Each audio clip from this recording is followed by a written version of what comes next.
Student Group Protocol. I am Kate. I am Toaster Catball, also known as Kate. It's gonna still take me a while for me to get used to having to change my greeting on that. We'll get it eventually. I am realizing, because of how last time went, as well as just how I am feeling today, I should probably be a little bit easier on my voice. I thought, because I've been talking a lot, even outside of what I would normally be doing for streams, I was just like, oh, I've been, like, you know, talking a lot recently, and I've also been, like, in voice chats a lot, and I've had people tell me that my voice is really nice, and thinking, like, oh, I probably don't need to be that, proactive about warming up my voice or whatever. Hello, Catherine. That's weird.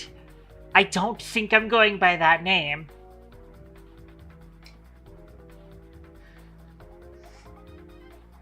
But generally speaking, especially because of the fact that I am also, like, feeling kind of black today, it was very rainy, extremely stormy out when I woke up this morning. So it's not actually a huge surprise that I'm like this. Especially not a huge surprise that my sinuses are also fucking up. Long for Kate. Sure. I know you're being wrong on purpose. If you want to be wrong about, like, my real name on purpose, honestly, that's a funny bit, and also kind of convenient because it, you know, makes it a little bit abstracter, a little bit harder to actually, like, attach a government to me, if that makes sense.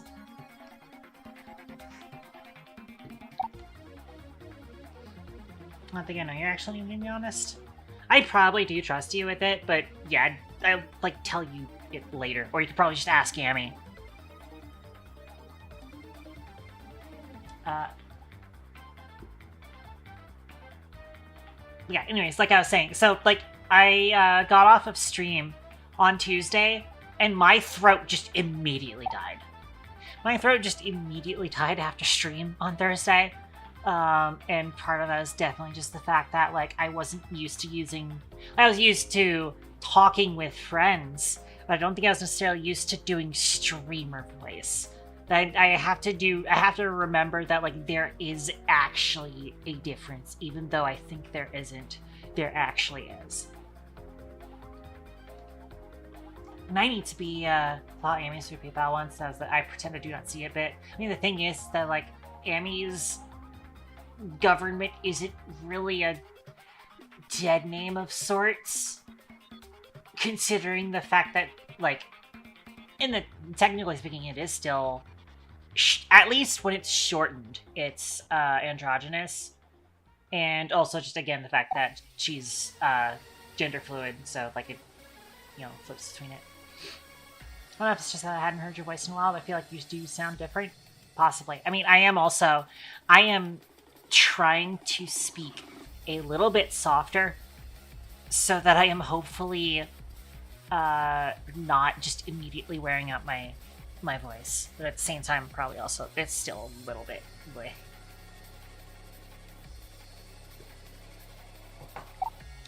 And also, again, because I am, like, lower energy today.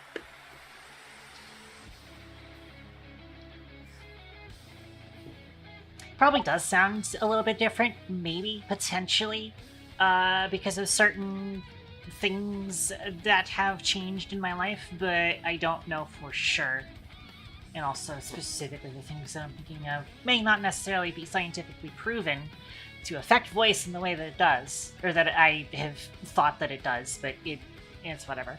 Anyways, so, that all aside, like I said, I want to...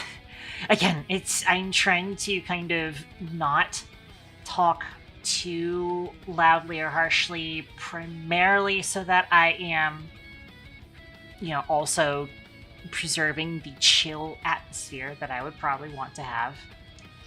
I'm gonna change songs. This is slightly better. That's slightly chiller.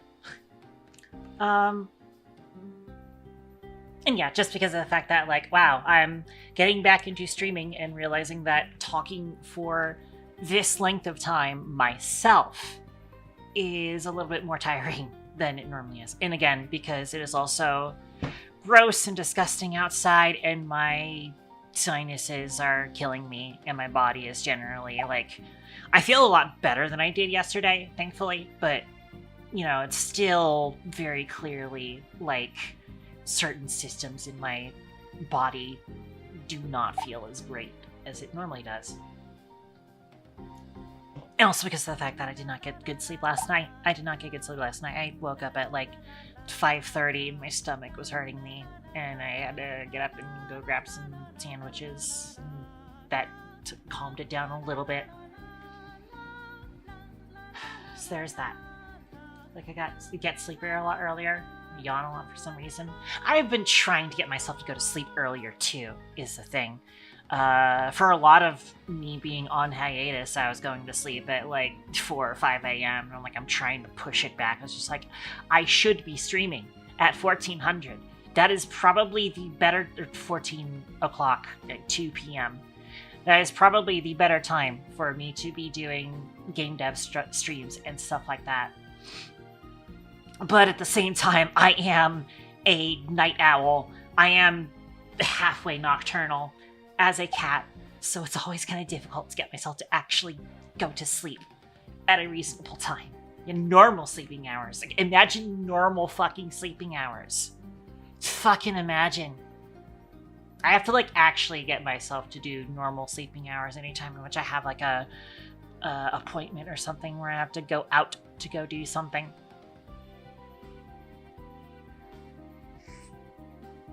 Like a haircut or whatever.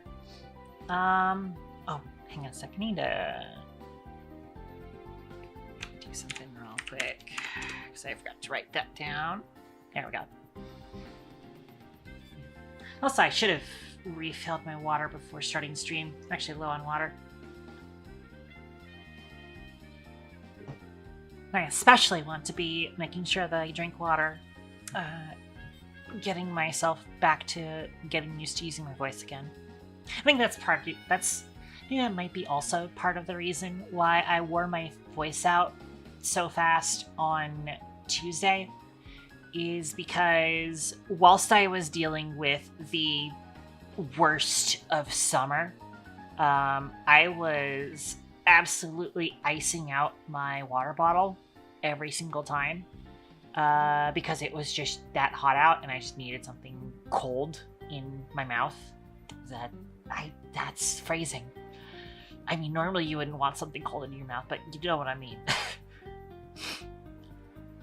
But having like ice cold water is actually really bad for your voice.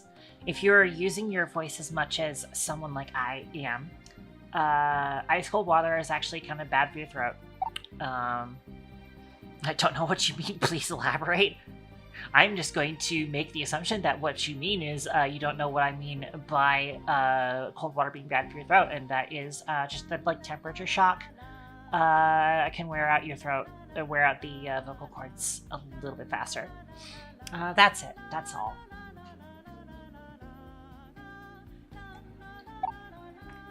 That's definitely what I'm thinking of.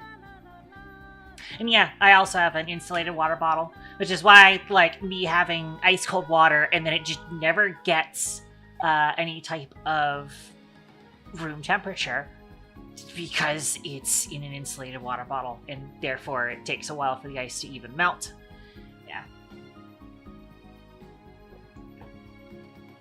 Yeah, unfortunately, part of the problem with that is that I still needed a bunch of ice, because we have water that we filter using a big filtration tank thing, where it's like the two metal containers on top of each other, and it has like the really advanced, really gigantic charcoal filters in them, and it's just like, it's gravity assisted type deal, but because it's sitting out in the kitchen, which is usually going to be the hottest room in our house, it will just get much hotter at base, and so the ice was kind of just necessary to make it not be like warm. So it's like room temperature is fine when it's like normal room temperature, like 70 degrees, but 80 degrees water is kinda eh.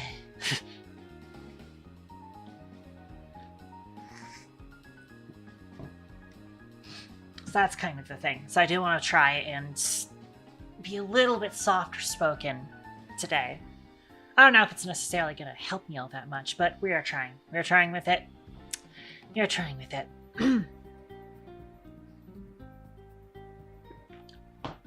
Outside of all that, so as far as today goes, it is hard because I am actually like very much used to like me getting back into the like muscle memory of streaming. I do really want to be like, yeah, we're so fucking energetic and we're gonna do all of this. I shouldn't be doing that. I really shouldn't be doing that. I do need to be kind of a little bit chiller on stream in general. I also swear a lot on stream, but that's probably not gonna change. I'll just be swearing softly. That's going to be the difference. But anyways, so, lots of progress has been made on the game throughout the hiatus. I wouldn't say it's necessarily super close to like a full-on vertical slice, but I have a lot of it kind of working well enough for me to be testing a lot of more central concepts to the main combat system. And that has helped out a lot with tuning it and figuring out what I want the direction of the game to be. And so there's not a lot of juice in it just yet. I have allowed myself, I've given myself a little bit of an allowance for juice.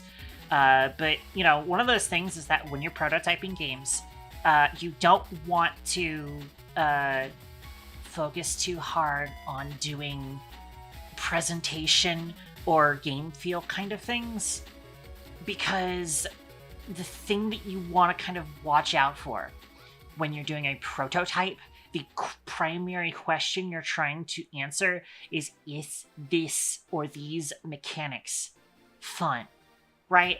And yeah, you can shove a bunch of dopamine into completely trite mechanics by just giving it a bunch of game feel and whatnot. And so that's kind of a trap, is that you don't want to necessarily look at a mechanic and be like, this mechanic isn't fun enough, and then the answer is to throw hit stop and cool screen effects and better sound design or whatever. You want it to actually be fun mechanically and fundamentally. So I'm always kind of like trying to focus on things that are more important to making the gameplay functional.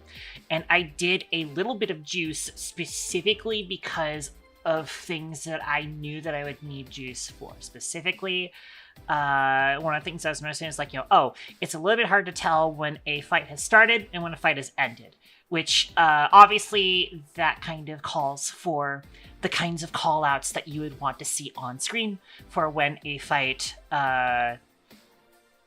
starts and ends.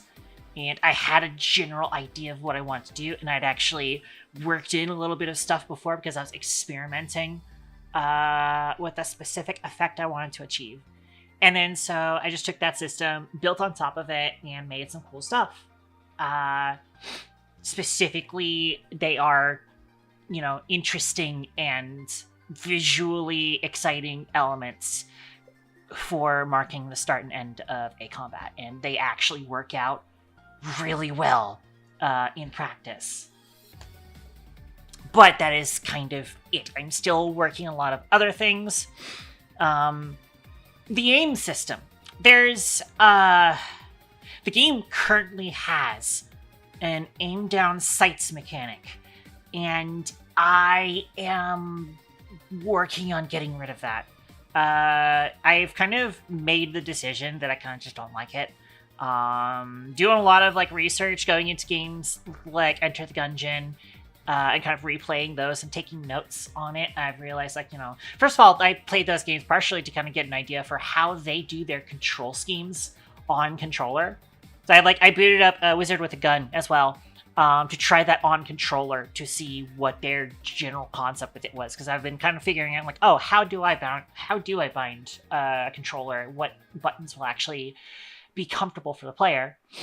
And me realizing, like, oh yeah, I probably want like this on that button instead. I had dodge on A or south button, cross, whatever.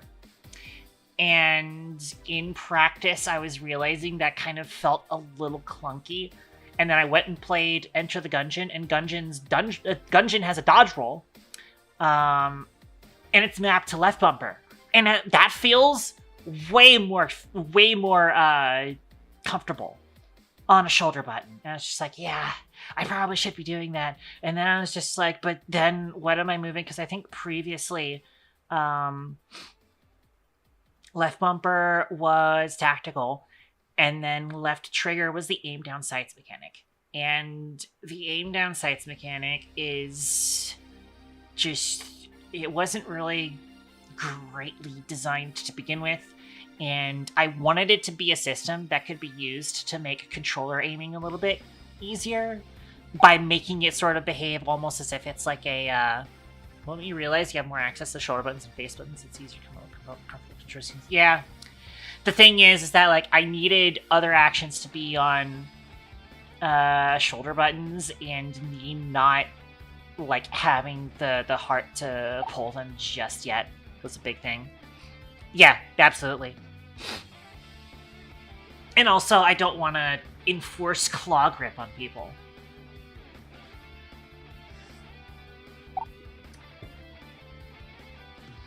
Of course. And hang on. Sinuses. So yeah. And like the aim down sight system has always been kind of clunky. It's always been like a system where like you trade movement speed for accuracy. And the aiming system in general was always like crosshair first. And it would make aiming at certain targets at certain distances a little bit irritating.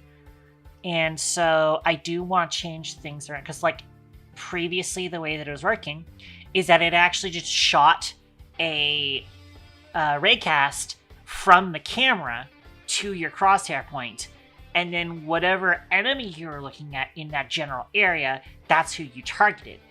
So if you're not directly pointing at an enemy with a crosshair, it was a little bit hit or miss, pun not intended. So I definitely want to change that. Because technically speaking, it does still, with mouse aiming, it still generally works for aiming in the general direction of an enemy and having it shoot. But also at the same time, hip fire accuracy and aiming accuracy were different values, which I'm now trying to tune those closer to each other.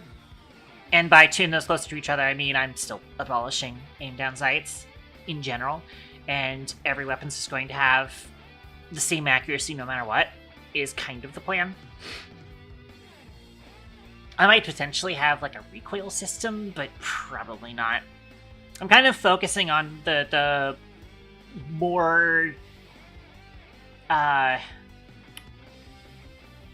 important mechanics being stuff to do with damage, because damage is fairly complicated in this game, and that's kind of by design, because I do kind of like those more cerebral damage systems, in my humble opinion, and having to figure out things with the mechanics of the gun kind of gets in the way of that. There's a few things where like it's still kind of is things that you deal with the mechanics of the gun, but they're still mostly in context of the damage system in a way, such as weapons having a delay after you do a dodge, before they are available, and that delay is dependent on the category of weapon. And you can also adjust that delay using certain attachments, and that still kind of feeds into the damage system because it is affecting basically your damage per second. And clear times are going to be an important mechanic in this game. The idea being that you're going to have a character action game style ranking system, and like encounter ranking, where the amount of money you get after an encounter is dependent on your performance in the game.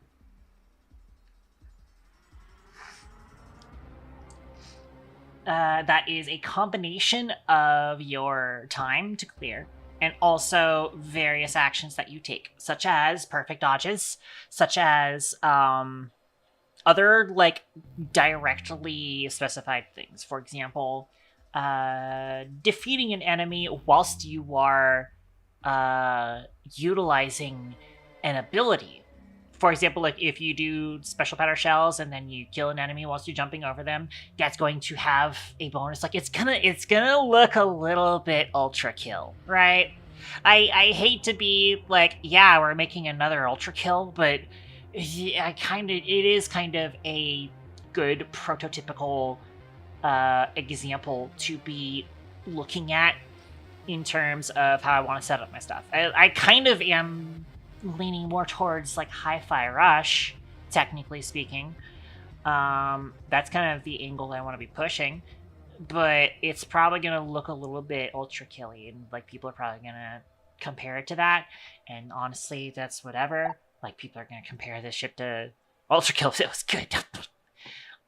I'm pretty sure Ultra Kill is good. Okay, I'm not going to sit here and wax any sort of pretentious stuff over Ultra Kill. I have nothing but respect for Ultra Kill.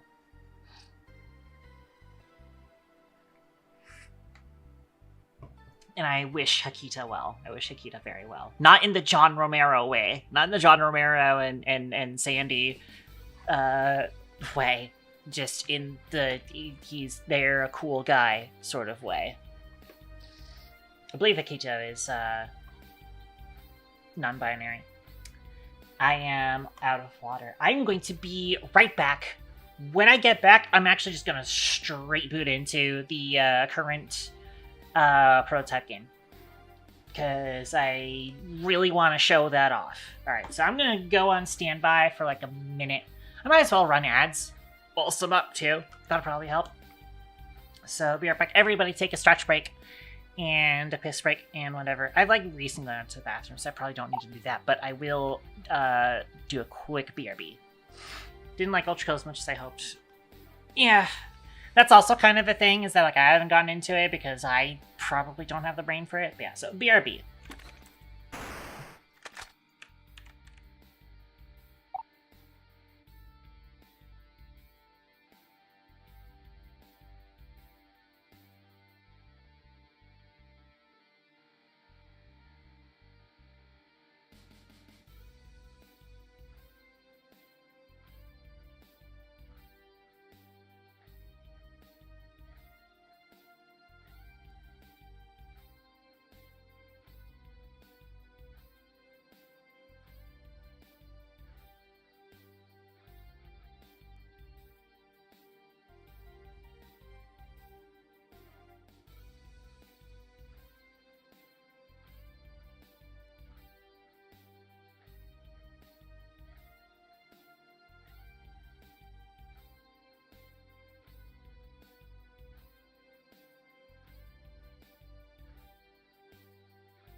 just now noticed the placement of that text. That's unfortunate. I'm realizing now that I did not go BRB the entirety of that Tuesday stream, and I need to be taking breaks. Did you guys know? I should have taken a break when they did the sassy little "you've been playing for 2 hours" message. I should have done that. But yeah, I am back. I have water.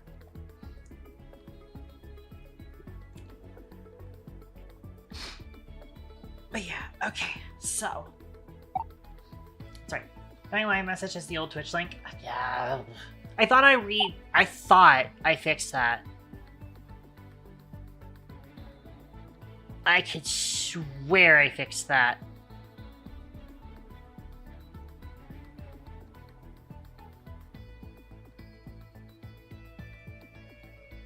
It won't actually let me click on it. I mean, the thing is that the connection still shows Toaster Catball. So I updated it. I updated the connection.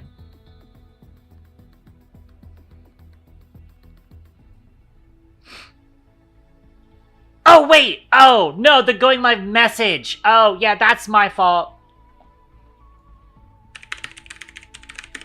That does mean that we are 0 for 2 on that. I am sorry about that.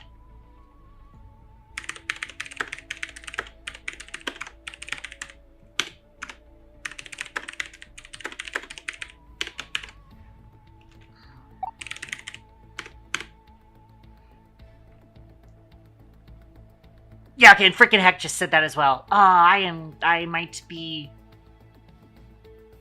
silly. I gotta stop. That's another thing, is that I need to stop saying I might be stupid. I say that a lot, and it's probably not a good idea or healthy for me to be saying for my mental health.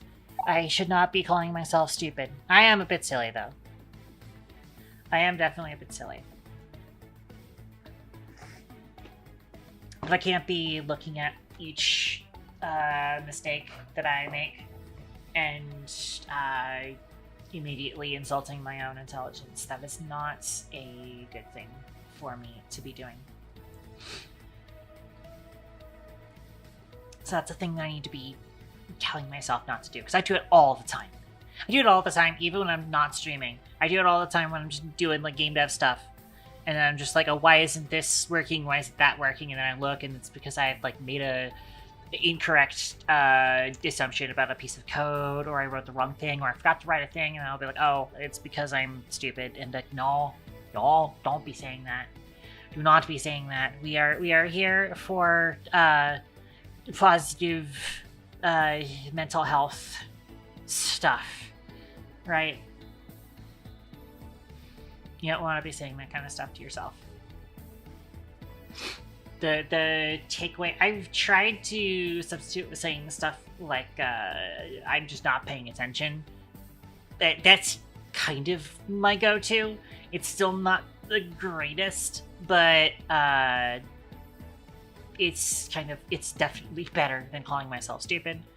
It's just one of those things where like the real thing that I need to be doing is I need to stop like trying to make an excuse for something that's kind of just like a general mistake, right? I needed to just be like, okay, I made a mistake, we'll fix this and we'll move on type deal. That's what it should be.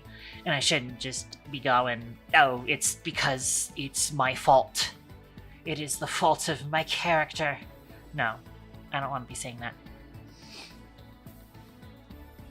Anyways, I said that I was going to come back from break and then immediately get into the game, and then I didn't.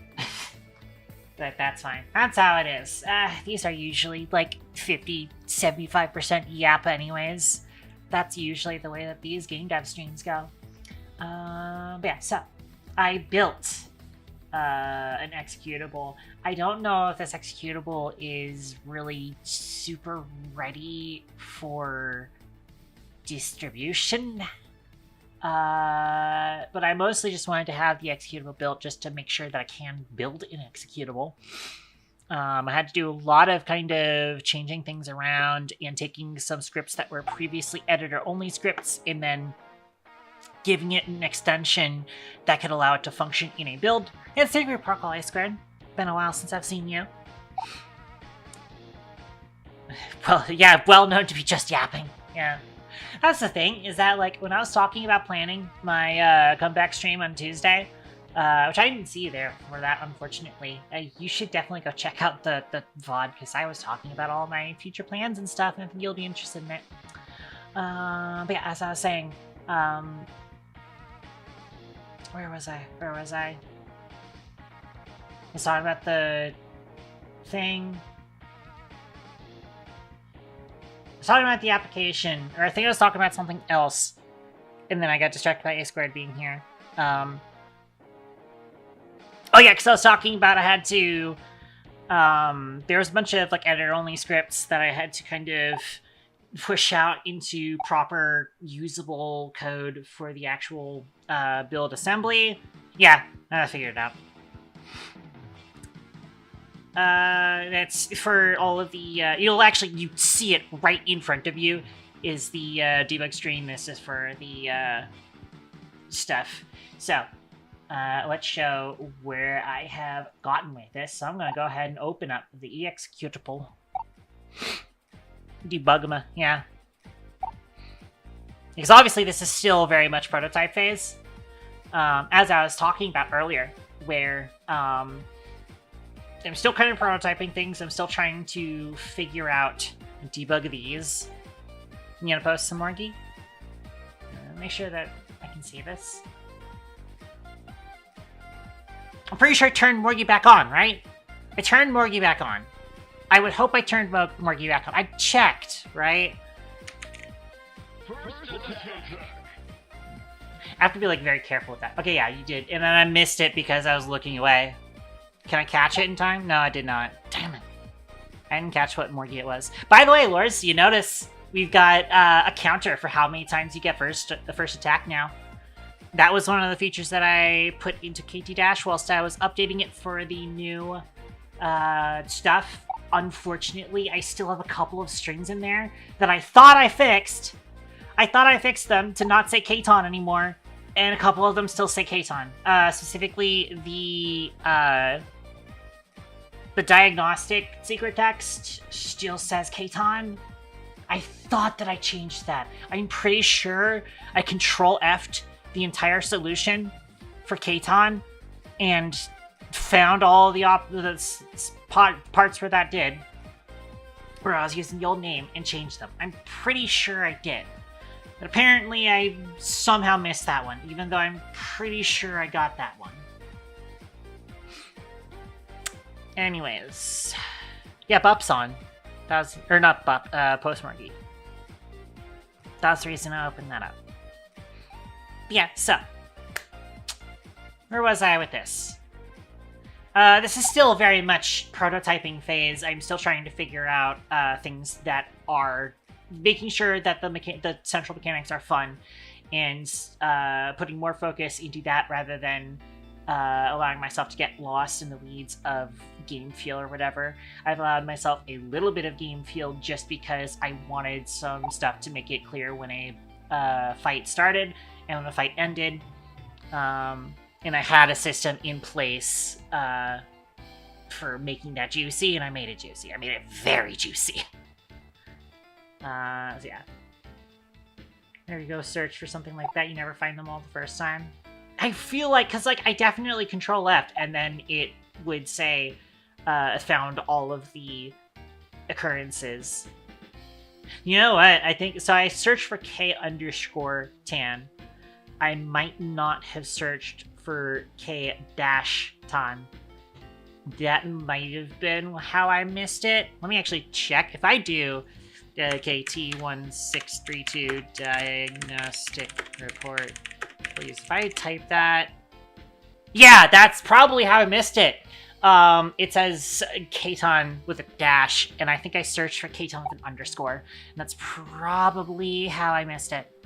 Yeah, have a good night, Loris. I do wish you could stick around, because I am going to start into this. So, I have player settings here. So I can click this to limit weapon to character starters. This is the way that the game's normally going to start. I am actually deciding you are starting with 2 weapons in the actual final setup. Granted, Katon starters are not supposed to be a rare weapon and a legendary weapon. It's just that those are the two weapons that kind of fit her character kit right now. And by the way, you might notice, so the Matchbox. I don't actually have a model for the Matchbox in the game yet. Technically, I have a model for Matchbox, but it's for Jack Schmidt. It's a much higher definition model. That's not what I want here, obviously. So I still have to remake it in this game's art style. And so, we have a placeholder object now that I'm going to be using to implement a bunch of weapons so that I can kind of fill out the loot pools better. It do be late, but I still gotta work tomorrow. Yeah, understandable. Yeah, and I'll actually start with Ellie. Also, so the effect text system is pretty functional in of itself. However, effect texts themselves, or like the effects themselves, are not actually implemented yet. I have a decent amount of the infrastructure for it. Object. Where did I put that? Where am I missing that? Unless you're just talking about something else.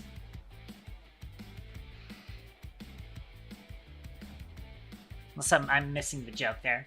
I can set RNG seed. I still need to set something to where the RNG seed will randomly change itself when I start the game up.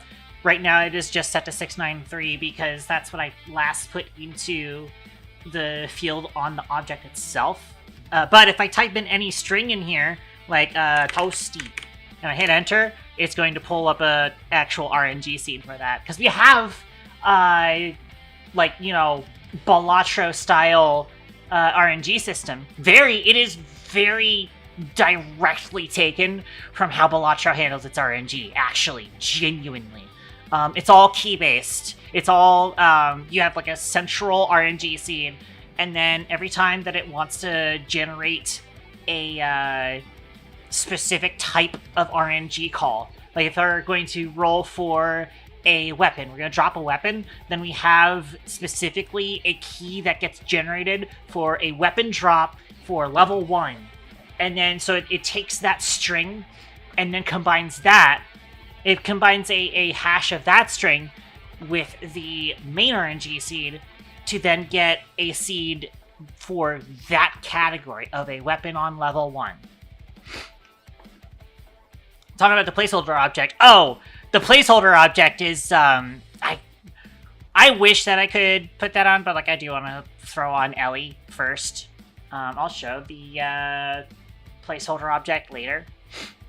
Yeah, but I can actually untick limit weapons to character starters, and I can get all weapons that I currently have implemented, but that only really includes Colt's starter pistol and the test SMG, which uses Colt's weapon model because I didn't have the new thing yet, and also the brick. The brick is great. Celebrate history. It is Trans Day of Remembrance today. Not necessarily super related to the Stonewall riots, but definitely tangentially related to the Stonewall riots, so brick would be nice. That actually, yeah, let's cheat a little bit. We're gonna run the brick as our starter, even though brick is not normally a Katon starter. Katon starter is supposed to be snipers and submachine guns are her two categories of starter weapons. Throwing is actually going to belong to Colt now. We're changing Colt. He is no longer assault pistol. He's actually going to be intermediate throwing. It's going to be much different. And that's partially because of the fact that we're going off of the Colt Avalon version of Colt, who is more of a recon type character than Colt Douglas is. Which I was originally kind of going off of Colt Douglas. But because I am going for Colt Avalon, because I like Colt Avalon, I think he's cute. Because of that, I do kind of have to push him more towards scouty rifles and throwing weapons.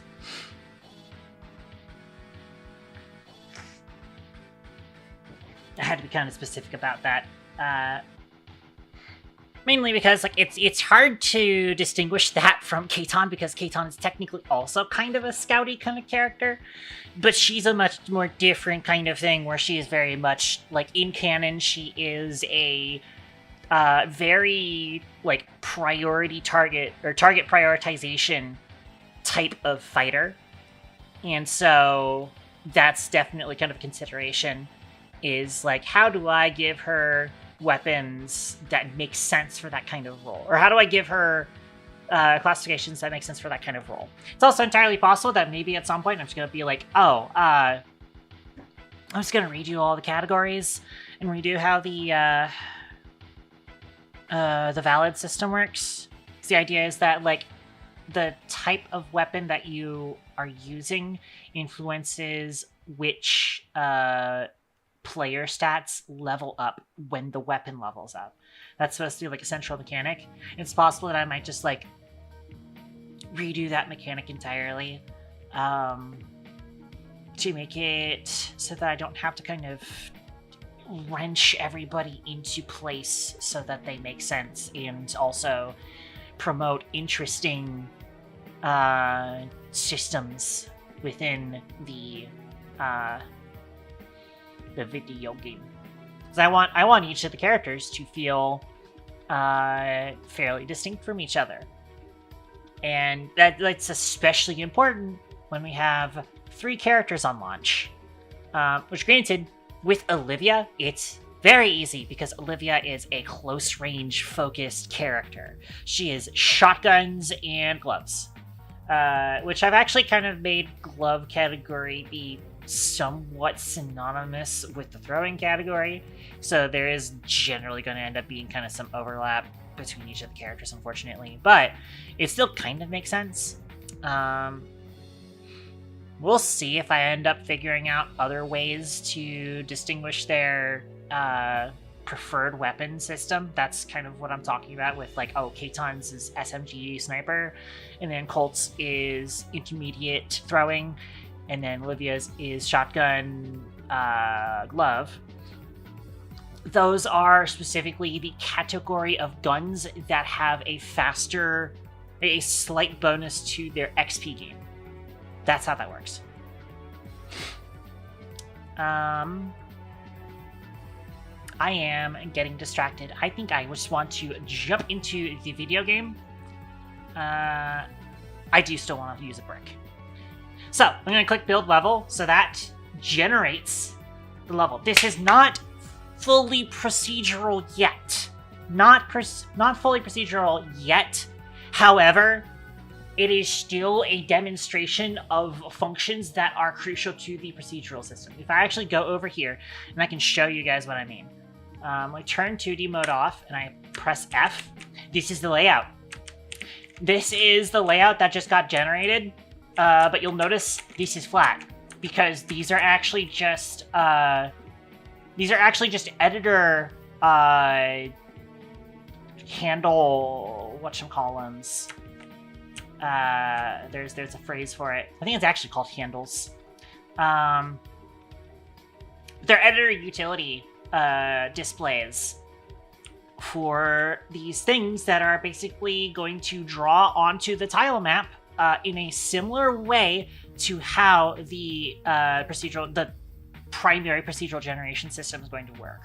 Which the way that that's going to work is that it's going to have a bunch of room layouts, and then it's going to select room layouts. It will find a spot to place it on the map, and then it'll just keep connecting doors to everything and deciding what types of rooms are going to go where until it has hit the point at which it is done. It has all the things that it needs. It needs a final objective zone that has a boss fight to it. It needs like a certain number of encounter rooms. It needs a certain number of shop rooms, so on and so forth. It also needs to configure things such as keycards. Keycards are a big mechanic that I want to really focus on with the progression of the game, or especially with the progression within a run. And that is just like, it's gonna be very like Doom with a little bit of blueprints, There's also like secret rooms that I can't wait to set up. Those are going to be real fun. Stuff like that. So it takes this layout that I have kind of drawn using boxes and also triangles, and then it generates it into, it gives it walls and floors, and these walls and floors can be customized in a bunch of different ways. I currently don't have them actually customized. I should probably put some things back in there so that they are customized. But as it stands, like, because, for example, these two rooms are encounter rooms. The octagon over here, as well as this plus, are encounter rooms. And in testing, I have discovered that having encounter rooms be 40 by 40 led to them feeling a little too big. They're a little too big and annoying to maneuver, and you can't really see all of the threats in the room. Games like Gungeon will get around this by having like smarter enemy AI and enemy placement, and having like off-screen indicators show you where enemies are. I don't have that just yet, and technically speaking, I could add that, and that would make it a little bit easier to have bigger rooms. But I also just felt like the rooms made more sense to be smaller, so I've made them smaller. So now it's like 20 by 20 to 30 by 30 are generally the ranges I want to keep like normal combat rooms to. And then saving the 40 by 40 rooms for boss, or like elite boss encounters. The final objective encounters. Those, I think I can get away with having them be bigger, because you do want to have more space, because the boss is huge. Most of the bosses in the game are huge. Sorry, elite bosses. Again, bosses themselves are going to be more like elites in other games. Like Slay the Spire elites, where they are called bosses as just a rank because that's just a reference to City of Heroes. But they are more just like elite enemies that have better loot that drop. Whereas elite bosses are going to be the actual like zone bosses that you fight at the end of each level. That's the idea. So, like, the elite bosses I want to have in a 40 by 40 room, because most of them are going to be very big. In fact, one of the elite bosses, as kind of a bit of a joke, and a reference to the fact that, like, big tech corporation is generally doing, like, weird SCP shit, one of them is actually just straight up hard to kill reptile. Like, 671. SCP-67 something. Or 681. I think it's actually 681 is hard to kill reptile. So it's hard to destroy reptile is the official SCP name. In this game, I'm calling it hard to kill reptile to make it a little bit more abstract, whether or not it's a reference to that. And because that makes a little bit more sense for this game. So, like, one of them is just straight up hard to kill reptile. And they're pretty fucking big. And then we have, like, you know, a North Star from Titanfall is one of them.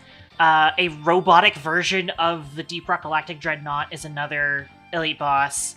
And then the fourth one that I'm thinking of is basically going to be, like, a giant Minecraft wither that also has, like, dragon hands. Or, like, I think one hand is going to be a dragon, one hand is going to be, like, a laser eye thing, basically representing the three bosses, quote-unquote, of Minecraft. That's the, Atrophic Guardian is the name of that one. The North Star one is going to be Flying Python. It's a reference to Viper. But, once again, getting distracted. Without further ado, let's start. So I have a brick. So reloads are now performed automatically. I can switch to my sidearm. You'll notice that now I have this weapon UI. I'm pretty happy with how this weapon UI turned out. I think it looks pretty cool. I've shown off the ammo counter before. The way that it has the it's somewhat inspired by the UI in Black Mesa, I believe. And then also simultaneously kind of calls back a little bit to the LCD displays that I did in Toaster Crash, the Flash game inspired game type deal that this is supposed to be a quote-unquote narrative sequel to. That's kind of the bit. Now, I have 12 bullets in the pistol here. Watch what happens when I switch back to the brick. You'll notice there's now a progress bar, and it reloaded in my backpack. So backpack reloads are finally a mechanic. That's been planned as a mechanic for a while, and I finally got it set up during hiatus. So now I can switch off, I can throw some bricks, and then I can switch back to my pistol until I run out of ammo for it, and I throw some more bricks, and then I switch. So that's the idea, is you are gonna switch constantly to kind of keep up your sustained DPS type deal. And that's kind of the idea behind it.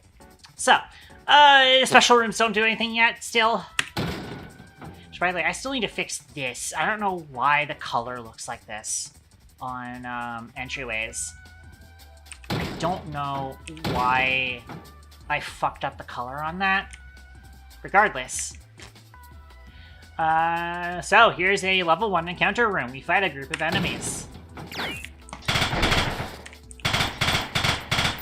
And I was gonna swap the weapon, throw some bricks.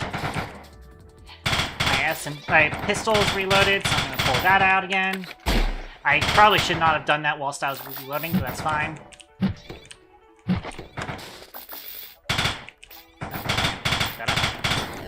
There we go. You see that? That's kind of juicy. That's a bit juicy, and also very strongly inspired by Zenless Zone Zero. But let's just call it we're stealing it from them because we are what's the word I'm looking for? Unconscionable. Or we cannot be contained.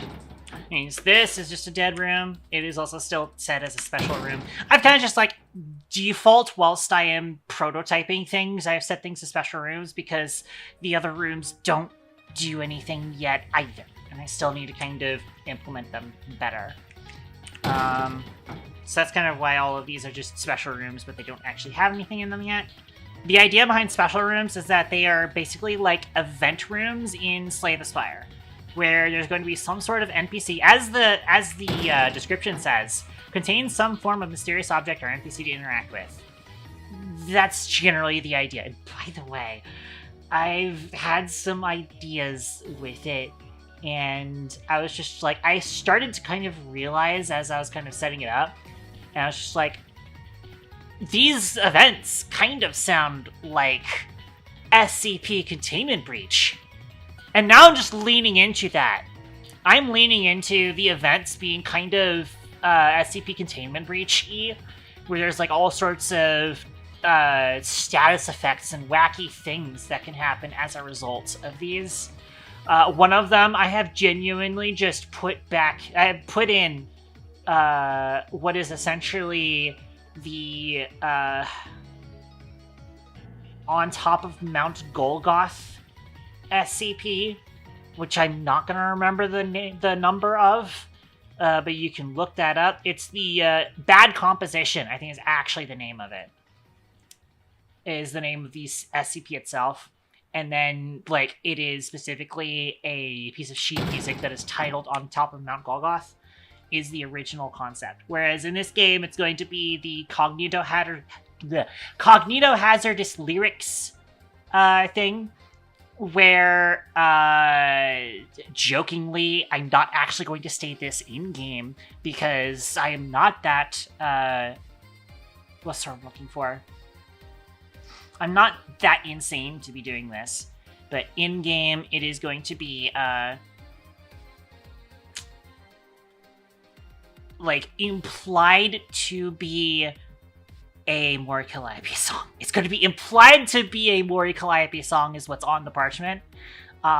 Specifically sneaking song. And the idea is going to be that it is in a glass case.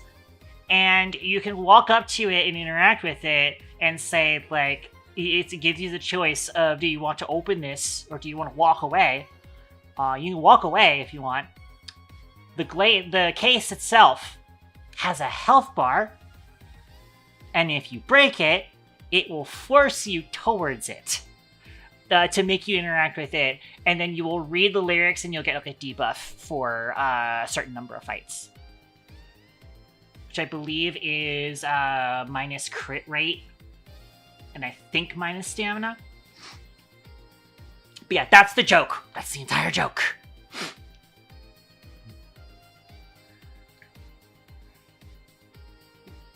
It will, like, force you to walk towards the case and read the lyrics. So that's kind of a joke that I wanted to do. It only does that if you break it, and only if you break it with a damage type other than fire. If you use fire damage type, it burns it instead, and you can actually get a buff from it instead. That's kind of the entire joke behind that. And I want to lean into that sort of concept. I have, like, a vending machine that's going to have a random assortment of drinks in it that all can also have their own buffs and debuffs.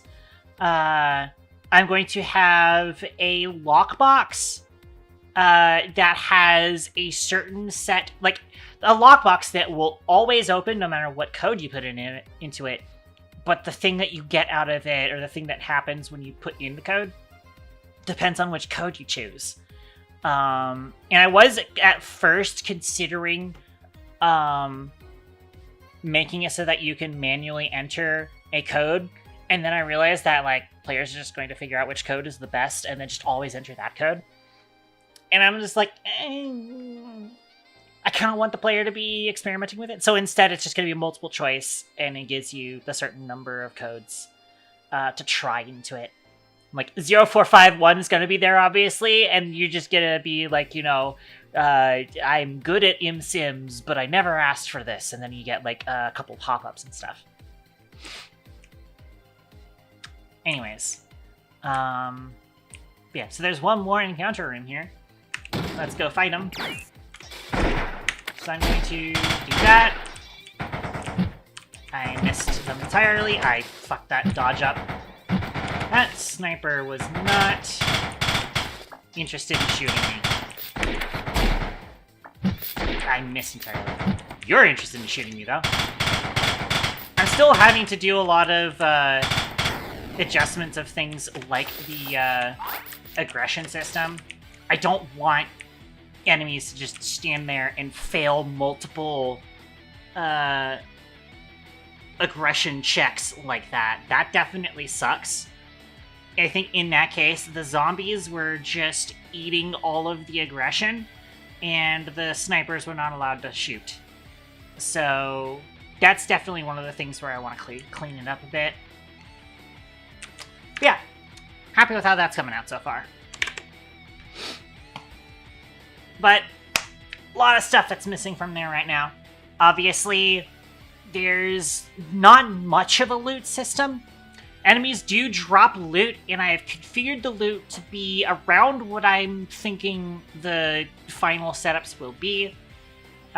Specifically, that the amount of money that minions and lieutenants are dropping right now is going to be consistent with what I think is going to be the amounts that they will drop in the final game.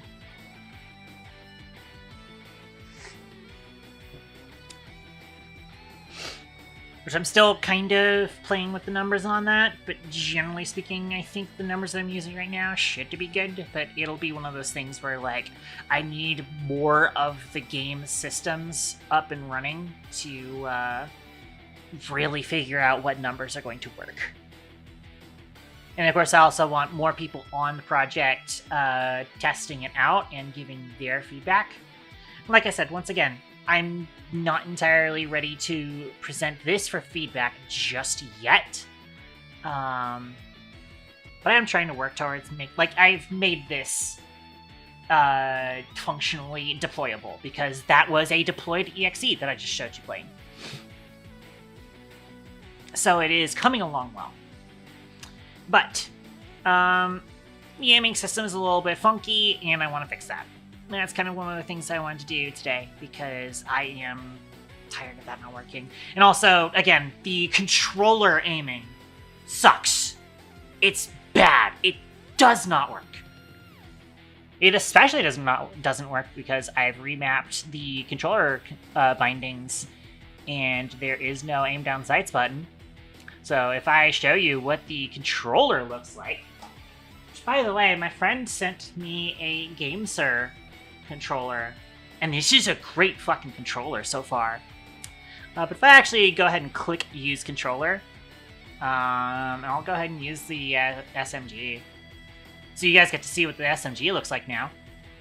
So, there's the placeholder. Glorious placeholder. Once again, I can't necessarily zoom in. But, so the crosshair is just controlled with right stick. It sucks. Yeah, and hold placer. Yeah, I thought that was funny to do. I am just moving the crosshair around with the control stick, which is not how 90% of top-down shooters will do their stuff. Usually, top-down shooters, it'll be you move the control stick in the direction, and that's the direction your character will point immediately. Not just me having to do that. And I thought that I would be compensating for that with the lock-on system. Unfortunately, I have decided that I just kind of don't like the lock-on system the way that I set it up. Yeah, so this is, like, barely playable. I can kind of play it, but, like, it is just not great.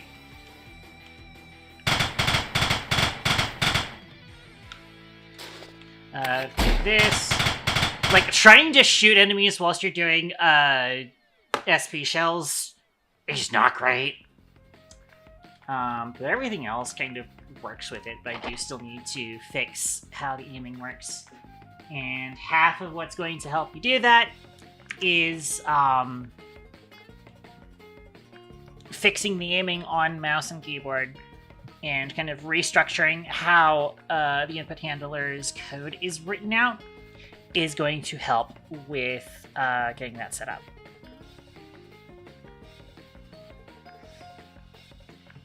And also, right now, the Matchbox SMG is always firing in burst fire mode.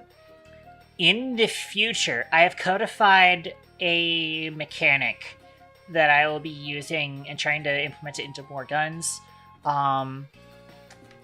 In the future, something that I want to be setting up is that I can have some secondary functions on weapons by double tapping reload.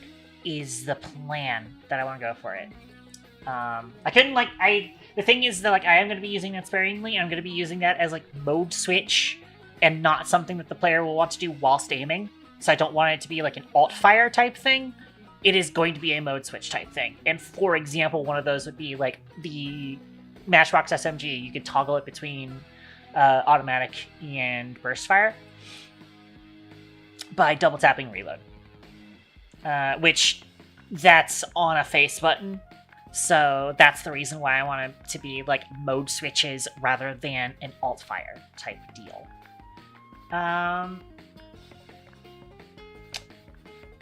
What else was I going to say about that? It was mostly just I want to be codifying that. There's a lot of things I want to start, like, kind of codifying. I've started setting up a system for... I did not pull up my documents yet, so I have to go back on here. I started considering systems for keywords. I am trying to kind of codify a lot of terminology and stuff, and I'm hoping to set these keywords up as, like, a thing that can be implemented into inspect panels and elements and stuff like that, just like Balatro. I want to be setting that up at some point in the near future. And as it stands, so it's currently not something I'm doing right now, but it will be something that I do in the near future. Where at some point I'm going to have a keyword data structure where it'll be probably another set of scriptable objects, as it often is. And it's just going to be like, a set of terms that can be selected from. So like, for example, the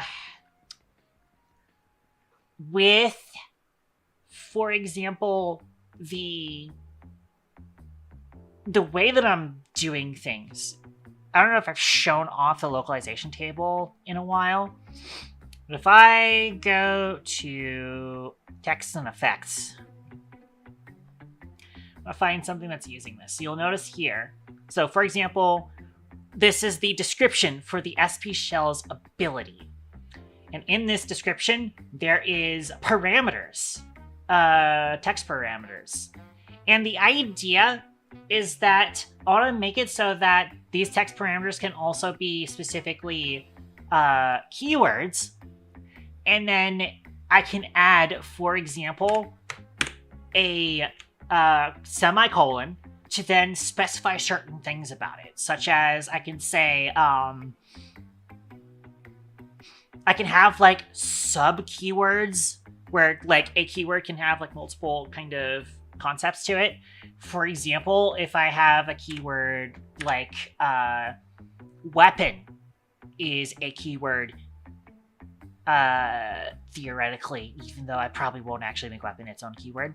And I could have, as part of the parameter system for it, I can do semicolon and then like index 2 maybe will instead specify the plural version of it. Weapons, right? That's kind of the idea that I want to do for that.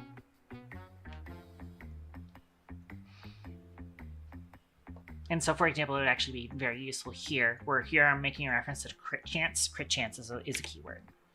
And the main reason why crit chance is a keyword is because I want something that documents how critical hits work, because I think a lot of players of roguelike games or other games that have these kinds of critical hit mechanics probably are going to intuitively get this part, but I still want it to be in writing, in documentation, in the game, to say like, hey, we've got tiered crits. We've got, you have over 100%, it will do more powerful crits. Yeah, crit stacking. That's it. It is crit stacking. It is crit tiers.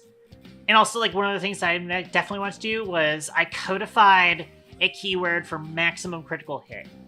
So the idea behind this is that a maximum critical hit means that it is passing the percentage for the non-guaranteed critical hit.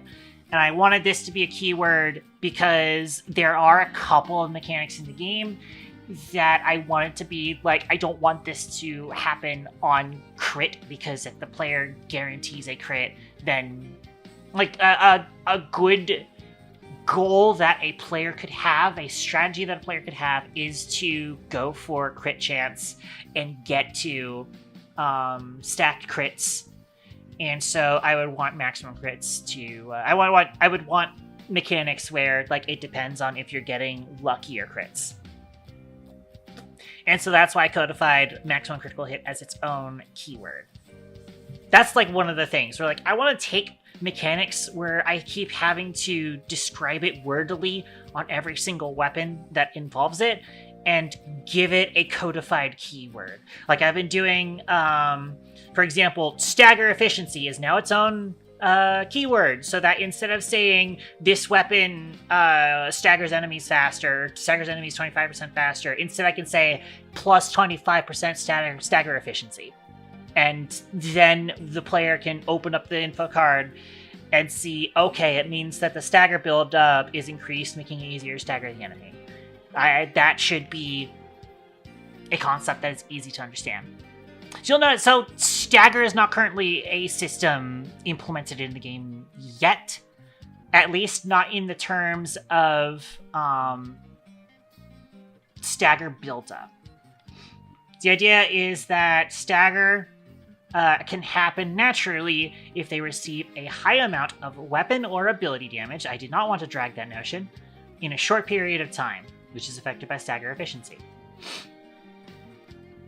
And so, that is a system that has not been set up just yet, but it will be a system that I implement eventually, especially once I start getting more weapons and contraptions with abilities and stuff like that. And I want there to be an understanding of how stagger works, because I want that to be part of the combat system, for sure. But, so yeah, that's kind of everything we wanted to go over, I believe.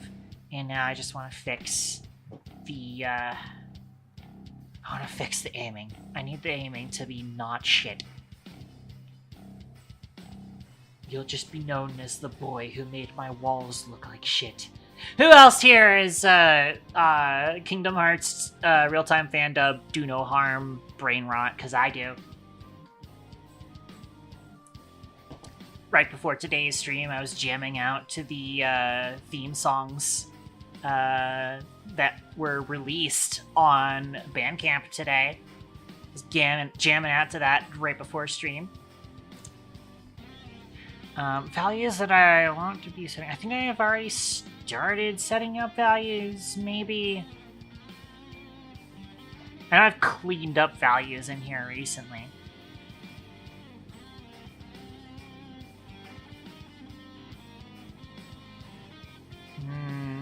Or maybe I didn't.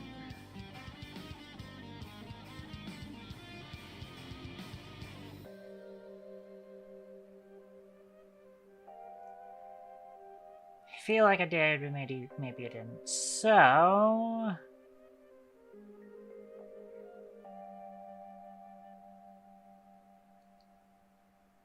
might have it as part of the, player control system, potentially. Or not the control system, I'm talking about player gameplay settings. Is the system that I'm doing for player gameplay settings. So yeah, like controller aim sensitivity is one of them, which we're gonna get rid of that because controller aim is now going to be directional instead of the stupid crosshair.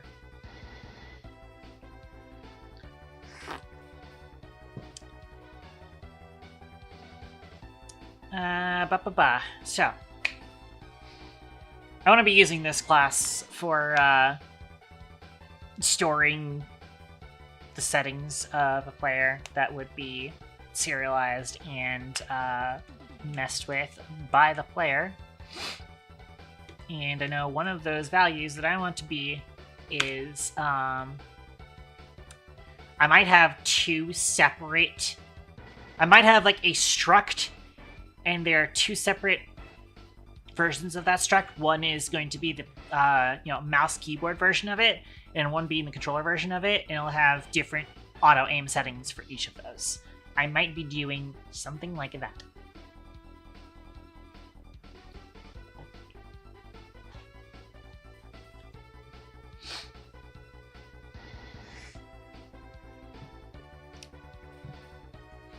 So for that, I want to be doing, I guess it will just be, I don't know if it needs to be a struct or a class.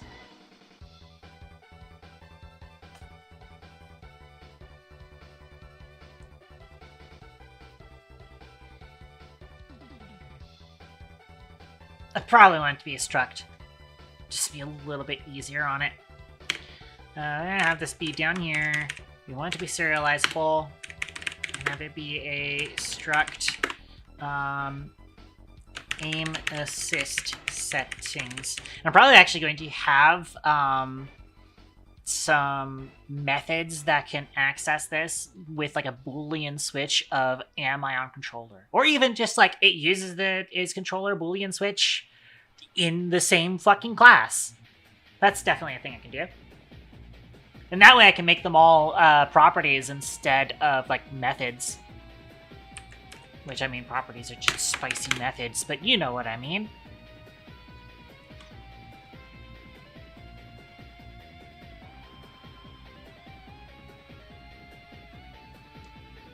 which I might not necessarily expose all of these values, but I do want them to be adjustable with some system. That's going to be I'm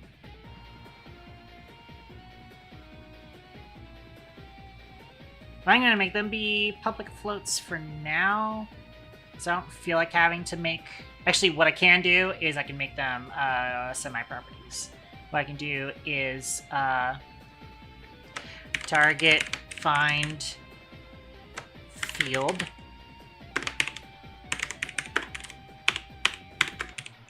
So I can do this. This will automatically have a backing field to it. Which actually, if I want that, I do need to make sure that we have behind each of these a field, a serialized field. So that's serialized as part of the serialization of this. So this will be the incoming. Singer profile, I mean.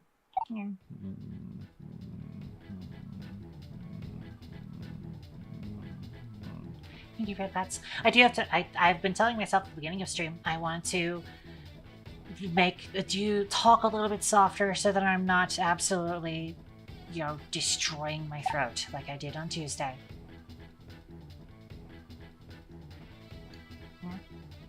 Why the ellipses into question mark? But yeah, I do need to be talking a little bit softer. Just so that I am not tearing my freaking throat out. As I was saying at the beginning of the stream, I think I just, like, my voice just absolutely immediately was just like lost right after that stream. I just need to be a little bit more careful with how forcefully I am talking. Anyways, so this is going to be sort of the angle radius. Actually, I'm going to call this field angle.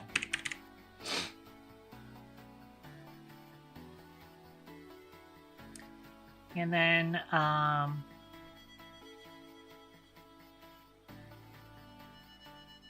me think. Other values are going to need for it. Excuse me.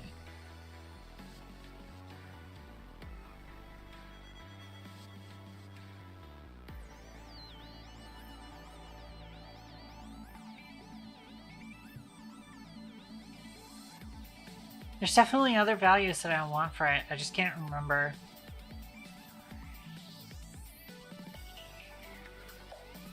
And not to mention, so I know that there's going to be other systems here that I want, but some of them I might not actually know how I'm going to build them until I actually have more of the game set up.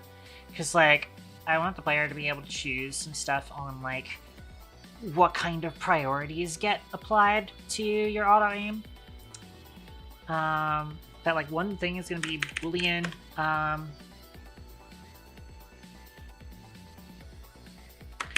For crosshair proximity.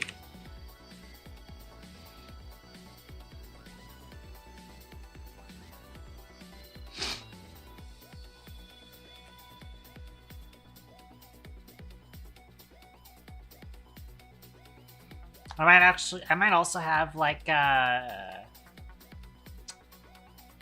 what's the word I'm looking for? Enum for the behavior. Have it be like, you know, oh, prioritize close target, or prioritize dangerous close target. Those kinds of things I might consider.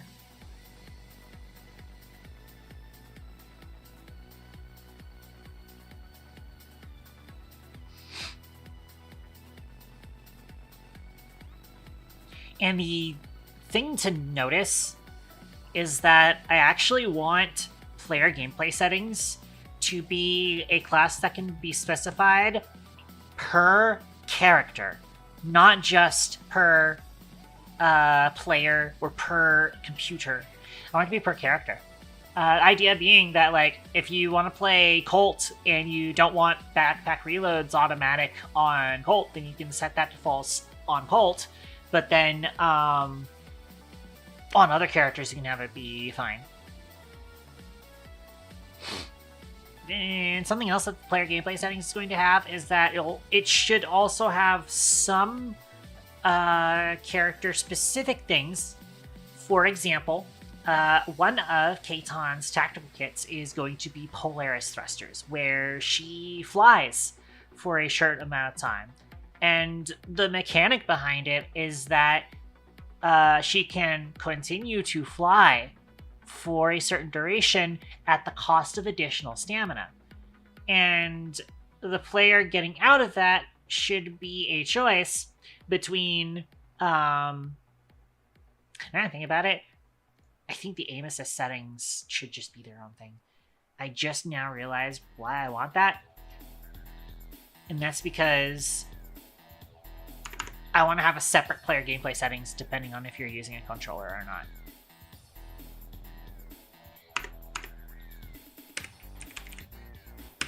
That is actually a better idea. Because, like, obviously, with a controller, you might have a different opinion on whether or not you want Polaris thrusters to be a hold action or to be a tap to cancel, depending on whether or not you're on controller.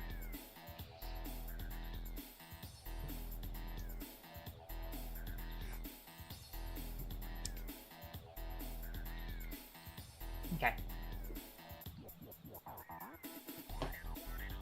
We could also have a system where, like, or a value here where double tapping reload is thing. Anyways, so I'm going to do this target find field angle.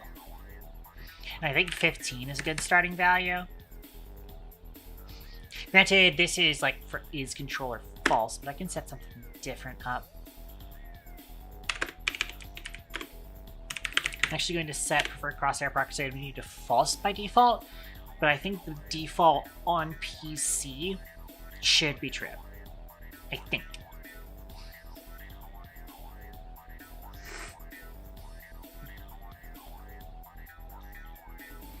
We're still going to have the Boolean is controller here, just so that it's referenced, but we're probably actually going to make it so that, like, what's probably going to happen is that we can apply this player gameplay settings to a player input controller, and then, but when we are saving it, we can save a controller configuration and a non-controller configuration, and then we apply that at runtime.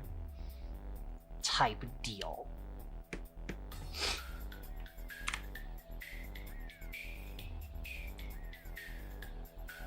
It's actually going to change this. Because we don't have the aim assist struct, I'm actually going to call this aim assist field angle.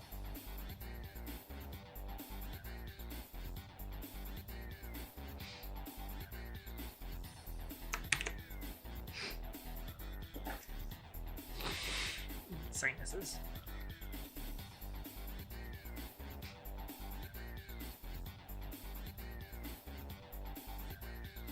So by the way, it's going to be interesting because now we won't necessarily have the same mechanic of the pulsing lock-on icon on the enemies might not happen anymore because of the fact we're getting rid of lock-on, and now I don't know what the purpose of that mechanic or that visual element is, if we have any.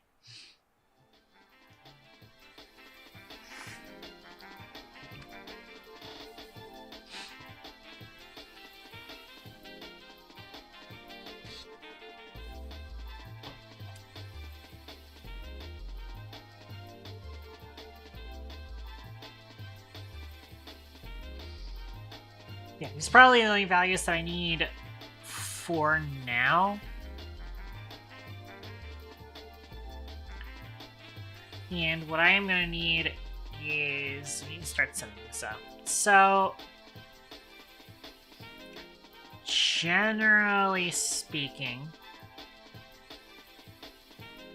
there's a lot of stuff here that we need to figure out. We do want to get rid of aim down sights in general. Currently, Player status is aiming down sights is used by 5 things.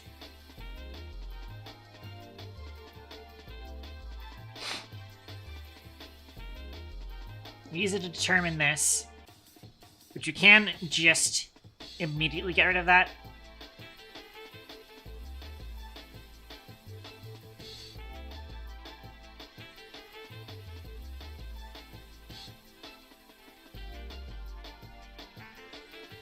And as far as this goes,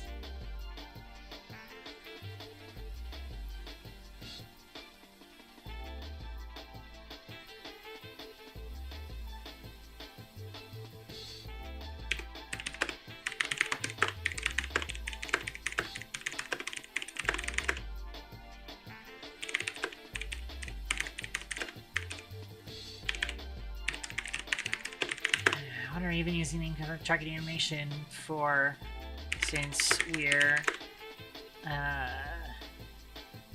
what's the word I'm looking for?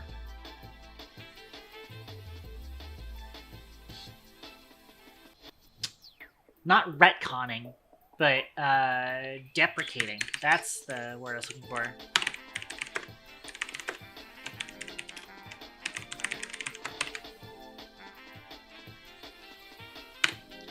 So maybe we bring back the lock-on mechanic, but for now, it's probably not going to be in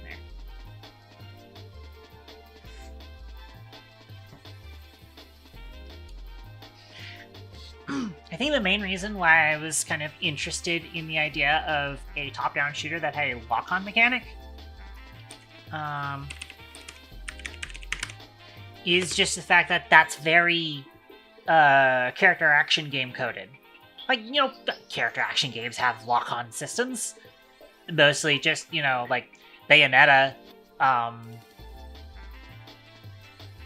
Does MGR have a lock-on system?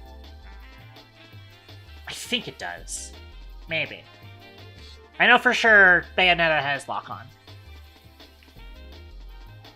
Actually, this won't be a 2-do, this is going to be a 2-con. TOCO is my to consider. It is not a to-do, it is a to consider. And also, this right here, interactable should show the target thing to be interacted with. This is actually implemented forward from here. This is actually implemented in things that inherit from HUD targetable overlay, because HUD targetable overlay in and of itself is a base class. Is it abstract? It is abstract. So yeah, that's the idea, is that things forward of this class determine whether or not it is aim targeted. And that's how the interactables work. So get rid of that. But we're going back to aiming down sights.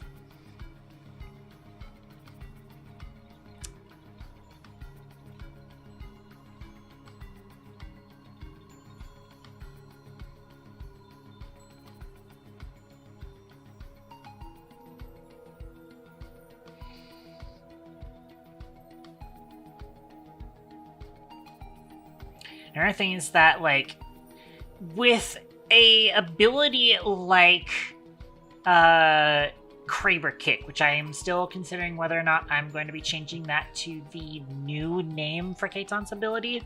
I want to be, like, I love Titanfall too. A lot of stuff with Katon's story is slightly, and design is still slightly inspired by Titanfall 2.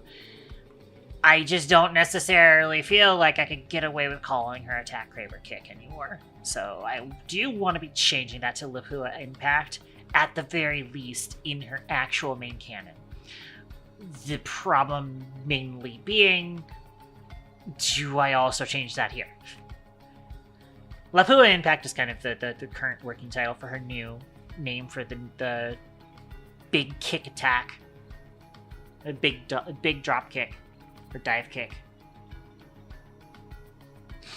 With Mastiff Punch, I've been thinking just 12 gauge for now.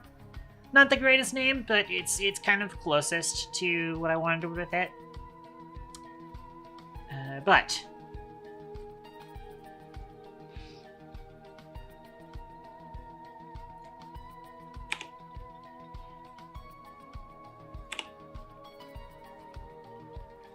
Oh, hang on. I fucked this up. Let's be like this. Actually, let me undo this, and I'm actually going to, like... comment it out, and then rewrite it as space value equals weapon info. Accurate range aiming. At some point, we're probably going to end up renaming that to just accurate range, and then getting rid of hipfire. We're just getting rid of the concept of hipfire entirely. Or aiming down sights, I should say. There's still a bunch of, like, effect texts that reference it, so we'll definitely need to be fixing that. But...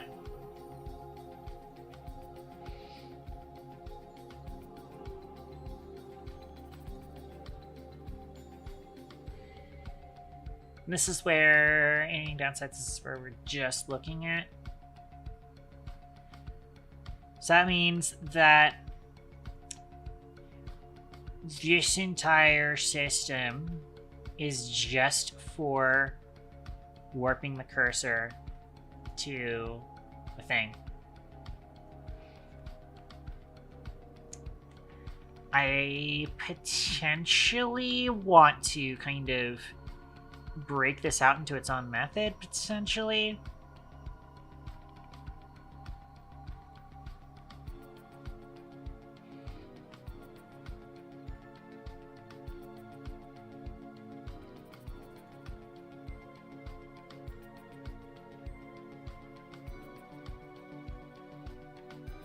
Obviously, this is going to be the big part where we fix controller aiming to be direct instead of crosshair-based. In fact, I'm going to put the biggest to-do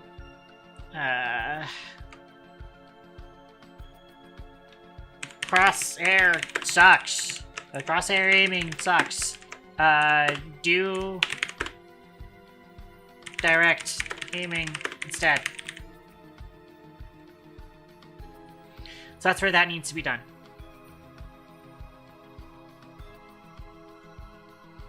And then everything in here is going to be set up for... excuse me. Whew.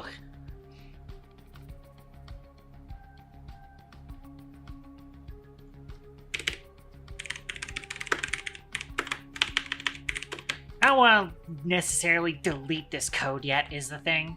So that's why I'm putting this here. Legacy, aim down sights code. No parameters at the moment, but I have a feeling I'm going to need parameters. I'm going to take everything that's currently in here, copy that, and put it into here. And then we'll see what things need to be put back into there. So, controller aim.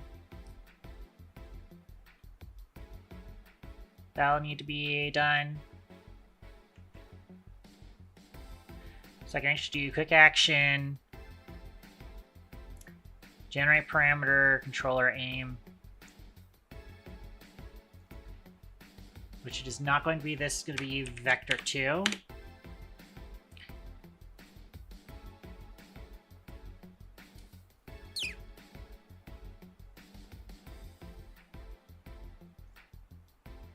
We're going to need a... what is that? Current mouse is a mouse.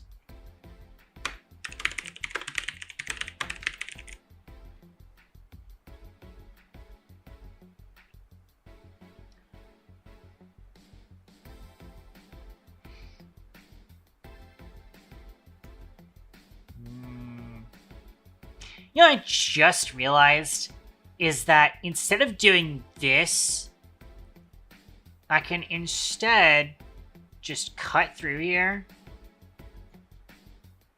Cut all of that. And then I'm going to go back into here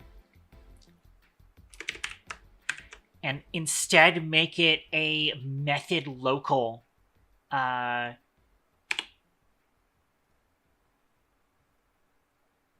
A local temporary method instead.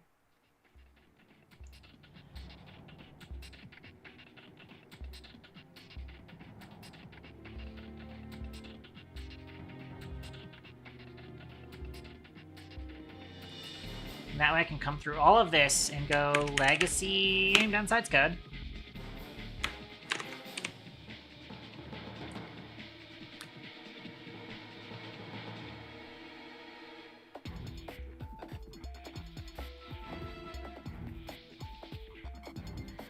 What I can also do is I am going to,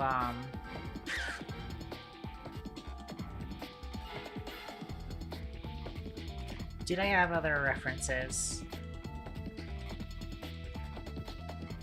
This is using the, old code for sure.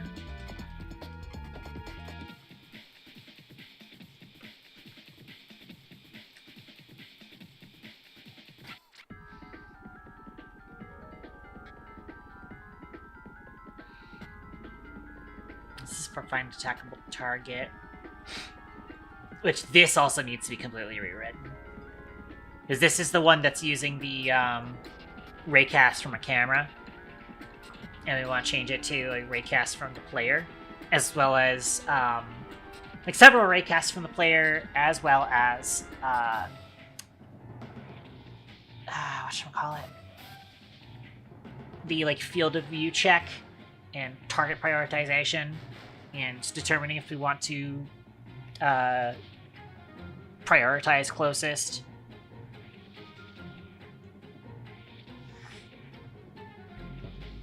I was slightly considering having a system where you could toggle between whether you're prioritizing close or long range.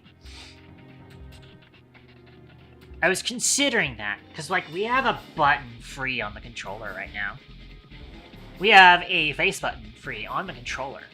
If I go over here.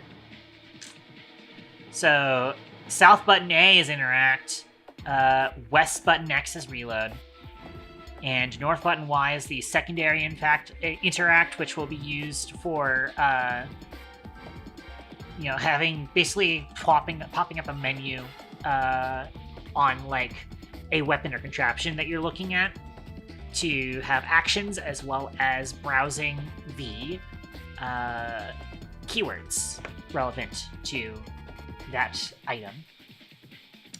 And you'll notice we do not have a bounding for B. And so that could be a button that we could use to toggle how the auto aim works. Which, by the way, I am going the that route. We are doing left stick, right stick, click for super.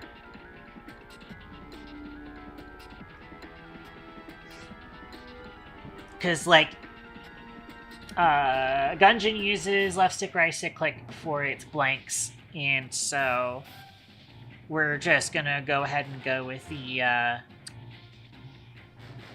character action thing, because that's a character action thing, is having like a super trigger or whatever on both sticks clicked in. It's gonna be fun to figure out how to set those up in a way that the player can configure it and remap it.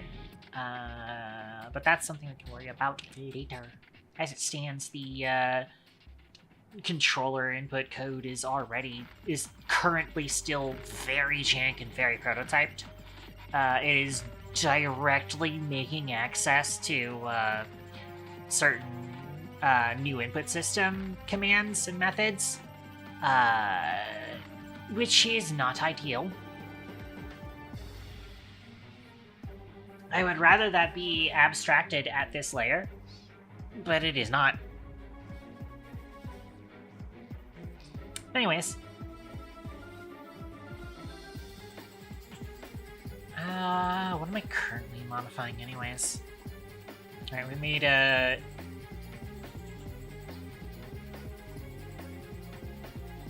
I guess there a modification here. We did that.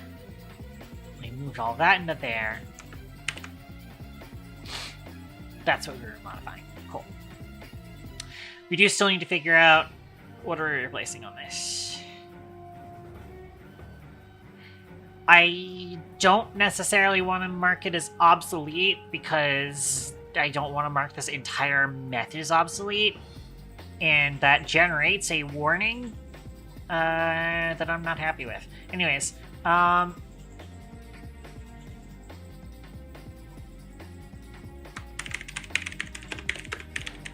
think I will still end up setting it as obsolete, though.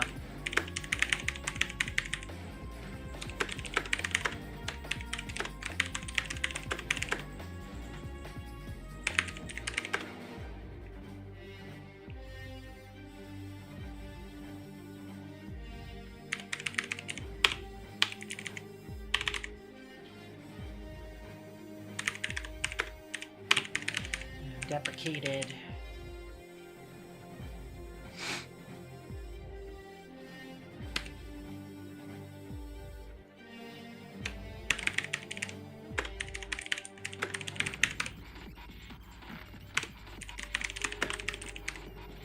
So I'm just gonna have it return false now. And I'm just gonna have it commented out this. And then I am going to do obsolete. ADS mechanic is deprecated, which is going to generate some errors, and I don't care. Not errors, but it'll generate warnings. Regardless of warnings, the future doesn't scare me at all.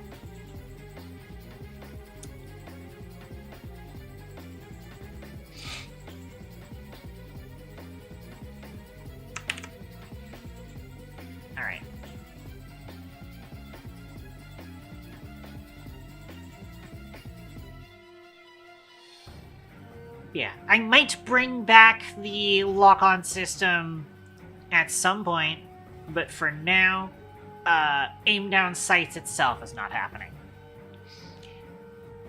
And that does also mean that we need to set up some other things.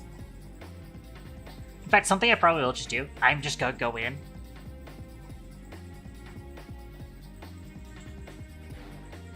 And delete the binding. Don't need it.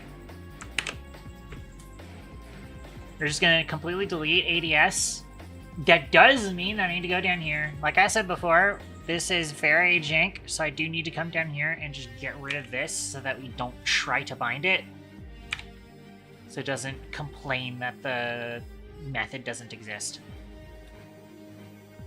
Speaking of, did I change any names here? No, because that's still secondary interact. This is still super ability.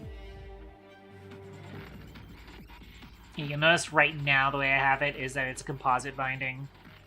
Or not composite binding, but like a modifier binding.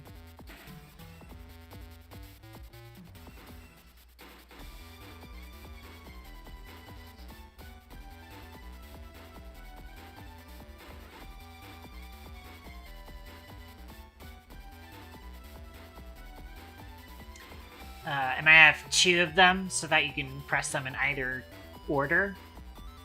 I don't know if necessarily that's necessary. Ah, that's a statement. I don't know if that's necessary to have them in both orders, but I feel like it might be, so I'm just putting it in there just in case.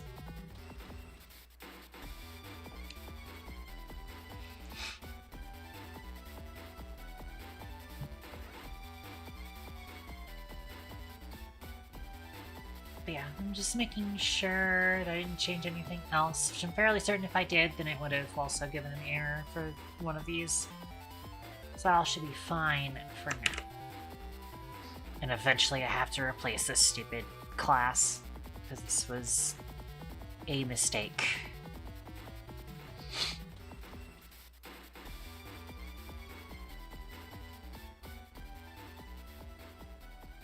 But then that means, you know what that means, is that right-click no longer has a binding.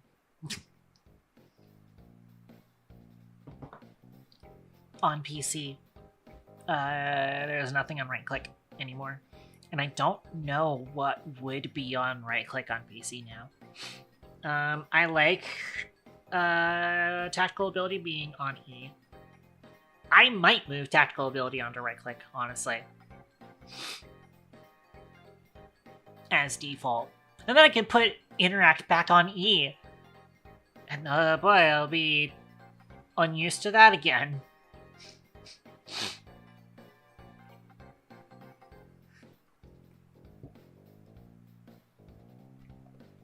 Imagine that, yeah, imagine that, moving tactical off of E and having that back on there would be nice. It frees up technically both E and F. As it stands, like, a lot of people like F as interact. I personally don't. But I get used to it in certain games where I feel like, oh, I do want E available for something or another that isn't interact. Then I'll put it onto F. If I feel like interacting is a very secondary function in the game, then I will move it to F. But most of the time, if I need access to interact a lot, I would prefer to have it on E. Which, granted, we don't use interact all that often in this game, but, like, outside of combat, interact gets a lot of use. So, that's definitely a consideration.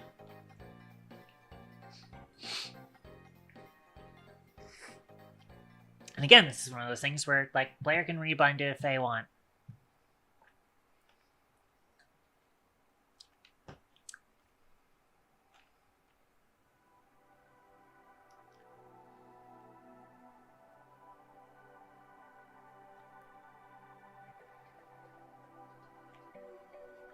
I do have to be careful with the secondary action being double tapping reload.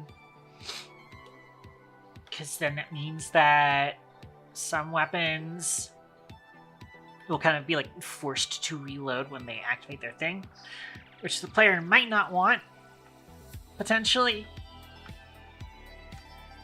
But we'll see.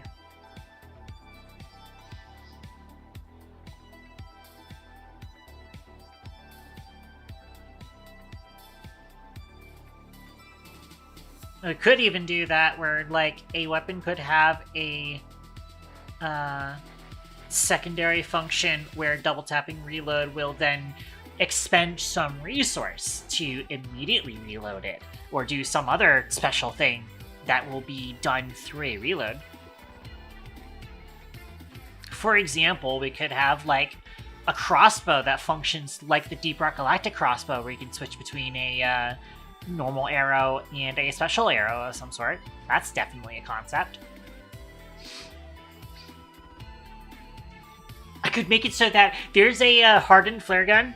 That's the funny meme flare gun that's, like, actually built to withstand proper 12 gauge shells. And I could make it so that you could double tap R to switch between the flares and shells. Could be a cool idea. Things have definitely opened up for the game in terms of functionality by me getting rid of aim down sights.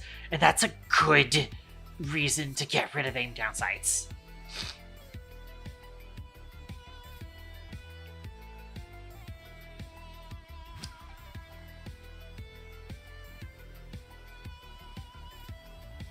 And this is also now an error that I need to get rid of. And for now, I'm just going to do comment out and mark this as obsolete.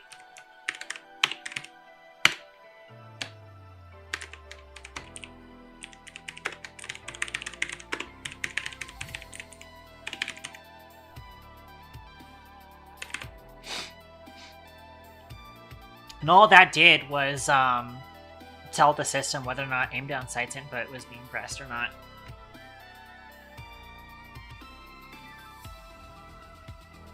The idea is supposed to be that you had a toggle system. We'll probably have to also get rid of it from player action lock.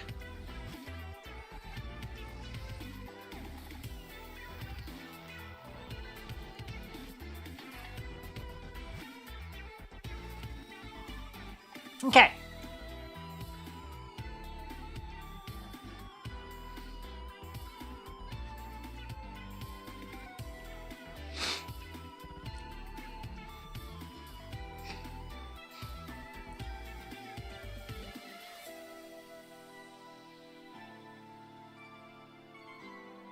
So now, currently, this just returns false, so we don't really have to worry about this.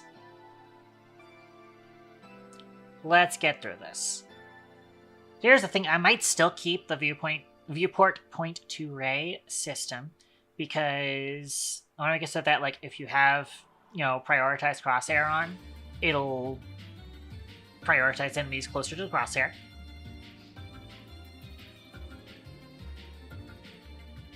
That can make it so that, like, if you've got, like, some melee enemies that are in your close range, but you're trying to take care of, like, a, HVT who's actively starting up an attack, that will be more dangerous than the mooks that are in your zone.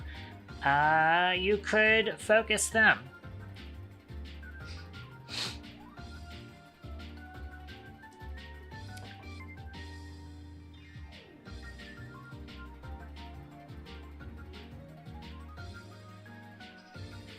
But for now, I do want this.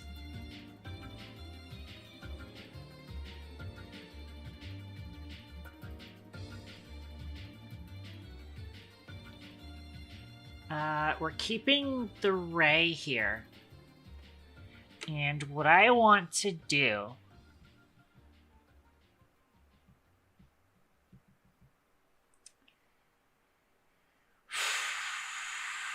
We need some trigonometry.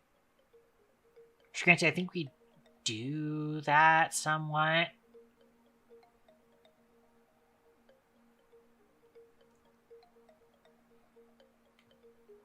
So we don't have a target.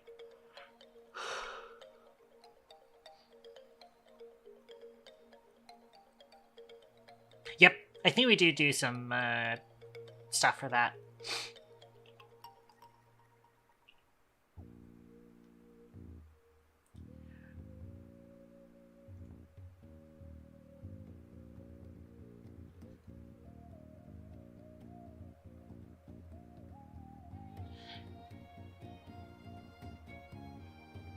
In fact, didn't I get rid of this mechanic? Unless it is still in game. Let me see.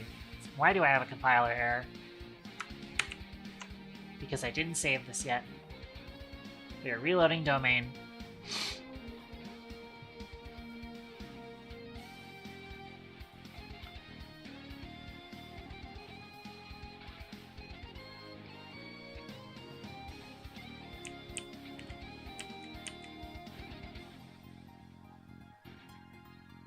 Yeah, I don't think...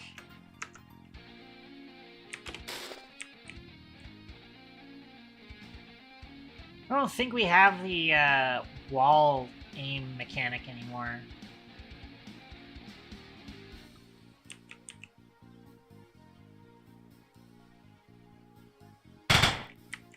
Unless we do.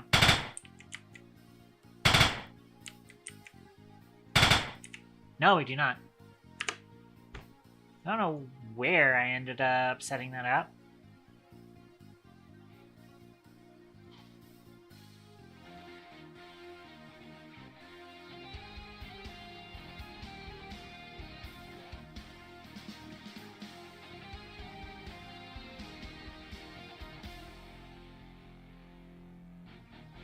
Actually, wait.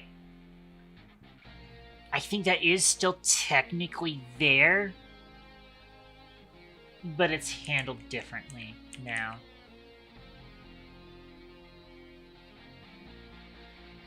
So if I shoot here, it shoots... Well... No, that's still kind of in the direction of the crosshair. I see. I don't know how I managed to do that. Oh, because we have fixed height aiming! That's right! All of this gets skipped. That's right!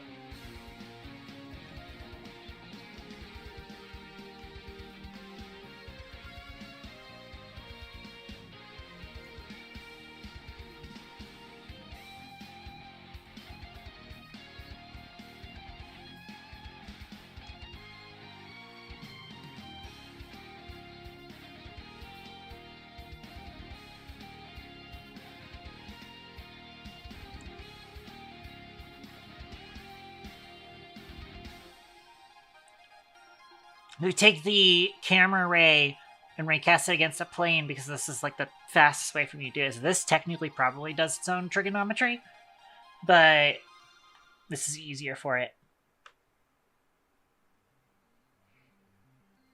And that does that. So we do have fixed height aiming on. So that's how that's set up. So that makes sense. That makes sense.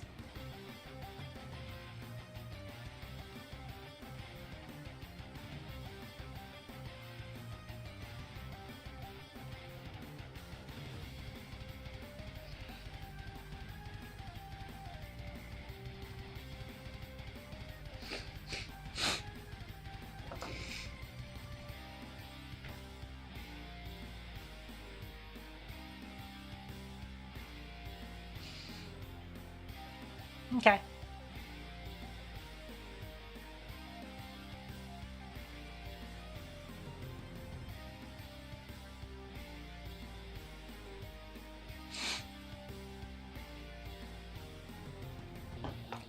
Another big thing that's going to happen is that when we do our new aim assist system, a big thing is that we want all of the aim assist systems to be based on the floor position rather than the character position. Because, for example, when we're doing special powdered shells, or the SP shells, and we jump, we want to be able to shoot at enemies on the floor. That's the entire purpose of SP shells. Especially, it's also the entire purpose of Polaris thrusters. And so, we want to make it easier to aim at targets on the ground by doing that with the crosshair.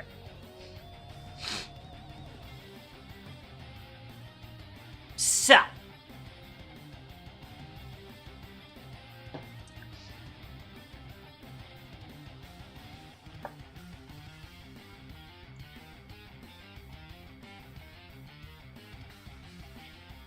and that might lead to some jank with it, but it should be fine. But yeah, so setting up the aim assist is definitely going to help with SP shells, for example.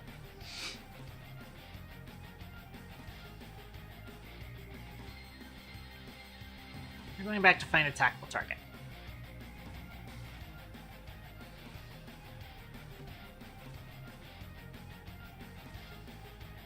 And then instead of running this raycast, which is the physics spearcast all, I think what we're going to need... In fact, as it stands, did I... Yes, I have to do, like, target get current room and compare it to this. I think instead, we want to have a mechanic in the room that gets all targetables. More specifically, we want all targetables that are health entities, specifically.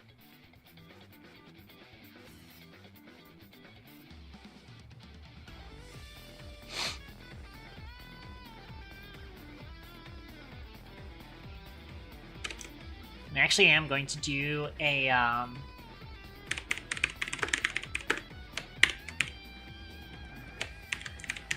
actually going to make it is attackable target.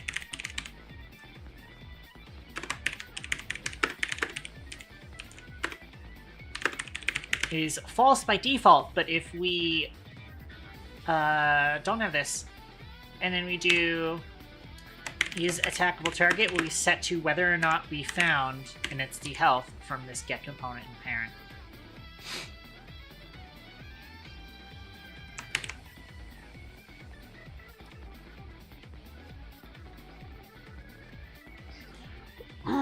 Excuse me.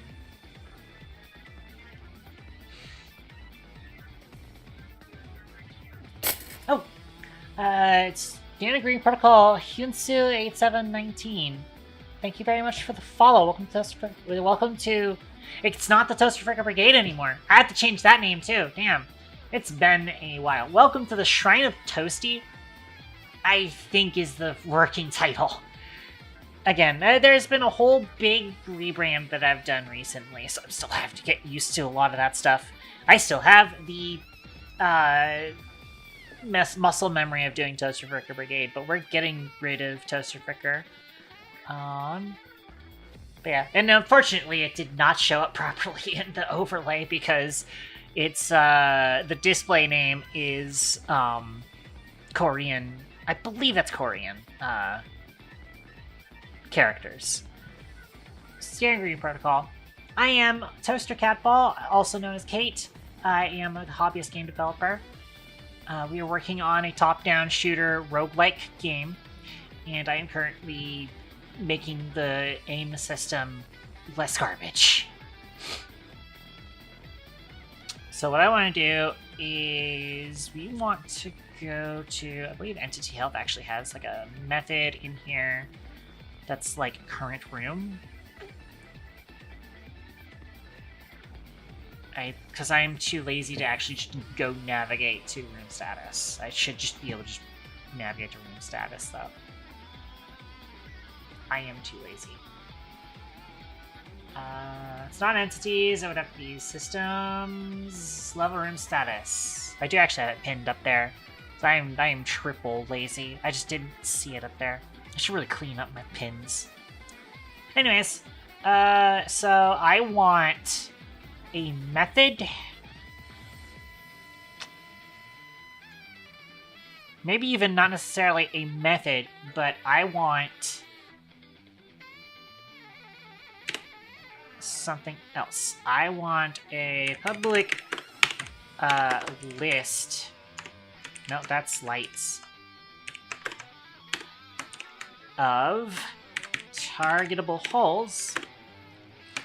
Targetables.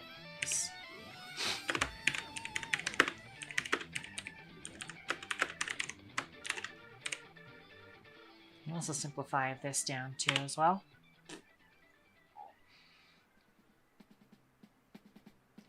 The idea is going to be that I have this added to whenever we add things that would have that. And also removed from whenever we are removing things from it. Now, players are supposed to have a targetable. At some point, I do need to give players a targetable.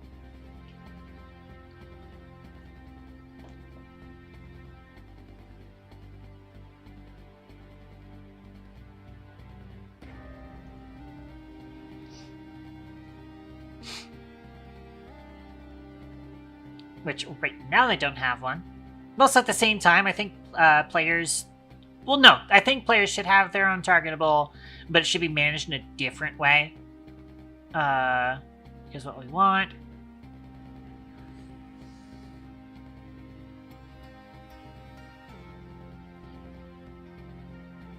So one is add item.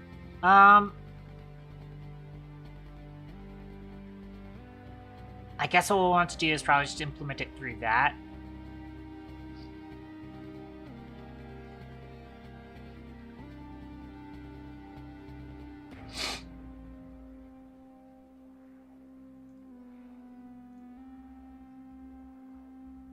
So we have an unassigned room,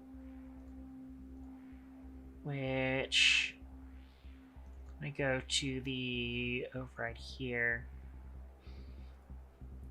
Because when we do add to room on a weapon, for example, we have to register the overlay target.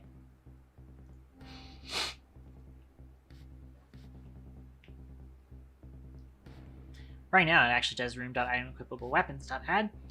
We're going to also do room.targetables add targetable hole.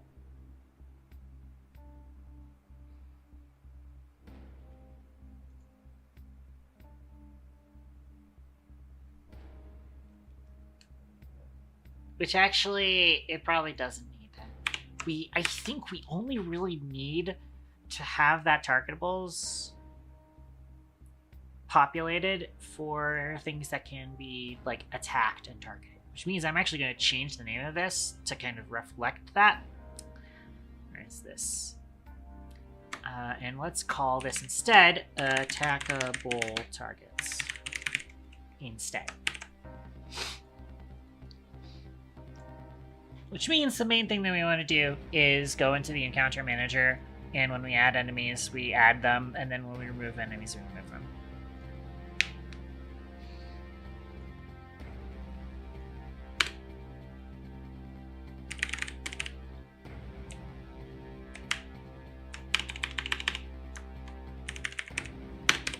I think it's called a room here. Attackable targets. Add. Enemy.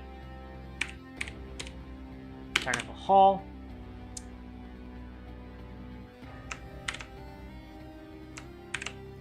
Do the same thing here. Remove. We are making the assumption that the targetable holes are already targeted in there.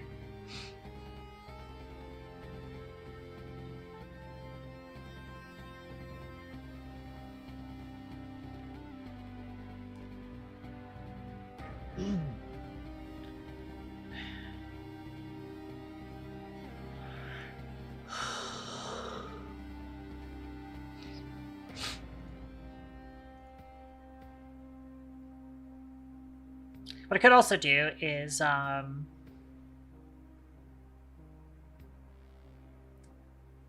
might have it hook into entity events and have it turn off as attackable target when its entity health is dead. Or resurrected, it turns it back on. So I kind of want to do that.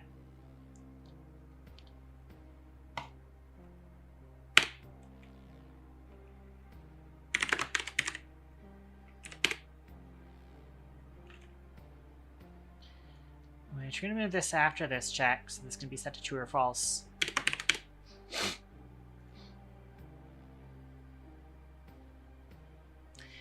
If it is an entity health.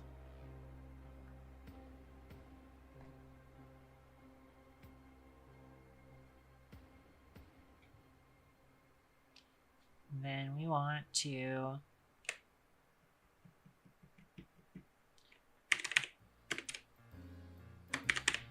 find its on entity death and subscribe to that.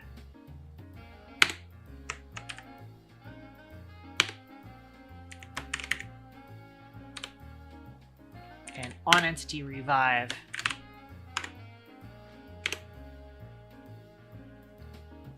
So that way we can do is attackable target, false when they die, and true when they're revived.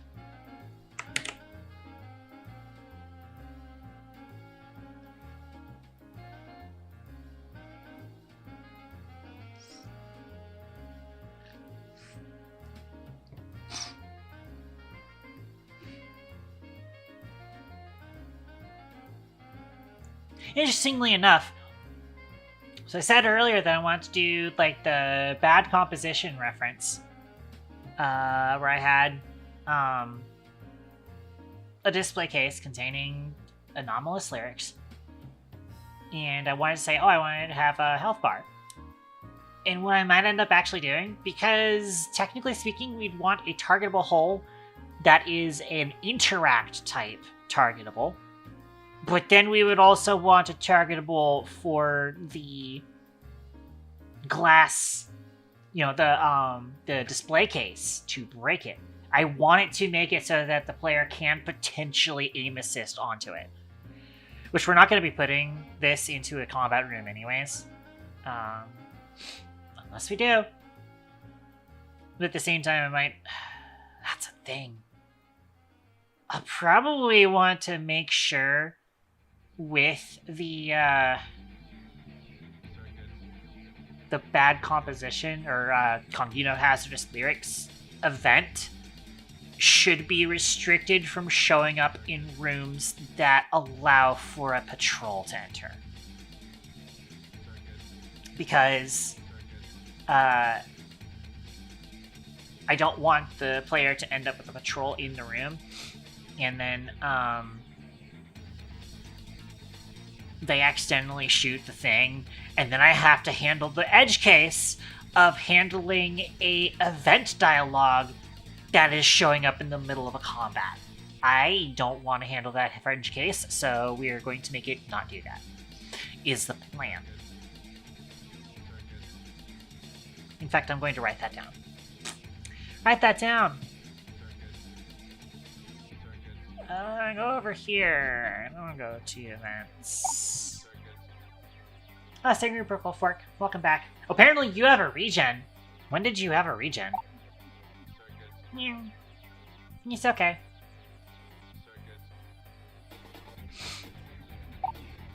Okay,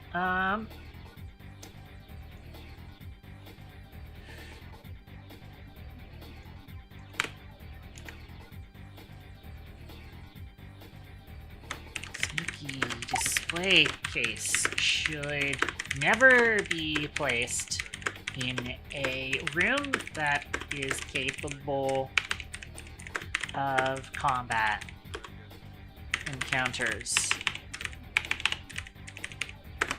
I do not want to handle the fringe case of being forced to interact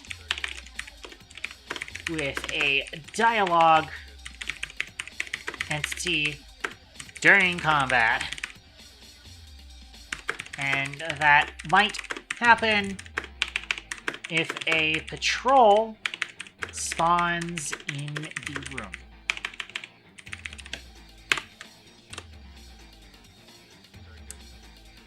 No clue, probably I was lurking last stream. Maybe. Oh, we could do that though. I still haven't done anything new with the regeneration system. It is still the same exact fucking way it was before.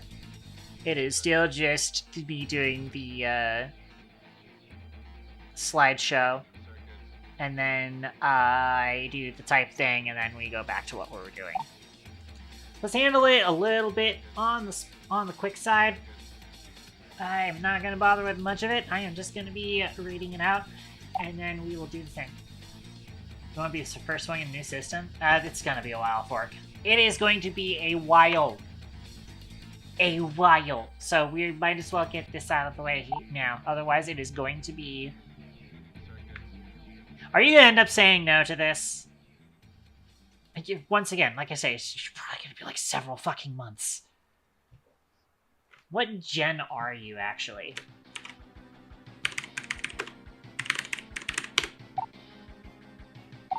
Oh, this is your first regen. This is just your first. This is your first regen. I think we should just have you regen, because that way you get some of the benefits.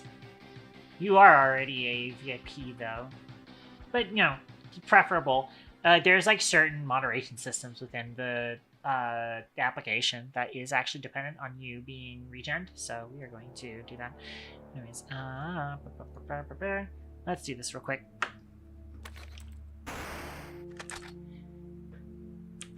Oh, there. Years of battle have taken their toll. We can regenerate you, at a cost. Your toaster can be restored, but much of your hydrogen and head pats will be lost. You know, I actually need to change that too. It's, cat coins now, isn't it? It's cat coins now. I need to change that. So we'll change that later, but yeah. These you'll have to earn all over again in KT streams. When you awaken, you'll respawn as the next generation Toaster Fricker. Would you like to go to the next gen? That's also supposed to be changed. We do need to change Toaster Fricker as well. All of that needs to be changed. Would you like to go to the next generation and test a Catgirl Sniper? All of that needs to be changed. Which actually, as it stands, all of that is still very much on back burner. But that is the question now posed to you, Photocon, is whether or not you're regenerating. Which I would, again, prefer you to do so. In fact, I probably will just do the command, honestly.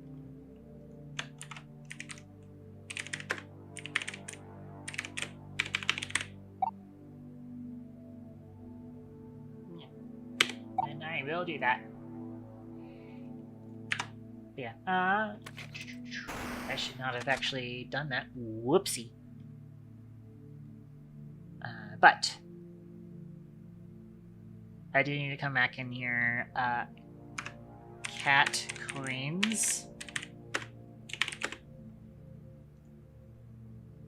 Oh, there's several lines here. KT streams. There should be Toaster Catball streams. As a next generation.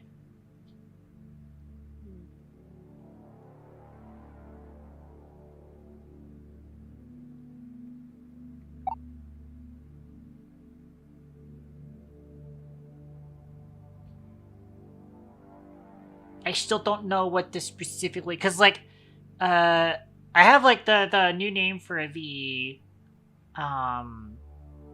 community itself. I was thinking like Shrine of Toasty, or the Discord server. I was thinking Shrine of Toasty, but that doesn't necessarily fit into you will respawn as a next generation something.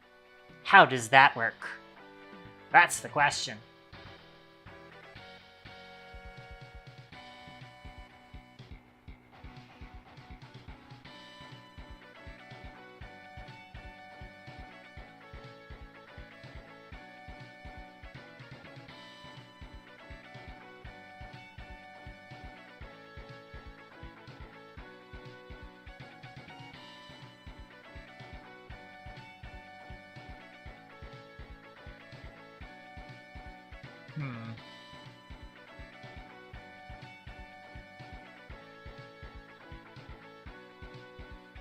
I'm probably actually just going to write pilot in here for now. I'm going to make it Respawn's the Next Generation Pilot, which is now a much more direct reference to Titanfall.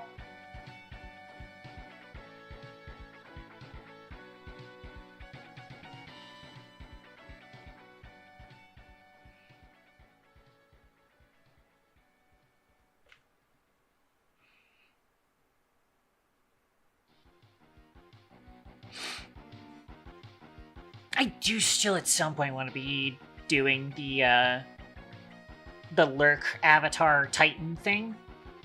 So I can't, in good faith, delete that. I'm leaving that in, but yeah. So yeah, now it's cat coins and head pats will be lost. These will have to run all over and again in Toaster Catball streams. When you awaken, you'll respawn as Next Generation Pilot. Would you like to go to the next gen?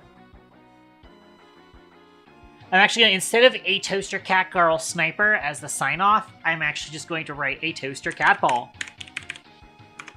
That just fits. And is shorter.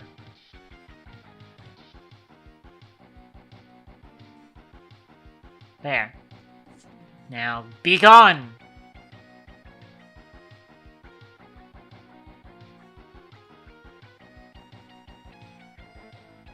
And back over here. Yeah.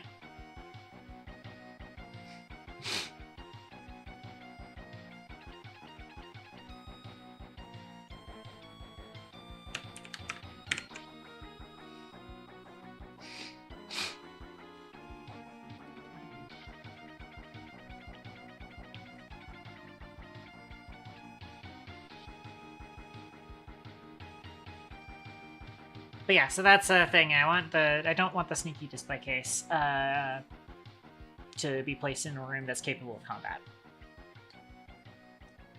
Because then patrol could be spawned there, and you get fucked up.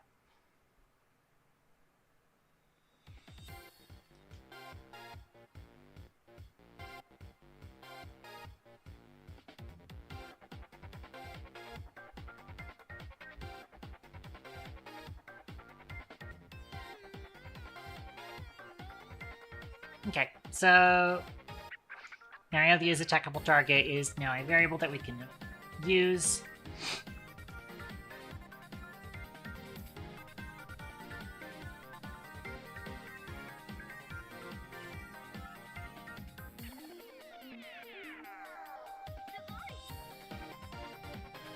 I believe Entity Health itself has a type, which is player enemy object dummy. Enemy will take priority.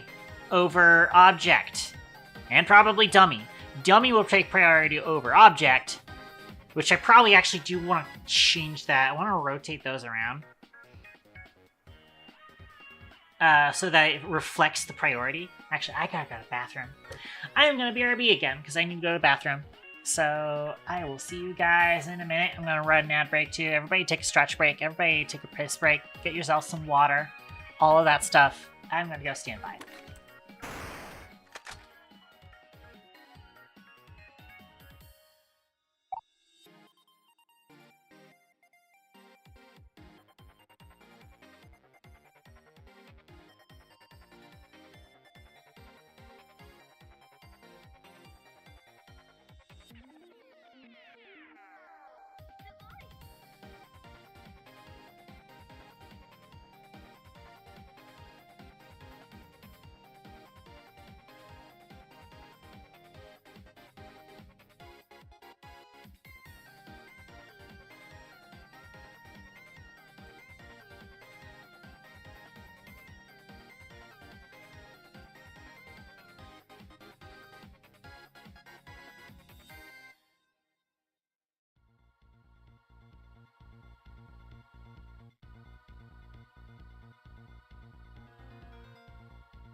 Yeah, I return. Sorry for the time spent away. Another thing that I do need to be doing is that I do need to be, like, talking a little bit softer, because I absolutely threw my voice out on Tuesday, and I really need to be talking a little bit softer than that. Especially today when I'm kind of feeling, like, a little bit tired and whatnot. Maybe it's just the fact that the coffee is flowing through me now, and that's why I'm getting more energetic, but...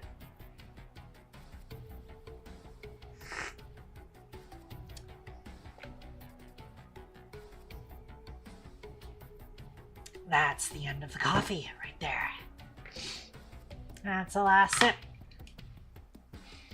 Taken down. So, then we are 2.5 hours into the stream. Not terrible. Could be worse. But yeah, so. So, the entity health type we can use to determine what the priority is.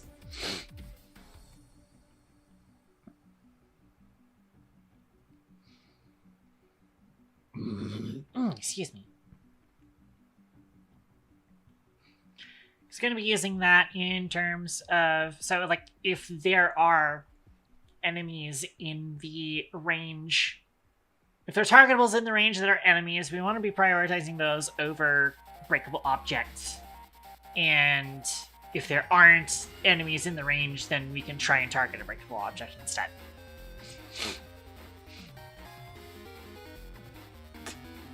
We could potentially have other subsystems within that for targetable breakable object priorities. Because we might have breakable objects that are specifically part of traps, potentially.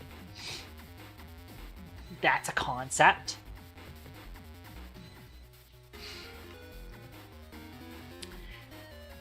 Right, so,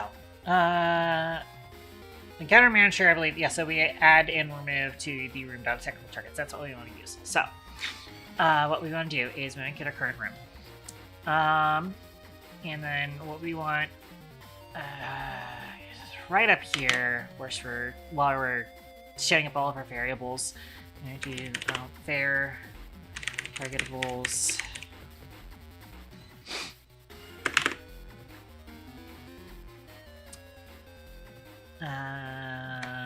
Player status, current room.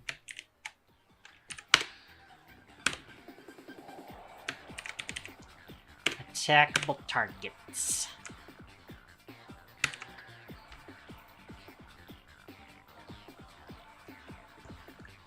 And yeah, I need like some other system. Like I still haven't properly set up things for breakable objects.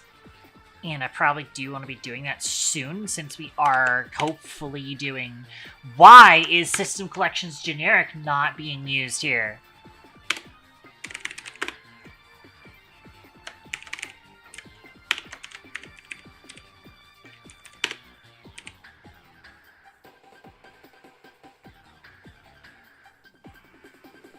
Where are we at? Here we are. There we go. Much better. Yeah, we are still catching a ray for the camera, because that is useful for target proximity. And then what I actually want to do is we're going to immediately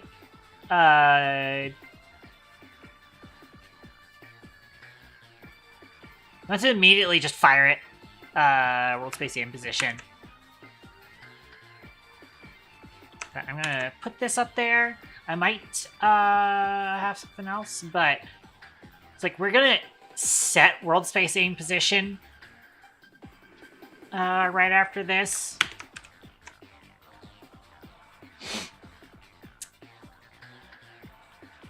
Because when we do find a target, we're just gonna immediately fix World Space Aim position to that instead. Oh, I copied that instead of cutting that. I should have, like, moved that instead, but oh well. Oh, we don't want that to return either. We need to make sure that's not returning. We just want that to set World Space Aim position.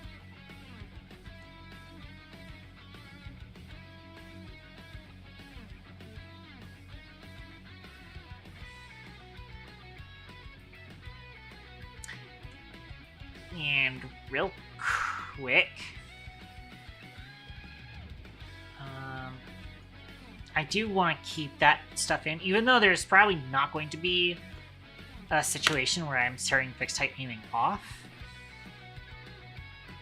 I'm going to put it in here anyways, and then I'm just going to collapse it down for when I don't need it.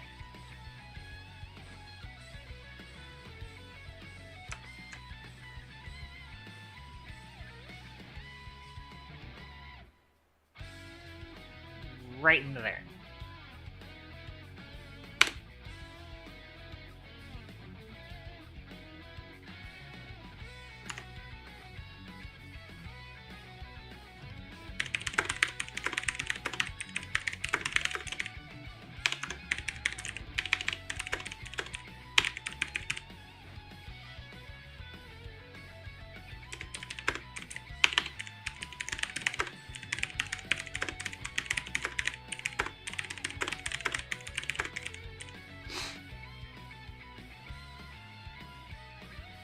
And collapse that down, because we're not using that. But actually, we can put that outside of it.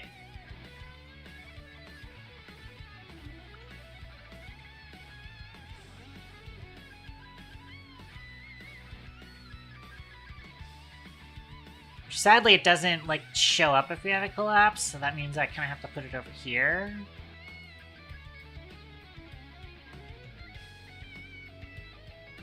Unless it does work, but no. Oh, could it put I can't talk. I'm putting it here. I'm just gonna put that there and collapse it again.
Something else that we might end up doing is I might set up some sort of thing where if we're doing a field of view, right? And we have like a 15-degree field of view within which we can auto-target enemies.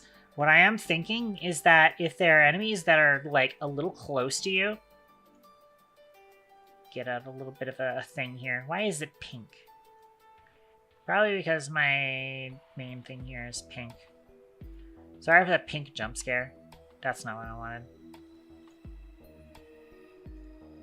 There. I'm going real pirate software with this, which sucks nowadays, but oh. So if you have our guy right here, here's our player, and then if we are doing a 15-degree angle, and then we're looking like in this direction, we have like this, and then we have 90 minus 15 is 75. And so we have this. Then we have an enemy that is right here. Or an enemy that is like right here. Like if we're going off of the enemy's targetable position, which is a point in space. then that means that, like, there's a specific area that the enemy needs to be standing in when they're close. So what I might need to do to mitigate that is when they're closer than that, I want to probably just do some, like, geometry, to be like, they can also be within a certain left-right range of the player, and auto-target it that way, to make it a little bit easier to target enemies that are close to you. As it stands, a lot of combat's going to be close to you anyways. So I do want to make sure that that is a consideration that we make. But for now, what we need is we're going to get rid of basically this entire code.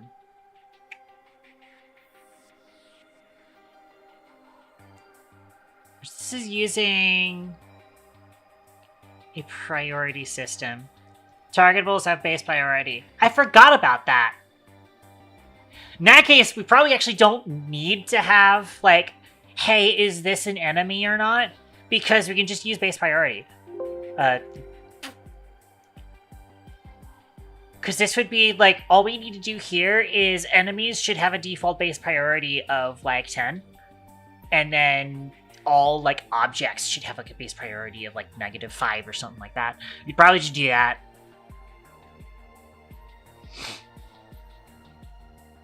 Like, if I go look at data, prefabs, enemies, minion, and look at assault grunt, and our auto target hole. Yeah, base priority 10. I actually did set enemies to base priority 10. I might actually want the lieutenant to have a base priority of 20.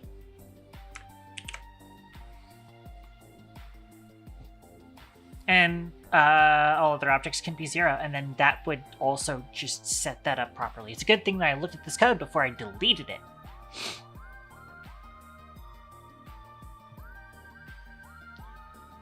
So I think what we're going to do is, rather than just completely deleting this, what I might end up doing is I'm going to, instead of this being a for each raycast hit, we will instead do for each targetable hull,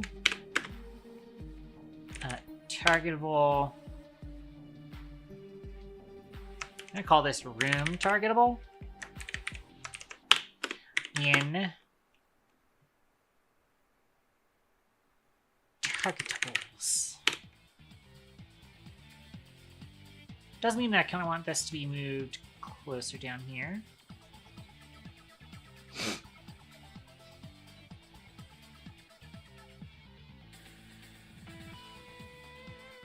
This gets used outside of it, doesn't it? Yeah, it does. So I don't want to get rid of new target. We don't keep that. We are going to get rid of the raycast, though.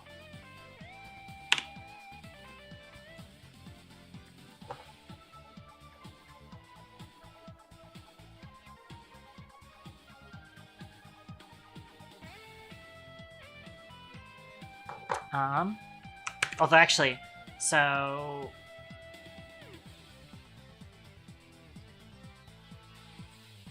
it wouldn't be fine target mask. Okay, I'm gonna come up here real quick. Find surface mask.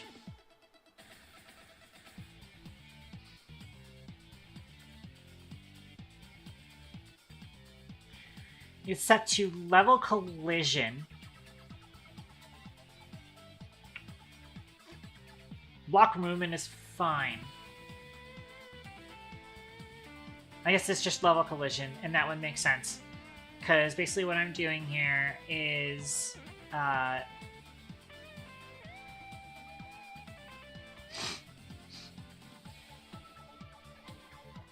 thinking of the things that I want for turn, in terms of like whether or not the player can actually target the enemy, Kind of depends on whether or not there is a wall blocking the enemy from you.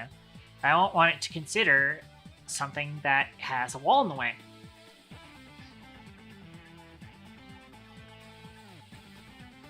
Okay, but we are gonna go back over there. So I think Fine Surface Mask is fine for now, but I might rename this potentially.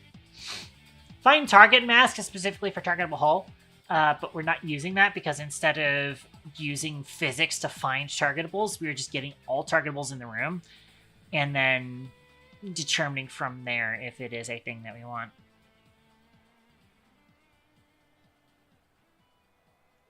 So, first things first.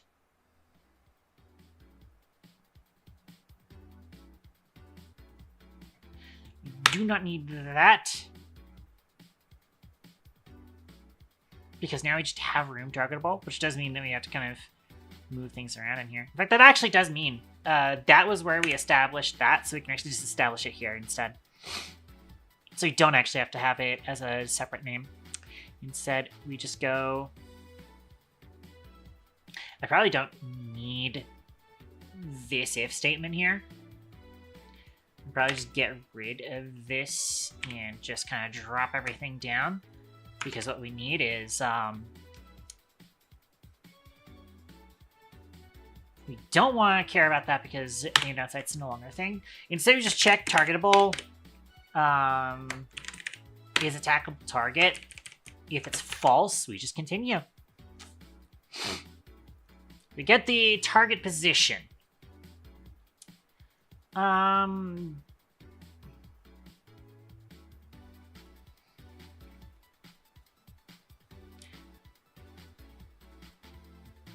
Distance between crosshair position and world of viewport point. Oh, this is the vector 2 distance. This is the distance between the target and the player. The distance between the target's position on the screen and the crosshair position. Which is something that we want to use for crosshair priority. So I guess we will keep that. We will go ahead and check if target position is off screen. Actually, we don't want to check if target position is off screen. We want us to be able to target off screen targets. Sorry, 3D print and didn't check if I had enough filament to finish it, and it's too far along to be worth stopping now. Meow. That's unfortunate.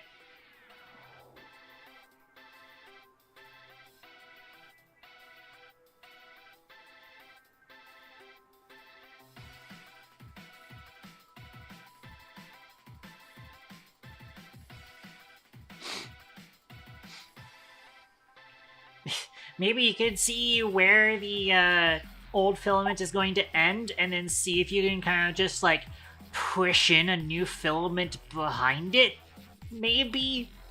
That sounds ill-advised, but it would be something I could try. I don't think it would necessarily break the machine. It probably won't work, but it probably won't break anything either. Anyway, sinuses, stop doing this.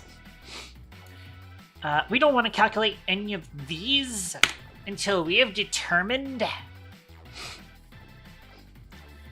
if the enemy is within our auto-target range. So actually, the first thing that we want to do is float auto-target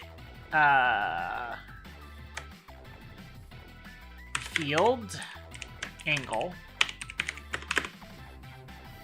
We are the input handler, so all we need is our settings. Aim assist field angle.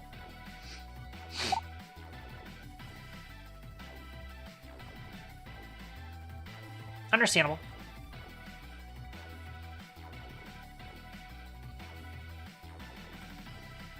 And yeah, at some point I'm going to need to figure out how we set up the other thing for when they're too close for the auto-target to work. Understandable, Fork. Understandable. I'm usually around here for the yapping anyways.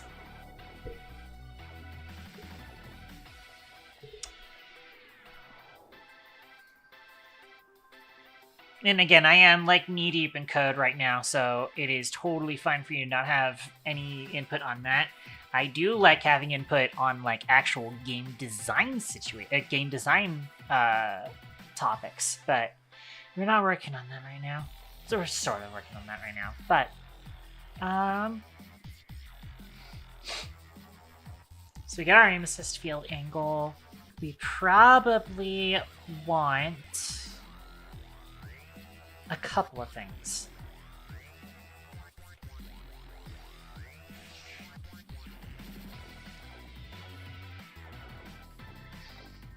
We're going to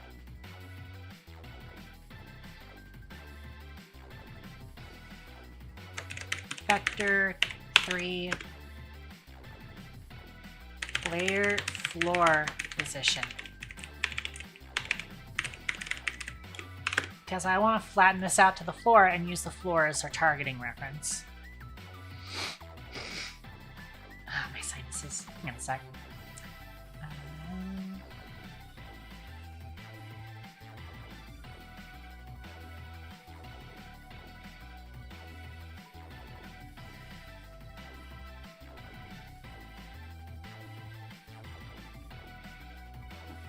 Okay, a little bit better, but still not great with sinuses, but oh well.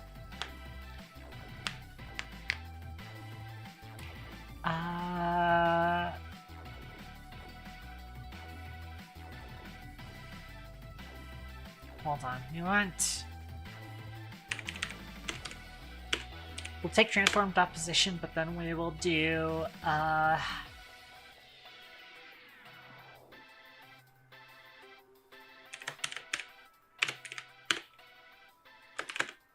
reassign it to new vector 3. Actually, wait, isn't there... There's a method I can do, right?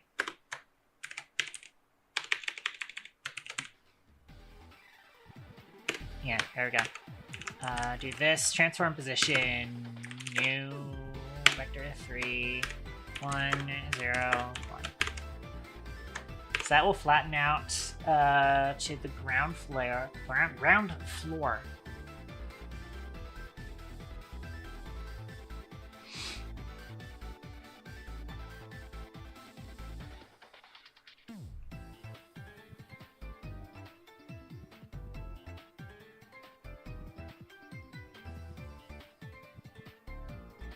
And then what we want is vector 3 aim forward.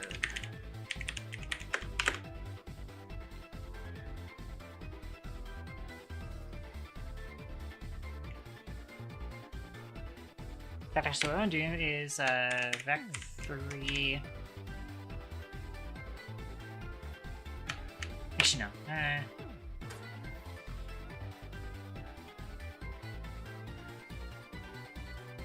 We'll temporarily scale the world space aim position to the floor, and then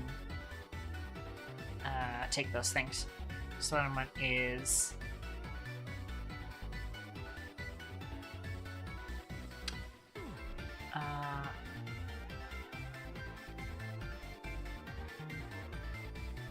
we take world space aim position, subtract.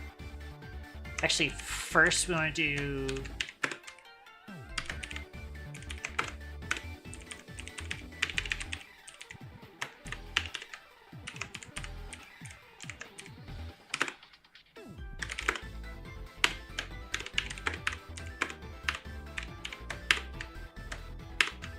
we put that on the floor at the same time, and then we subtract player floor position from it. And then what we do is if aim forward magnitude is greater than 0, then we do aim forward equals aim forward normalize.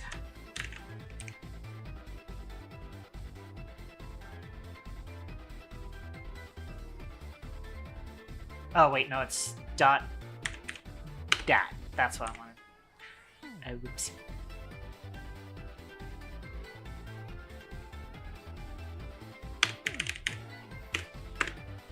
Technically speaking, I could probably put this together, but it might actually be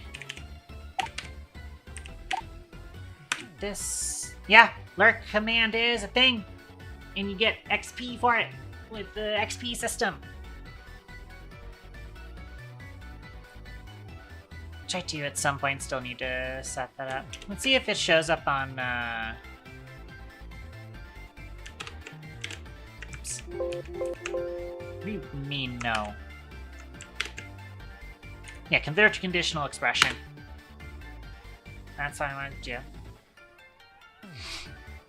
So normalize it if magnitude is greater than 0, otherwise default will transform forward.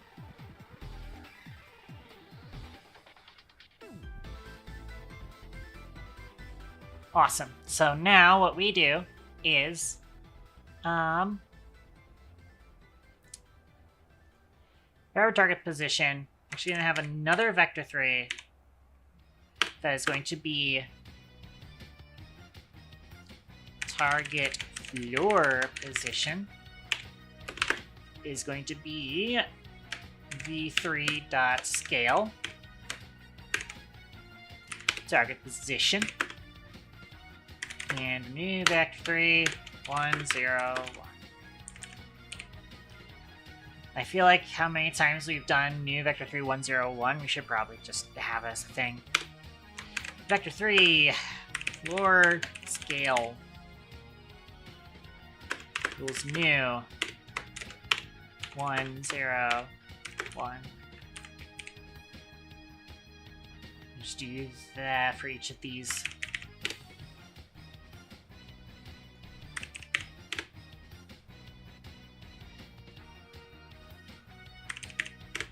There we go.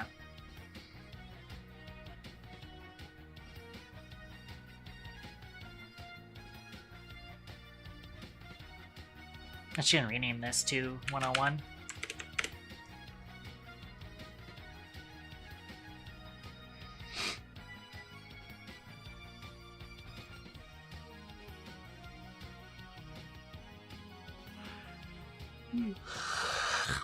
That was a yawn.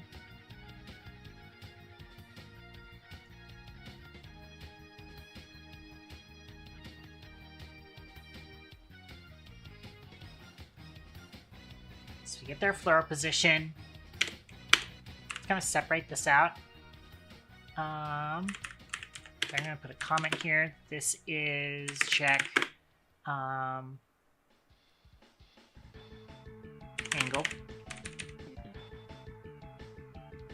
And what we want is float angle is going to be vector 3 dot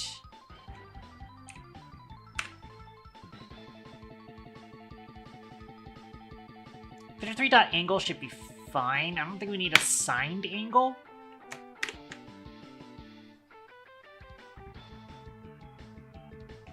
We might want signed angle for different, what's what I'm looking for, target prioritization procedures, but for now we don't know what those are, so we are just going to do aim forward and target floor position even.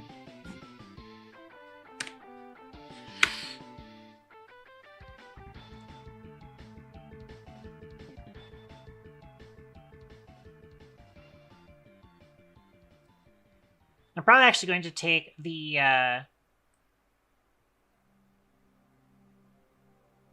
where are you? All target field angle. I'm actually going to divide this by 2. Because we want it to be a cone that is 15 degrees wide. Therefore, the angle needs to be less than 7.5.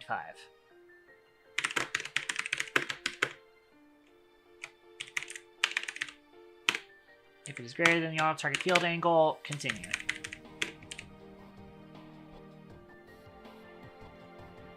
Then we will do our other checks.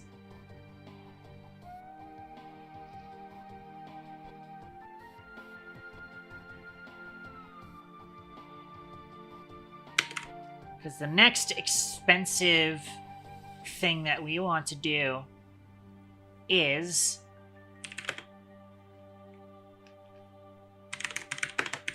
line of sight.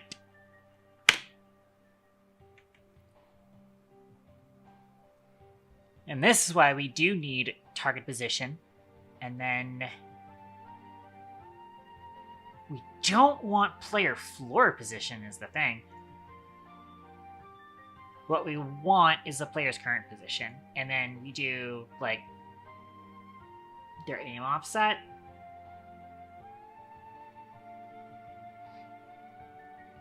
Should probably just default to, like, 1 meter up.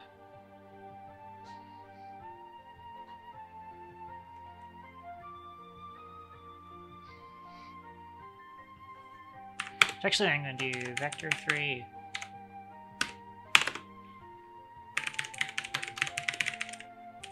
Player position. And then actually put that into here.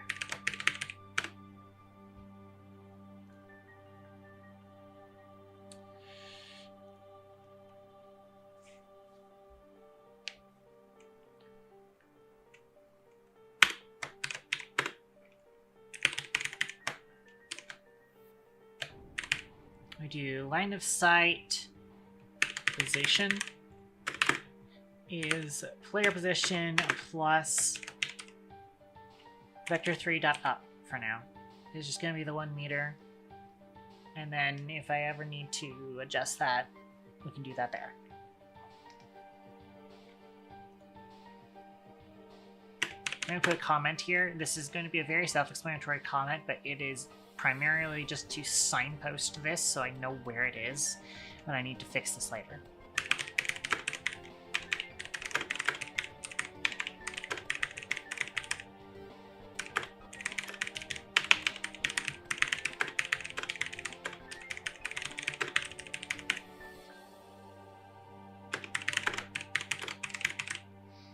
Alright. And it will just be a normal raycast rather than any sort of sphere cast. We don't really need to check much there. A lot of weapons are just going to be raycasts anyways, so it should be fine that way.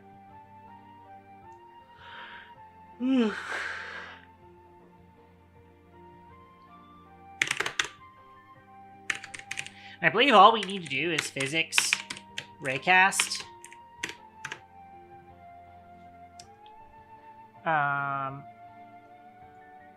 Let me actually do something real quick. First, we do need a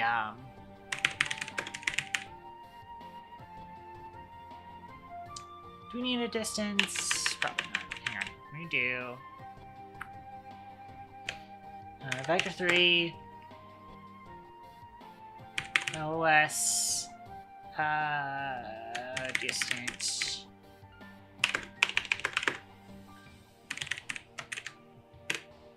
I'm gonna turn my fan around because I'm starting to get chill on my arm.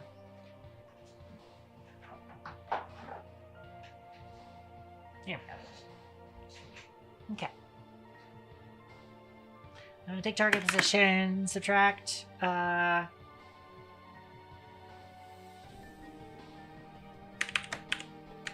player line of sight position.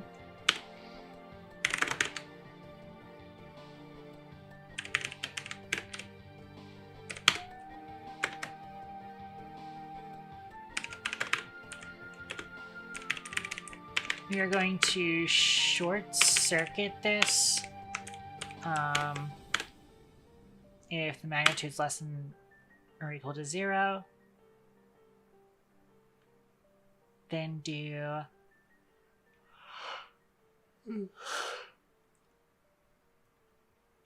that way we can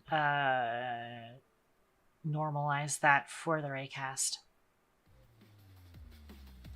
Actually, yeah, if we're doing the raycast, that does mean that I need this equals that.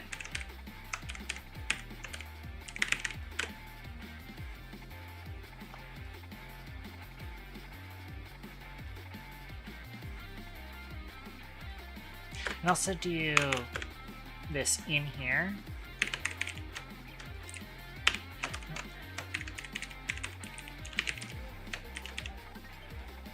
So do physics.writecast.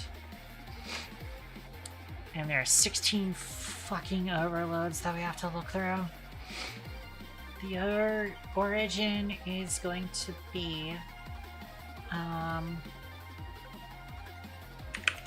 line of sight position. The direction will be line of sight distance.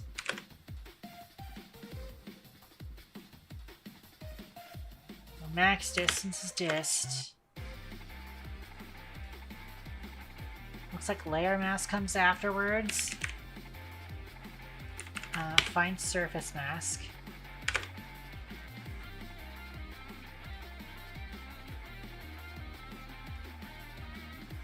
Origin direction, max distance, in layer mask. I think that's it.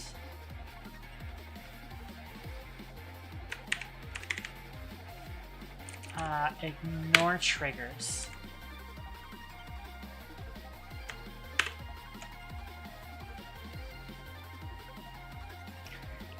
And then so we will just move on if this hits a wall.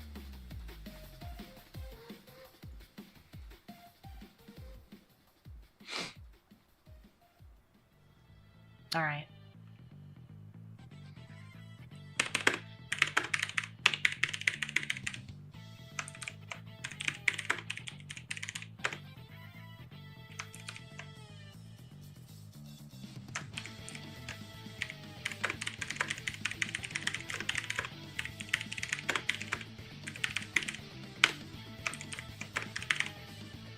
So you have to determine targets valid, do priorities now.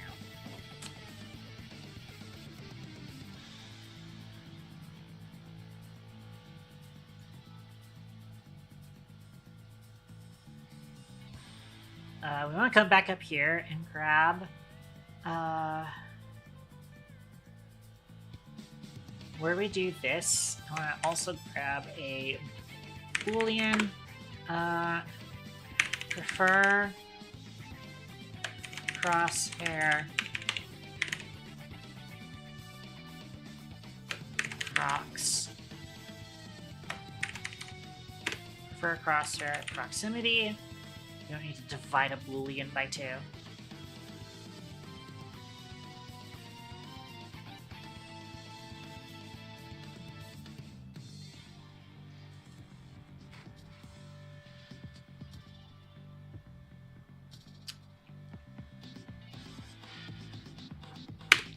And then we're just going to do if prefer crosshair proximity is turned on, then we will check this. Otherwise, we will skip checking that entirely. And instead, we'll check player distance.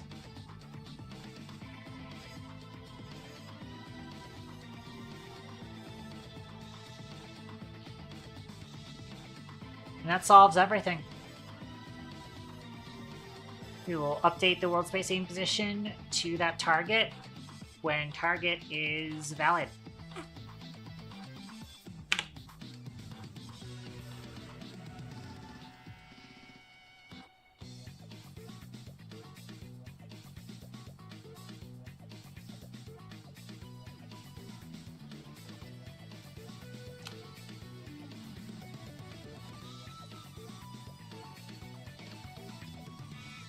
Let's go find out how that looks.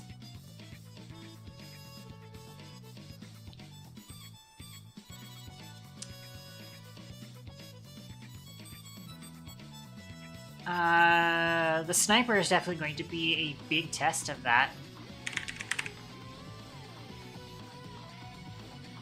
Right now, the RNGC doesn't do anything except for changing the encounters, by the way. Because obviously you saw it, the level layout is static for now. Alright. That is a little bit of a shitty performance. Is that because of the physics is the question. Give me standalone profiler.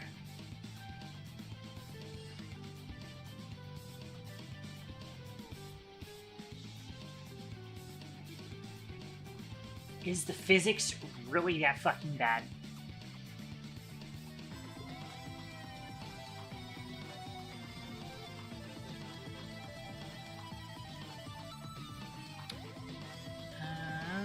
Limit weapons. No bubble. Start. It can't be that fucking bad, right? Pause and bring the profiler in here.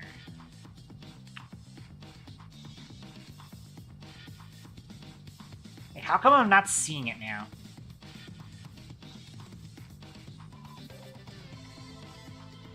This is where we're walking into the room and we're activating all the enemies, and then there's no change in the FPS.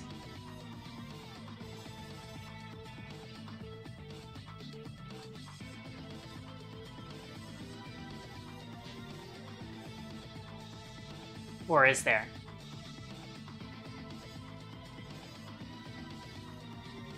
CPU exceeded your target frame time. It like wasn't even that bad before is the problem.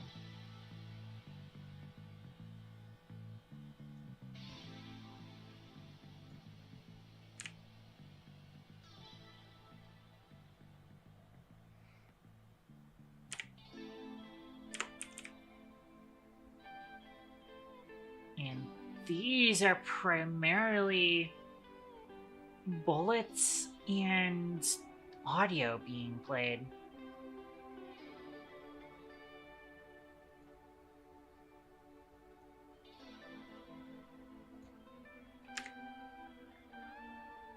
Hang on.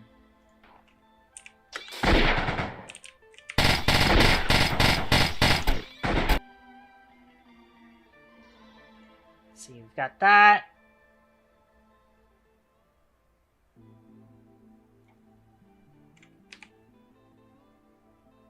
Here we've got render loop.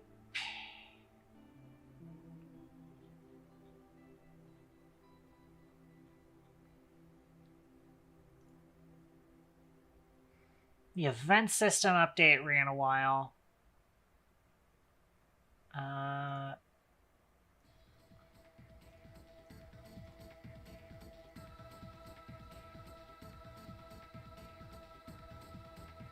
So here the CPU took 17 milliseconds. Why did the CPU take 17 milliseconds?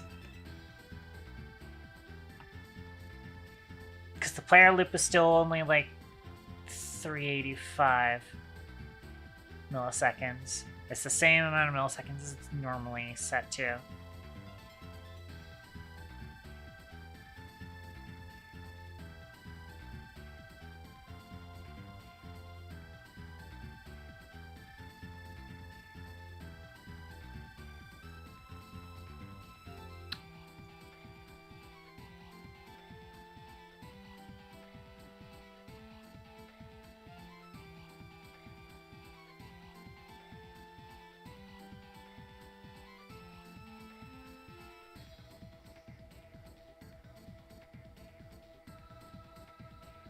Although it's entirely possible that, like, part of it is the editor?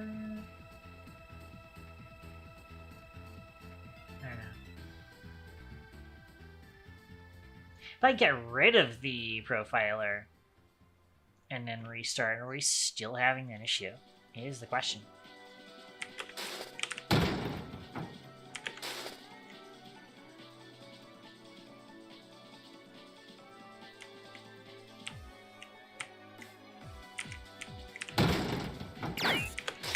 It feels way worse somehow.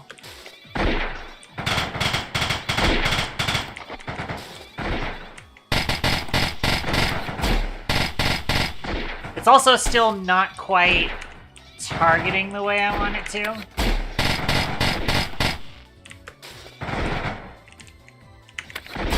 I'm trying to use, like... Oh, that guy got hit.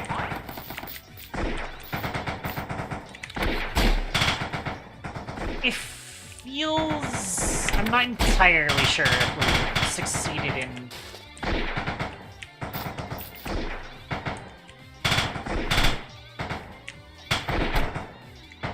I might need it to be more lenient.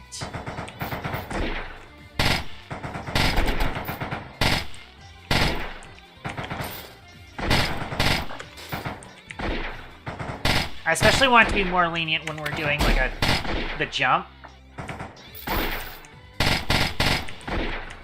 Like, you're still alive. Like, that should have been able to hit.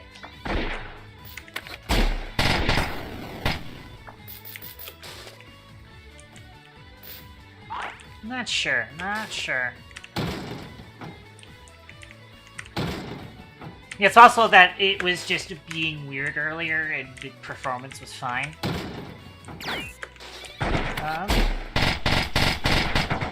That should have hit somebody.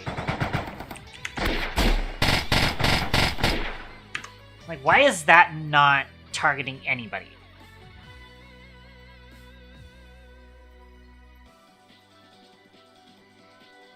Let me actually find something out. Hang on.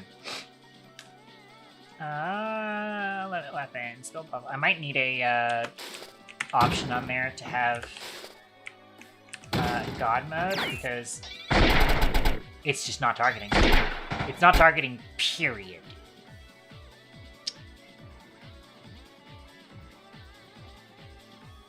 Because otherwise that guy would have highlighted.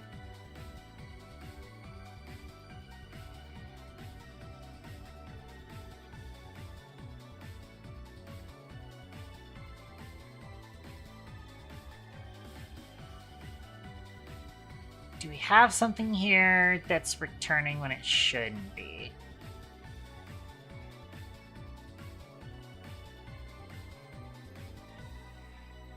Like, this is returning false, so this shouldn't be running.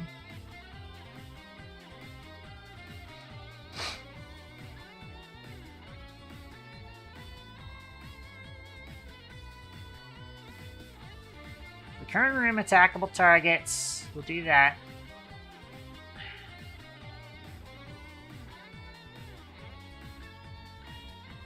This will be added to there.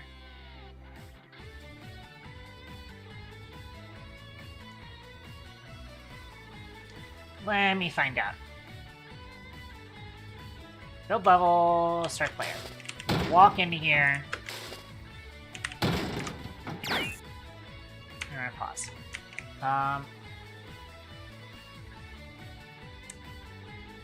Let's look at this guy. And we're gonna go debug mode. Oh, that's right. No, we have to go to auto target hull. Your base priority is 10. Why are you not an attackable target? Why are you not an attackable target? Why is it that you've set an entity health, but you're not an attackable target?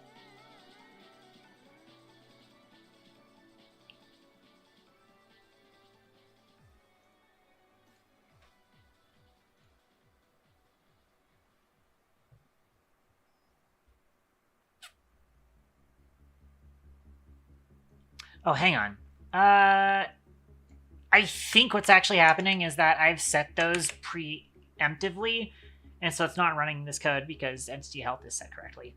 Let's see. Come on. Let's see if doing that has fixed it. Limit weapons, build level, start. I do still need to make that still randomize automatically.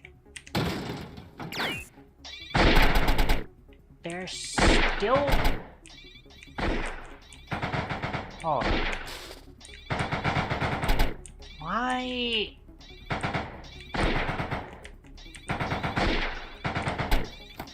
What is... Huh? What is this targeting? I'll side tag, because I should probably go ahead like, turn on the thing. Why the fuck am I targeting random fucking people? That's what I want to know right now. What did I fuck up with this?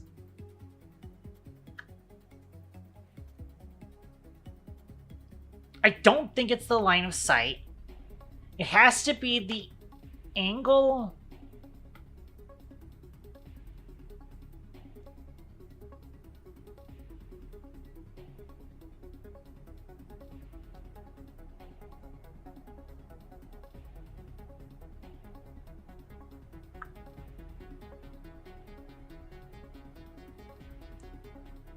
Because I'm assuming everybody is attackable now, right?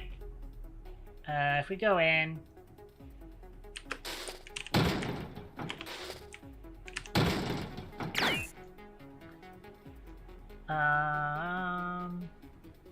Your auto-target hole is attackable target is true. Everybody's attackable. So why the fuck...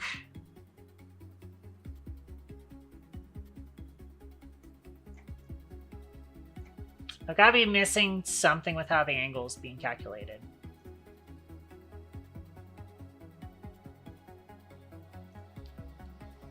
So aim forward.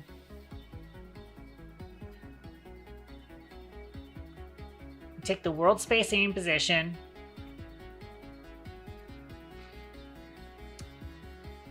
And you take player floor position,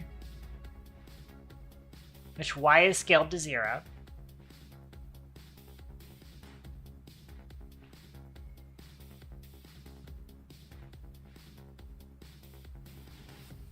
Do the targetable position here.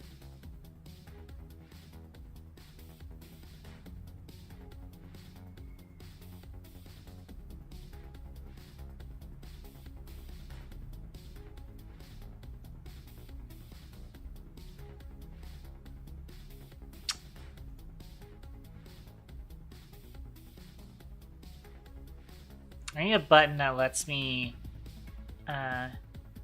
actually, you know what? I think I have an idea. Attach to Unity.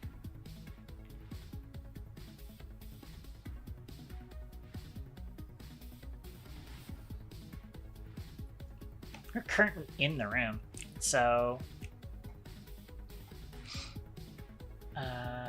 what I want to do... What I'm actually also going to do... Click on you.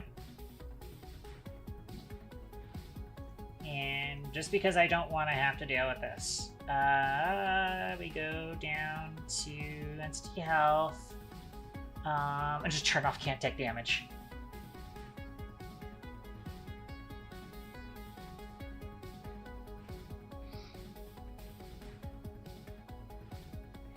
And I am going to point at you, except for the fact that... Why is that like that? That's so weird. I'm also realizing that, like, I have to choose somebody who is in that range. And I need to then add a breakpoint right here. We're then going to have Unity unpause. That's going to immediately hit the breakpoint.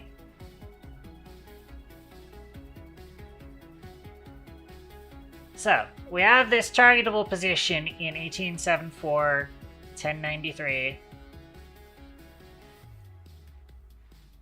Kind of wish I could have Unity pause here so that I could continue looking at that. But debug. I want Shift F11.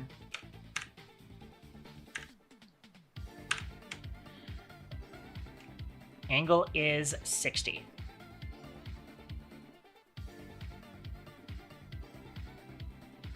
These values look correct.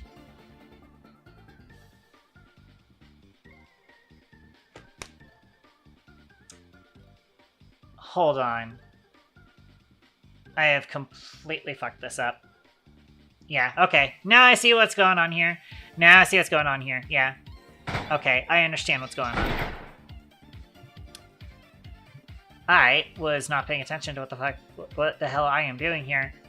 We don't want the angle between the aim forward and the target floor position. That is not what we want. We want to take...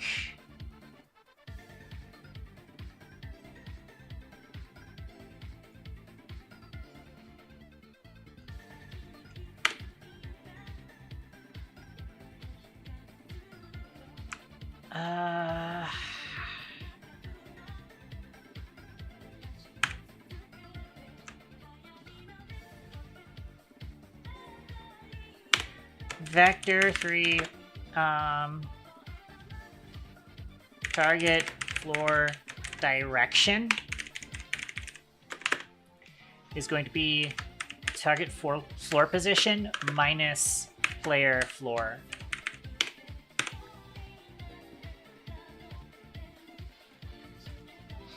And then I'm actually going to set this up in a smart way where I go, if target floor direction magnitude is less than or equal to 0, or we take immediately vector 3 angle because we don't actually need that. And instead of it being towards target floor position, it's instead target floor direction.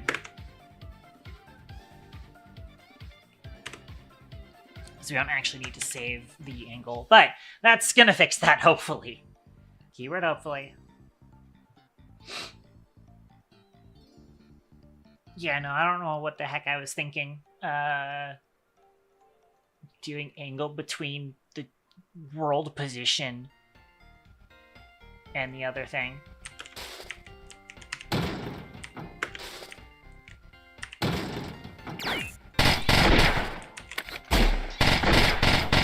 Way better.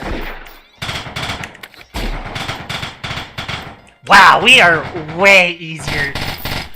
It is way easier to hit things.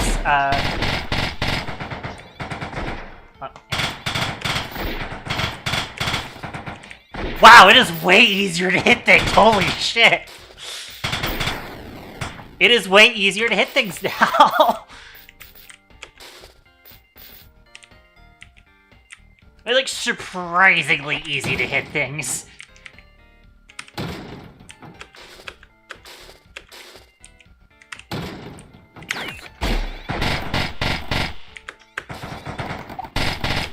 Ooh, there we go. We want to focus the sniper guy.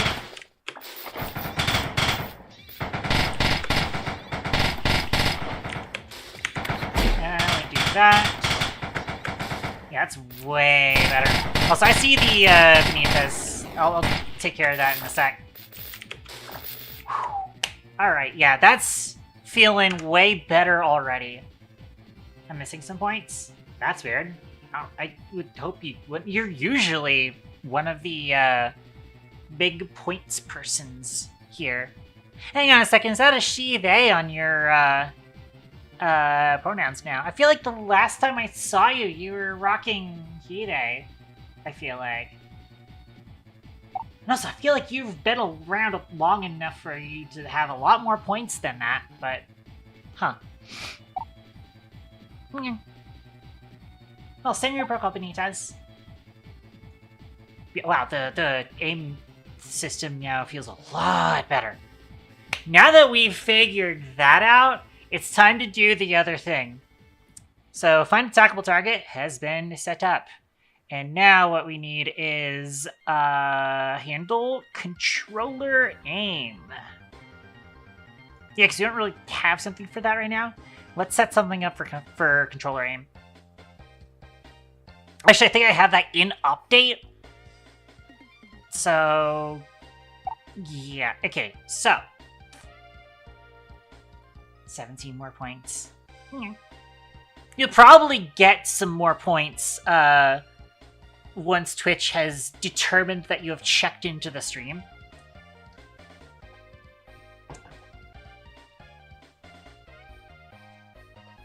I still fucked up. Hang on, what do you mean I didn't update that chat message? Why does that still say Katon? I'm pretty sure I updated all of the thingamadings. This is in app data local low. Where is that? Oh, apparently I didn't. Interesting. I gotta like just control F through here to make sure I'm catching all of the things. Yeah, welcome back, Benitez. I'm not sure if you caught the quote-unquote re-debut stream on Tuesday. I still don't have the new model up yet, unfortunately, but I am hopefully going to have that done by 2026. And the, design for it is progressing very nicely. Anyways, that's the other thing that I do actually need on the player gameplay settings. I want public float controller look distance. Yes, I did. That was my big comeback stream, Benitez. I don't know if you still want to be going by Benitez. But, I don't know if you noticed, the channel name is different right now. I announced all of that and stuff on Tuesday. Well, actually, I announced it a few days prior to that, and then I did the big stream where I talked about it on Tuesday.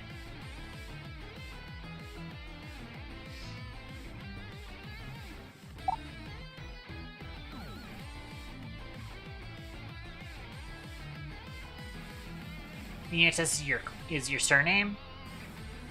Okay. I see. I want to figure out what kind of distance I'm supposed to be using for this.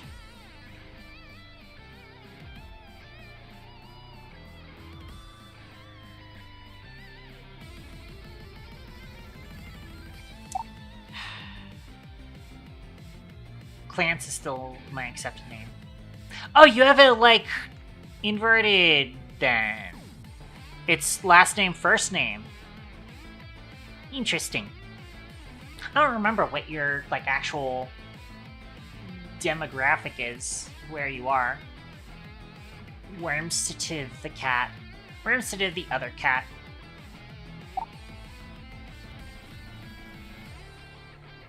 Oh, I see.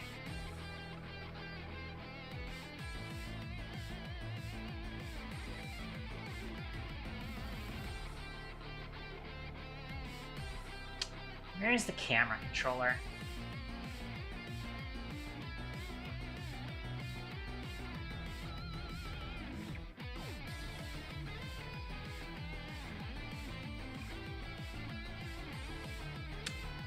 Oh, there's like math that I normally do to figure out what that is.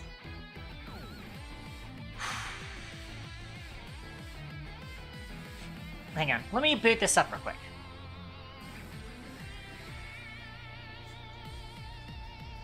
I'm gonna sit here. So, the camera basically handles this entire room. From here to here is about to this line, and that's 4 meters in, so that's 16 meters.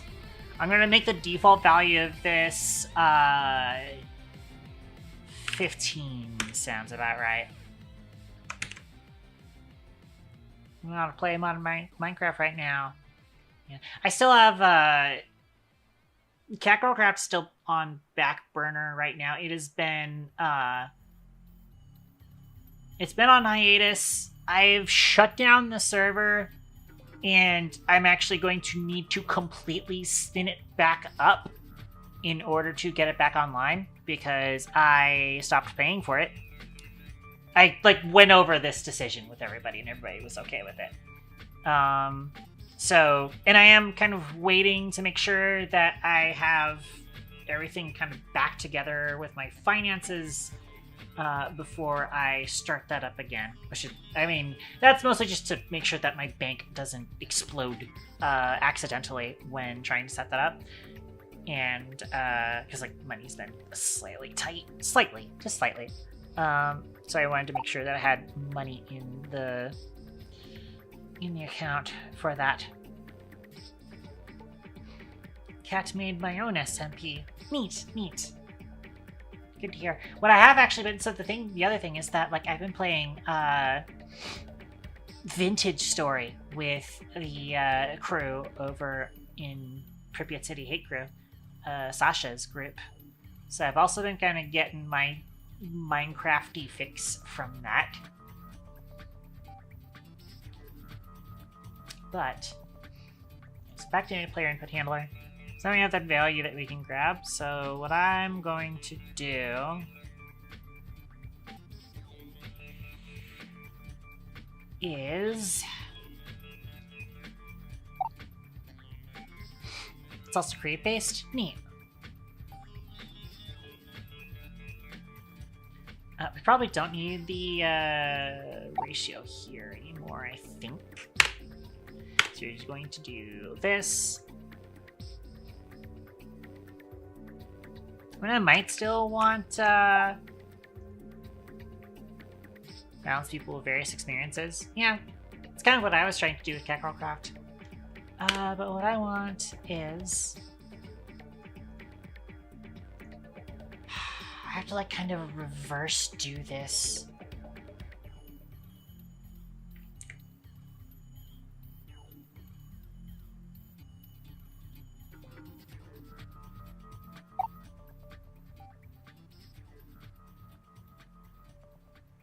You know what I could also do, because of the fact that I'm setting this up this way? What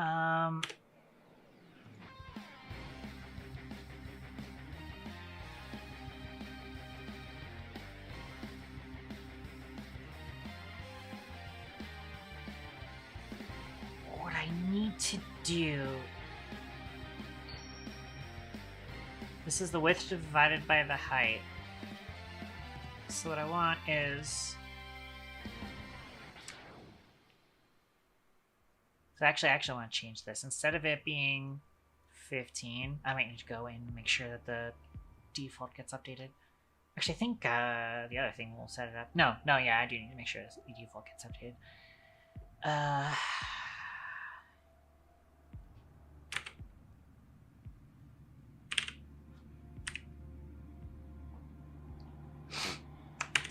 We're going to use this value. Can't use this arch, by the way. That's the meme, isn't it? That is the meme. You are now she, they, and you're doing the I use arch, by the way. I'm not gonna mess with you for it. Or I'm not gonna, like, actually fault you for it. I just thought that was funny. FTB as a group stinks, not surprising.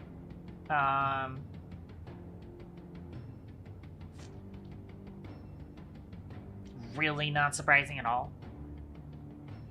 I'm trying to figure out how I want to be setting this up.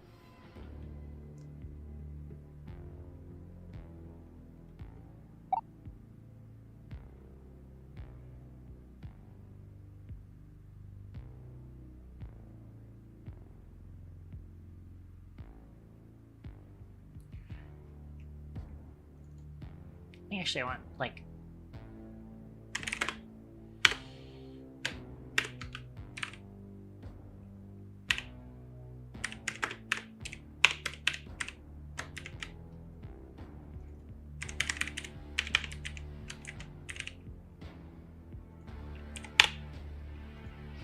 take this.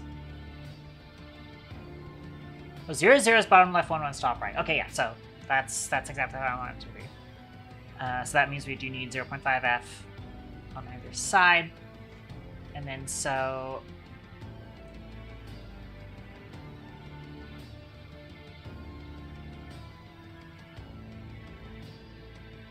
Does that mean I actually don't even need H ratio? At least, not until I decide whether or not the controller needs to account for the width and height separately. So instead, we'll just be doing... Oh, I see why we're doing Math Clap 01. It's because,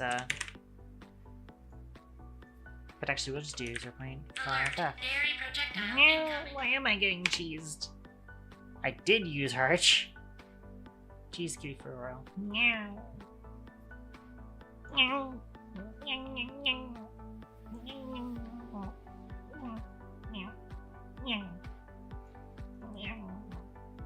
surprised it's taking me this long to get cheesed.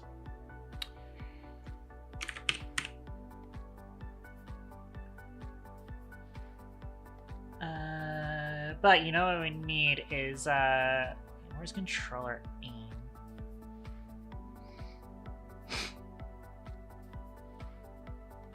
Yeah, because we're previously using, well, that's controller aim sensitivity times DT. Which, yeah, so we actually want to change this. Instead of it being a delta time thing, we want to instead be multiplied by,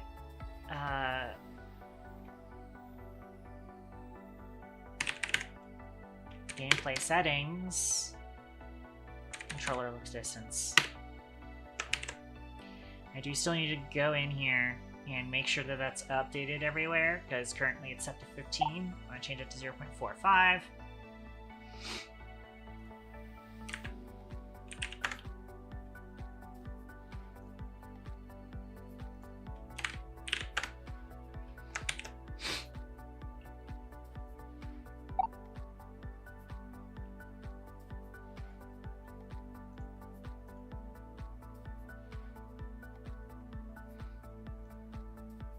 So now it should work like that. Let's see if that works the way that I'm hoping it. So let's click Use Controller. Build level. Let's see if that works the way See if it wakes. I'm Boston now. Or no, it's not Boston. That's like Chicago. I don't know.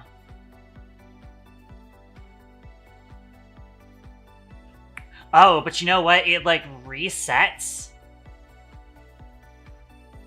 It resets, so we're gonna need just something to where, like, if it's not being touched, it just continues the same place.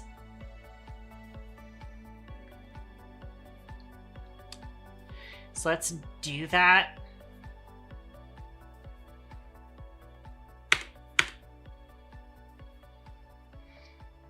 We're gonna do...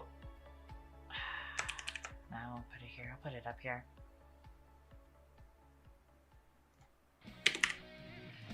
Private vector 2. Last controller in position.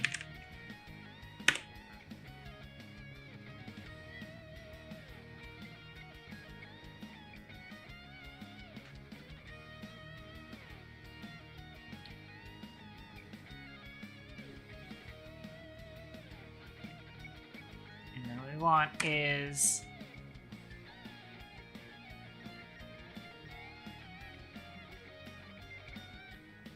that actually no, because we're setting crosshair positions. We can actually just do if controller aim magnitude is greater than or equal to some sort of dead zone, but theoretically, that would be a dead zone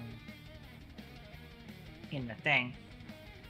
Probably actually do just greater than 0, and I think dead zone is going to take care of it. Like the, what do you mean it's not? Quick action. There we go, add braces.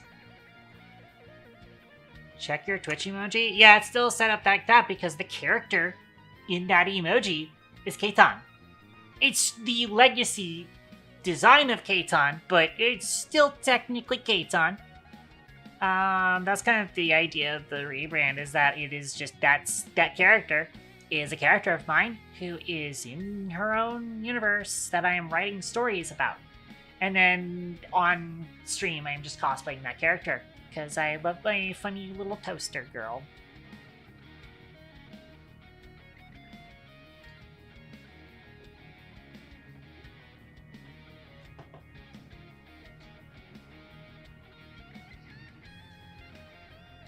She is the Toaster Catball, the Toaster Catgirl Sniper, and I am simply the Catball.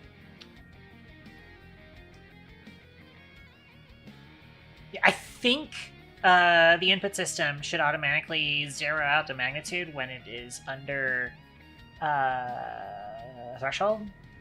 I think. Alright, so do you use controller, weapons, build level, start? No, it does not. It, in fact, does not do what I want it to do.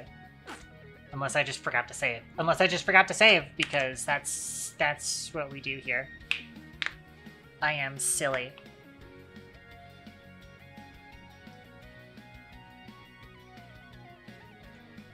I remembered to silly and forgot to save.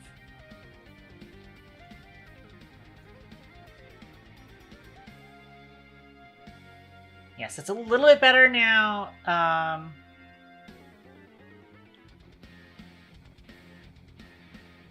I may want some sort of, like,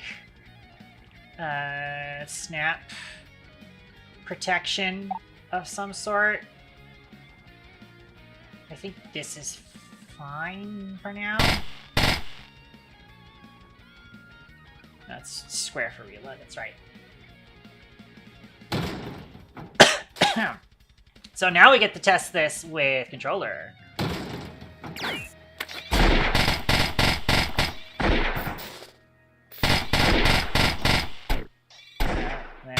I am fucking this up. I am fucking this up real bad.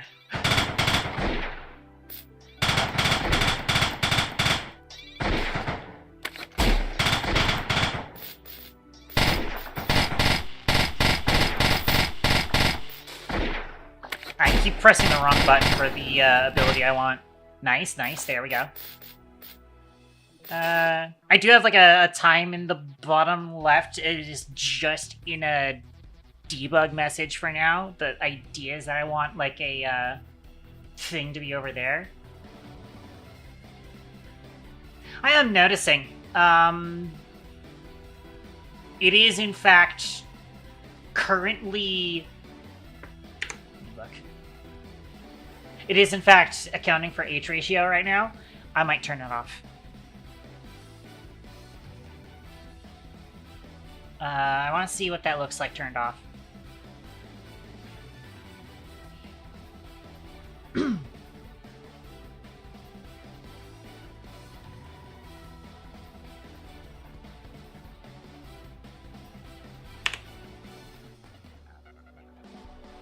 I'm also going to go ahead and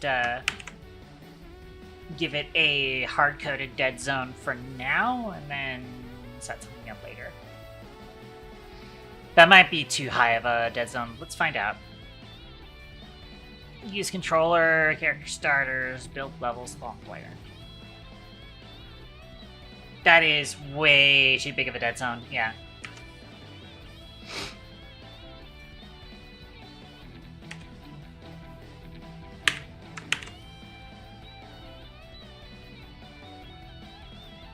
Oh, that's right, because the controller aim magnitude is currently already coming out of this.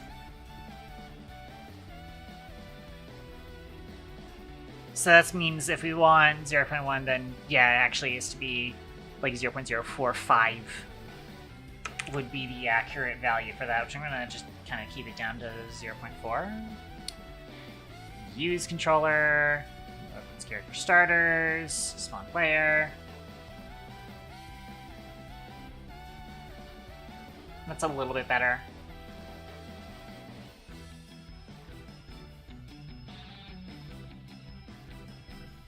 It still gives us some control. I actually kind of don't like the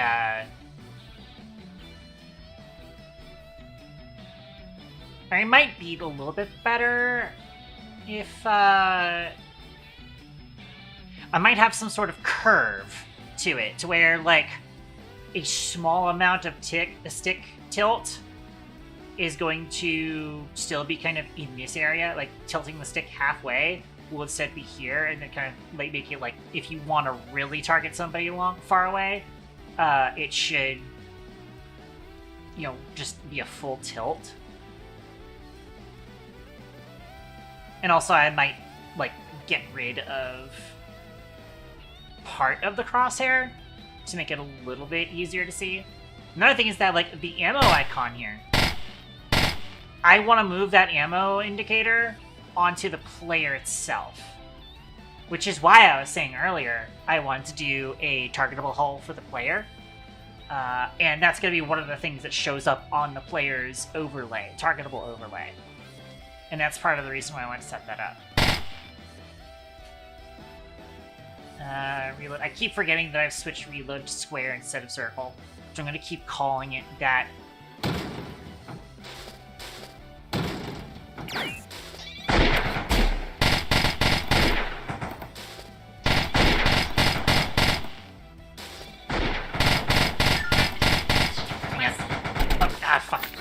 I keep pressing the wrong button for the ability.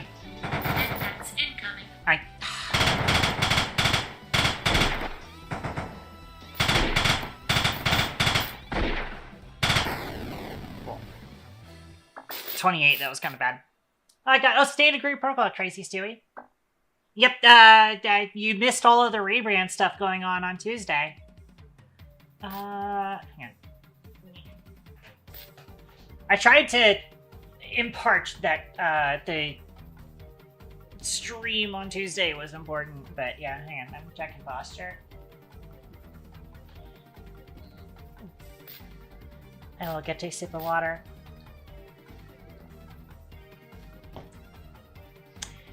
You know, I get head pat. Yeah.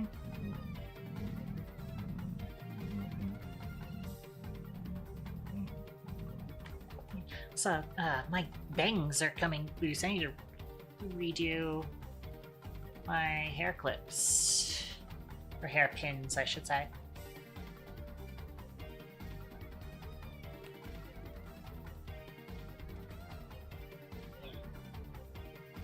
Close enough.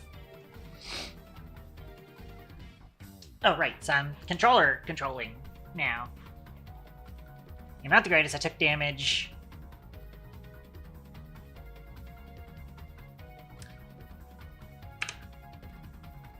Yeah, I think what I want to do is...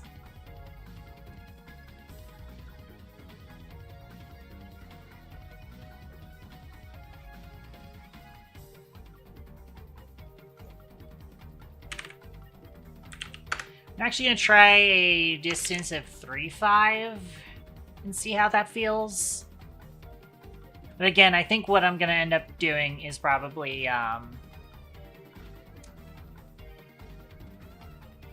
That actually does feel decent. But what I might do is I might end up setting up a curve for it.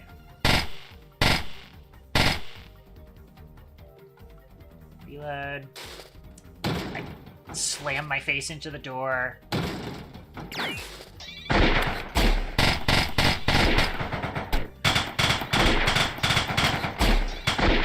I fucked that up. I keep double tapping the weapon switch button too, which is not doing me any favors. Whenever I want to switch to the other gun. 21! That's way better, but I did take a lot of damage there. It's starting to feel better. This is starting to feel better. But yeah, it's still a little weird getting used to right bumper switch weapons. Because I keep double tapping it for some reason. If I can set up a weapon wheel on that button too, that would probably be great. But, yeah. So let's go over here. And again, it's like I keep fucking it up, and the,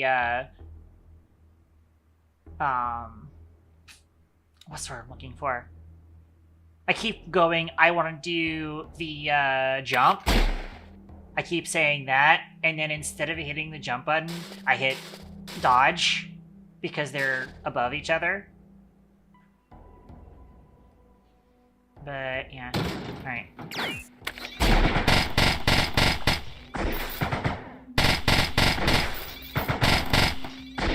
I have to remember not to double hit that, and then reload that.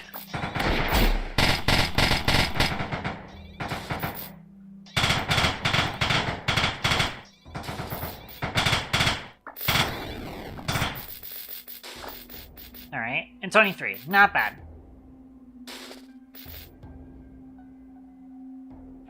Yeah, I'm thinking like par time's probably going to be like 24 for a room of this size. There's like certain things that still need to be done based on like actual enemy count and density. I think I am going to re-enable the... I'm going to put the controller look distance back to 4.5. In fact, I actually put it to like 5.5. And then I'm going to go in here and I'm going to re-add the ratio. Because it does feel kind of friggin' weird. Otherwise. Use controller. Limit weapons. Let me actually see how everything feels with the sniper now. I probably will, on controller, I probably want to,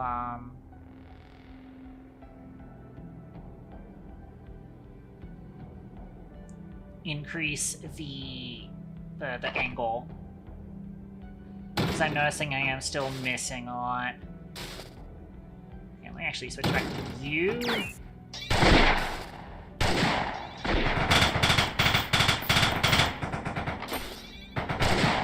Nice, nice. Not the greatest, but it's fine. And we're going to do this standard protocol code drift. Thank you very much for following with the game. I said that up a little weirdly, but that's fine. Nice. That was 25. Not as good as it could be, but we're really learning the system now.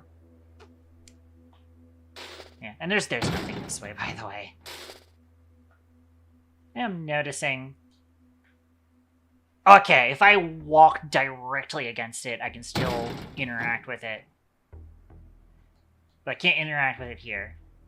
If I'm facing away from it. If I face towards it, I can. That's because the interact mask is based on where you're facing.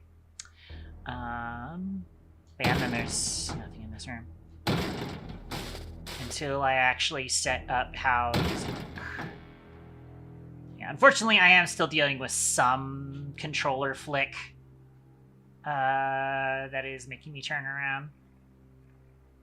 And for now, I am leaving it that way. And again, a big part of that is just the fact that, like, what's the word I'm looking for? I forgot the term I was looking for. Part of it is just the fact that I put interact on a face button, so I do have to like let go of the analog stick to do that. I still need to set something up to where the backside of doors are hidden. Actually, that's if find door... Well, actually no, because if I walk over here, you can't see the back of that, even though that's a new room in front of us. Yeah, alright. I did not reload my gun, that's fine. I keep double tapping it again.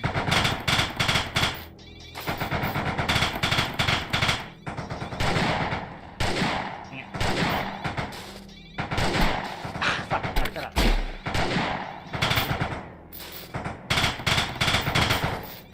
There's a dodge out of me. There we go. Yeah, 25 is a little wonky, and I took damage and ate a bar. So yeah.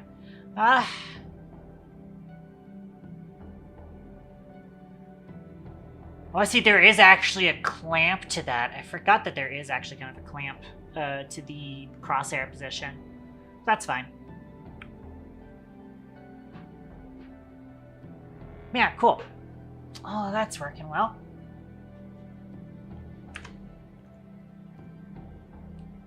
I'm really happy that the controller works way freaking better now.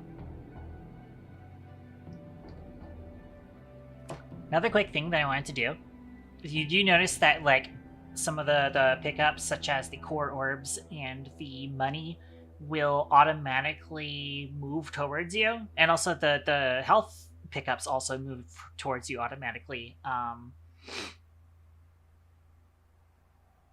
Which actually I might make it so that those don't, potentially. Unless your health is... the missing amount of health is more than what that ration will heal, because otherwise it should be optional for you to actually pick up a ration like that. But I do want to make it so that when the encounter is over, it should much quicker pull in the money and core charge. I might actually make the core charge in general move a little bit faster. I think it probably will actually, like, go a little bit in the middle.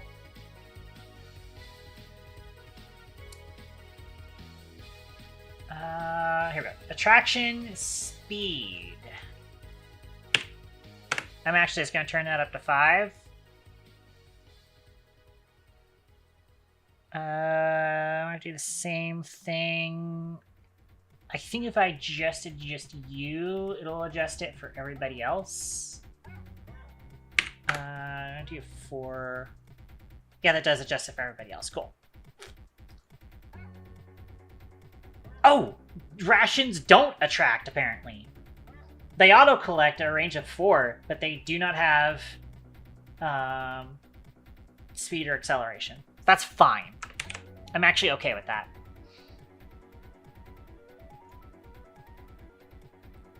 I think that is because of the fact that they can potentially be not able to be picked up. And I think I was just like, oh, I don't want... I want it to kind of get stuck to the player. But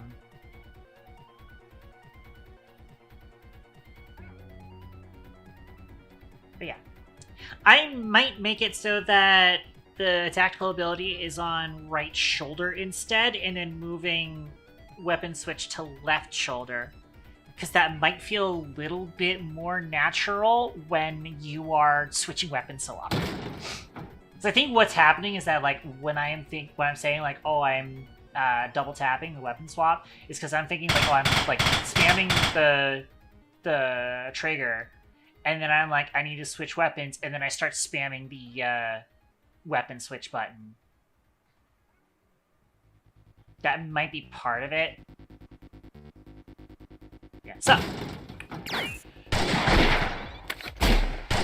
I don't know why I decided that I wanted to do that. I took damage.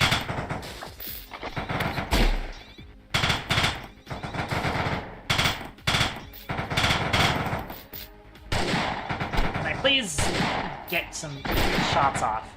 You've reloaded. Let me switch to you.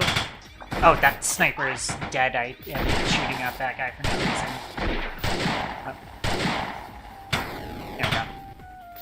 Yeah, 29. I was terrible there.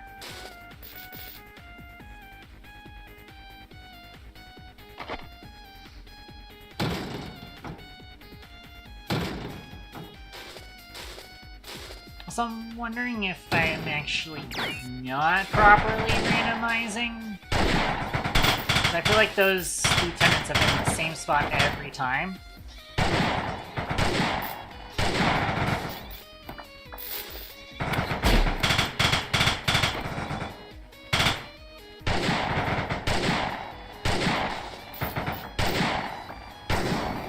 Right, 23 is better.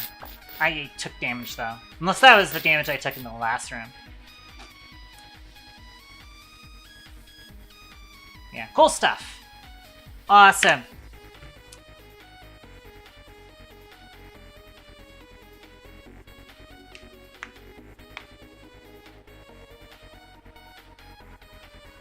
That's looking pretty good. That's 4 hours. That might be a good spot to call stream, potentially. Maybe. Maybe.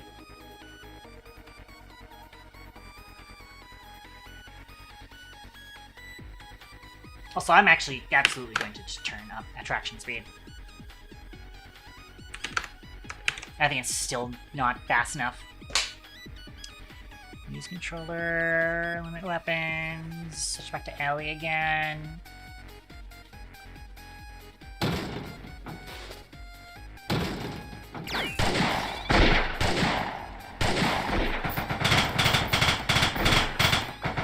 Yeah, honestly, I like it. I prefer it that way. Except for the money that isn't moving there. I wanted to shoot the sniper. Yeah, I might need to change the, I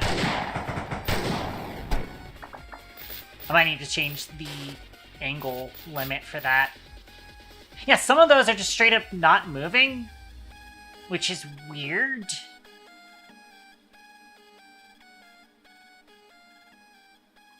Anyways. Let me actually restart. So I'm gonna see. Controller, do this, do that. And if I do that seed, we build level, spawn player. I want to see if our RNG is fucked up. Our RNG, wait, no, because there's now several snipers here.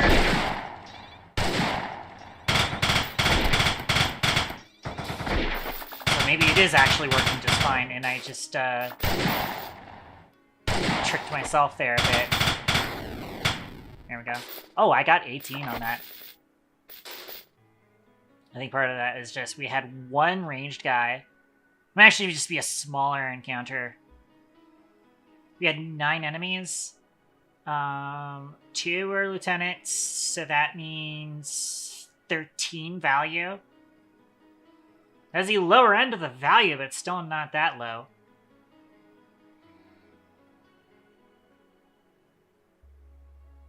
Interesting.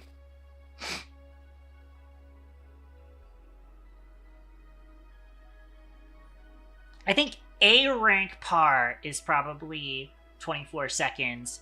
S rank par might be 20. Potentially.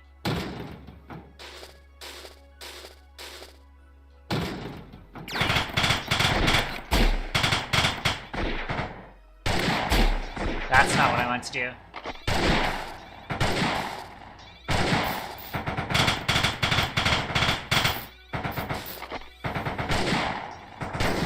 Nice! There we go. That was 16 seconds. It might just be that I'm better, and also I'm using Ellie, which is a legendary weapon. It's probably because of the fact that I'm using a legendary weapon right now. Yeah, it's 11... enemies. We had the one lieutenant here. I might also not be able to see all of the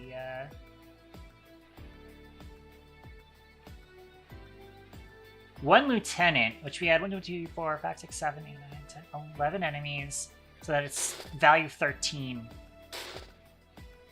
Maybe it's just the fact that it was a value 13 room that allowed me to do that.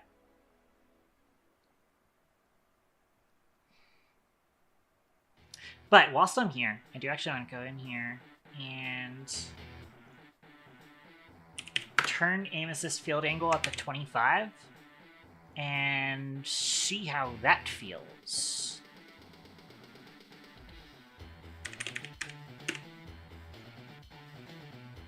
Still using Ellie.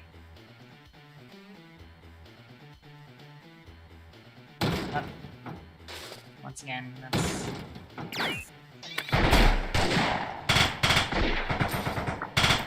accidental dodge, but that's great.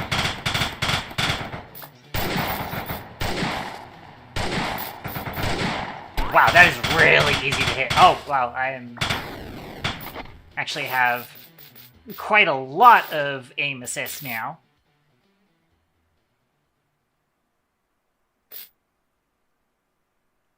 But as it stands, I kind of need, like, a visualization of what the, angle is. I actually feel like I'm trying to, like, visualize it in my head what 25 degrees looks like. That's 90... That would be 45. 25 is probably fine, actually. Let me switch to sniper. I don't know why I keep trying to do,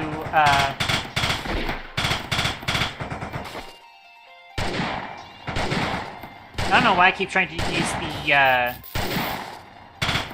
jump ability with the sniper rifle. Because the jump ability is better with the, automatic weapons, like the, burst pistol. I don't know why I keep trying to do that with the, sniper rifle. I have a feeling I know why, and that's because of the fact that the jump gives you a 50% crit boost, and I'm hoping for that crit to kill the lieutenant quickly, is probably why I'm doing that.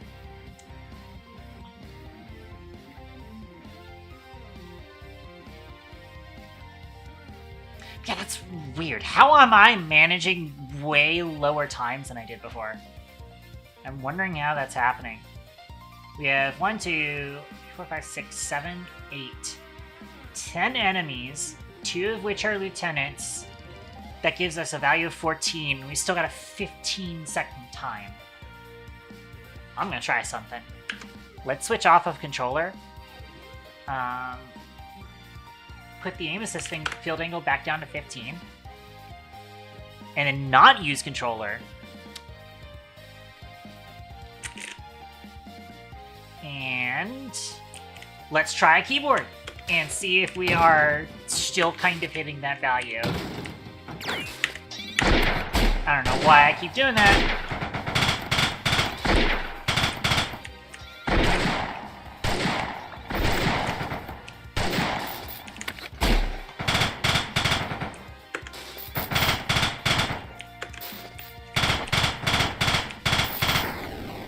Nice. So that's 20 seconds, which is still pretty low, all things considered. Let's go hit the next room.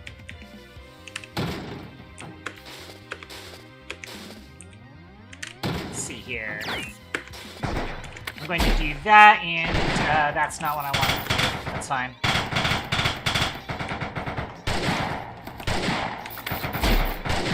I can't be doing that.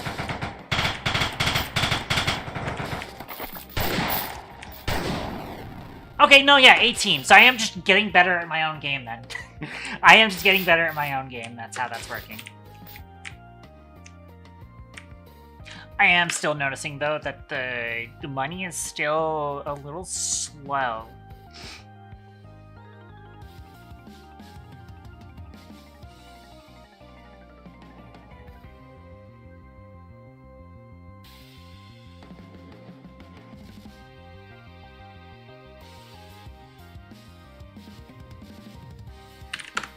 Let me change these values.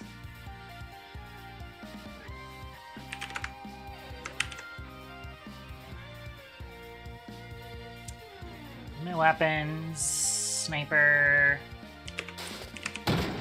Again, part of it might just be the fact that Ellie is a legendary weapon.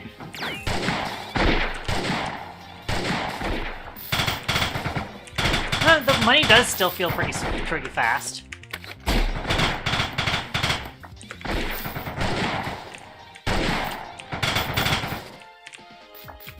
Oh shit, hey. Reload downtime. Oh well. Still did that flawlessly, 18 seconds. Not bad. I think we're getting close to a game that is actually fun. I'm gonna go for the crit. It was... Hang on, it was a crit! Wait a minute. I was doing 2280. Did I say crit, but not actually crit? Wait a minute. I think Ellie's bugged. Infos, weapons, legendary.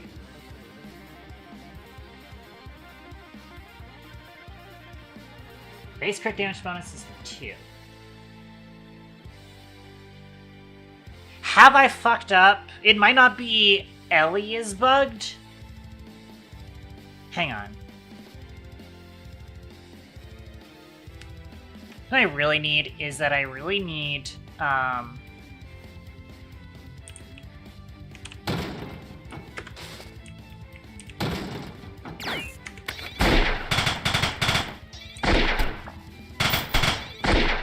think crits are bugged. I think crits in general are bugged. Because the other thing's also only dealing that damage. Damage step. I don't remember where the fuck damage step is. I'm just going to let this figure it out for me. There we go. Damage step. Go to definition.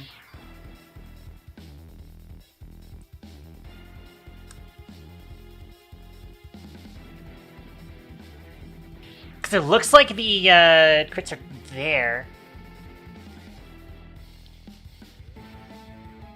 It's saying that it has crit. But I don't think it's applying the crit bonus correctly.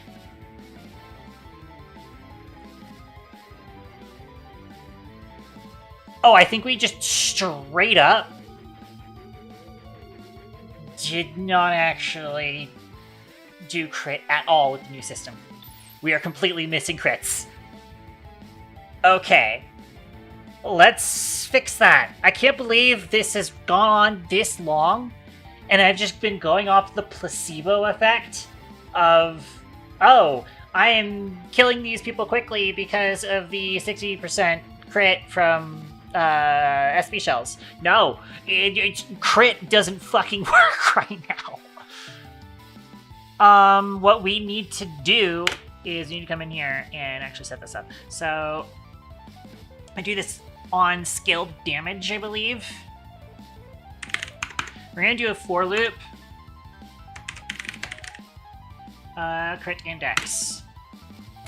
And then for each value, as long as crit index is greater than 0, we do scaled damage. Do times equals.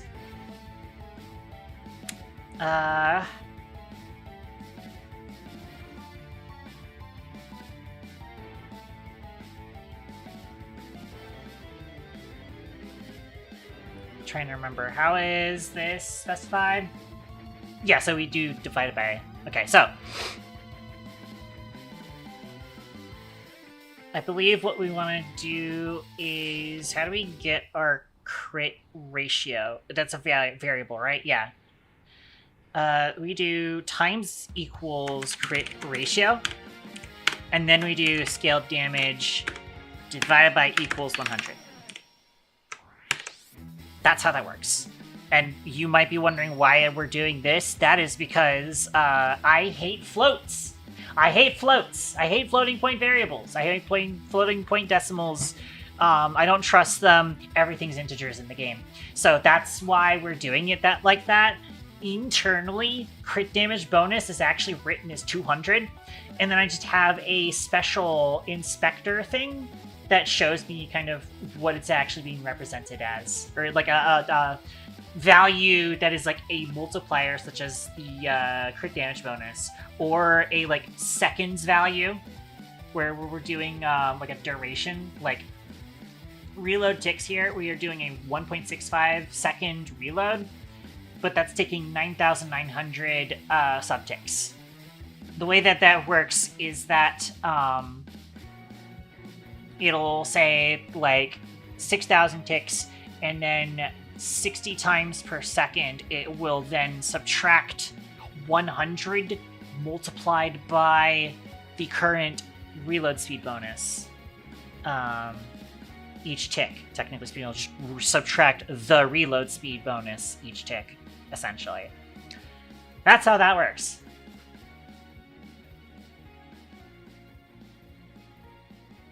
And yeah.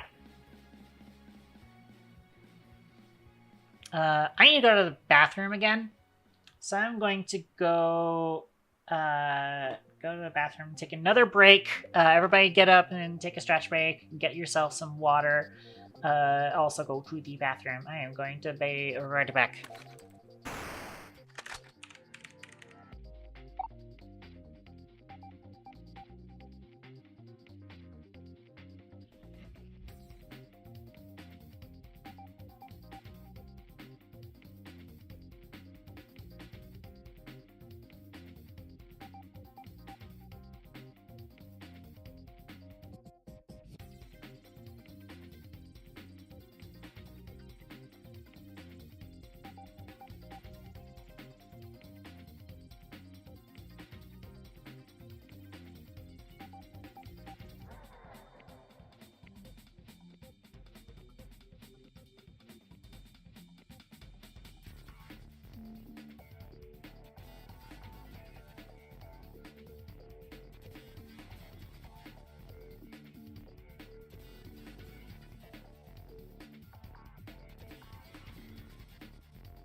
I return.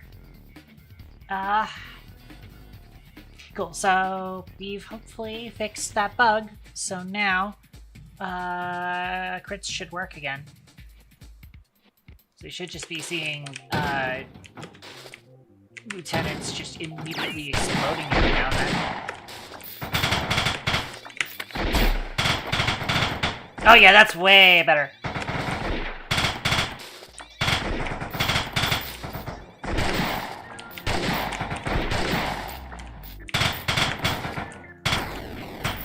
Go. Still didn't take me that much longer than it was before. Let's see if we can get a lucky Ellie crit on the lieutenant, wherever it is. Yes, there's the lieutenant crit. I actually can get 2 Ellie shots off in the jump, which is kind of crazy to me. I keep forgetting what button is the, Ow. What? There we go. 24. What do you mean I was worse with that?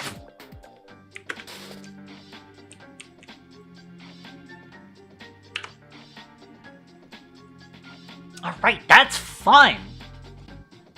Dare I say it? We have created a video game that is fun. Let's run with the matchbox. That's this weapon. Now we got something that actually fucking works with the jump.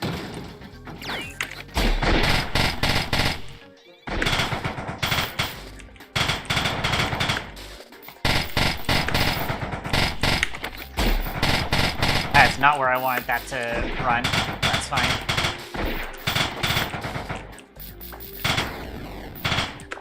Alright. Didn't take damage, good.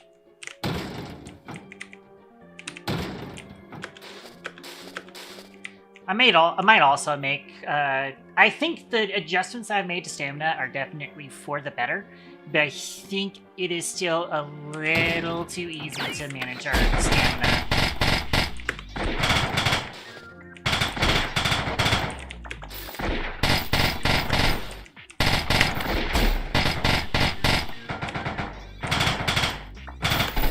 Ow, I got hit there. Man, finish you off with that? Yeah, that's so cool. Oh gosh, I'm now realizing, I wonder if that crit... I should have checked to see what that damage was, and whether or not it got crit bonus from the jump. Because the jump should only be giving a crit bonus to weapon damage. And I wonder if I did not actually set that up properly. Let's find out. I think what we're looking for is player abilities K-Ton CS.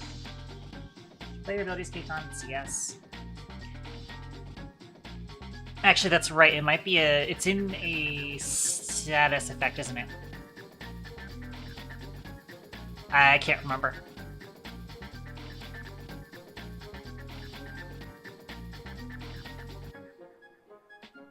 It might actually be in the state itself. K-Ton Tactical.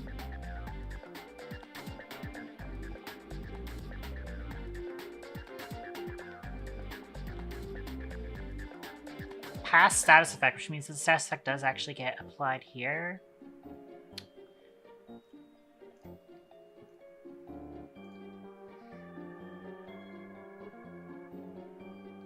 So we start this. ESP shells crit bonus.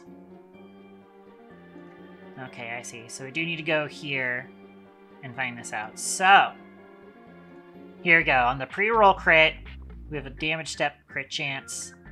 Yeah, we're flatly adding this to everything. So we do need a context. We want to check if damage step category does not equal weapon damage, then return.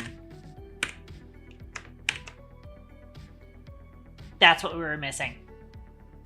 We don't want the actual jump to be boosted by that. So that is a nerf, but it is necessary because we didn't want that. Granted, at the same time, I probably will still boost the damage of that shell's jump, just because of the fact that, like, we have been boosting everybody's damage anyways. And that would probably be useful for that. I might have changed that a little too early.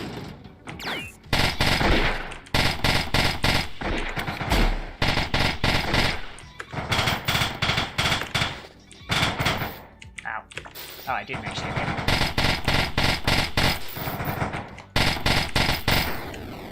Another thing that'll probably help is a system for hit confirms, or kill confirms, I should say.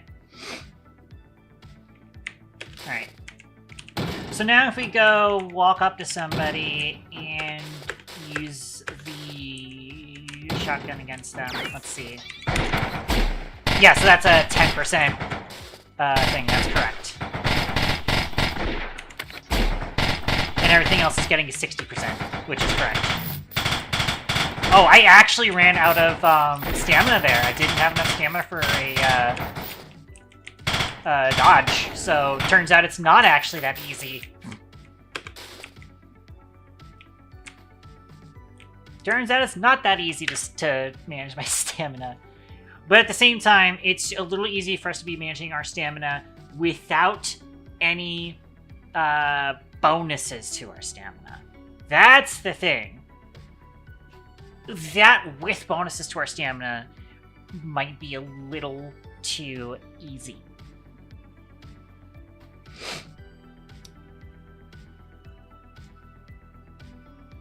So what I'm gonna do is go into you. Let's see some stuff here. Come down to player abilities, K-time. I might actually make this like a value that I can get in a whatchamacallit?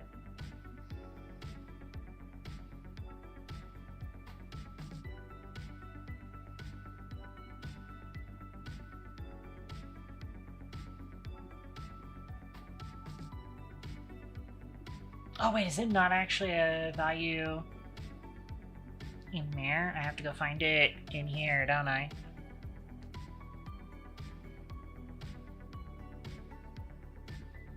That's right, I need base player abilities.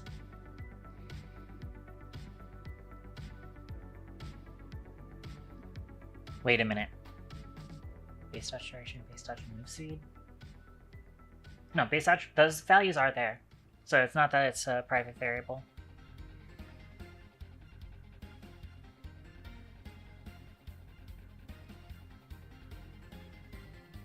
The main thing I wanted to do... Okay, they are all static variables, that's why.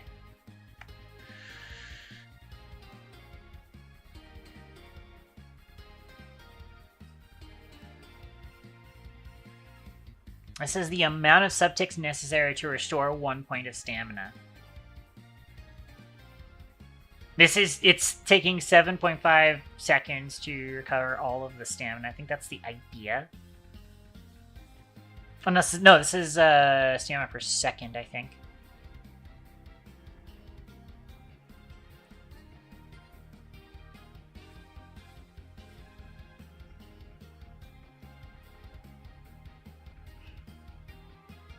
Hang on, let me go look at stamina recovery.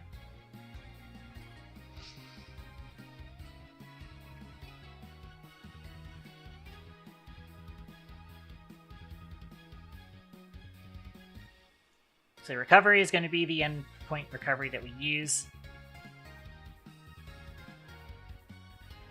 Stamina recovery ticks needed.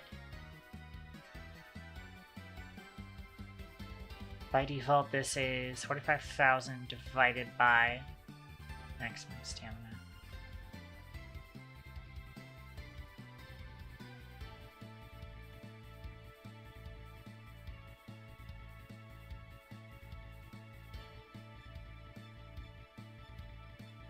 Ah, I see.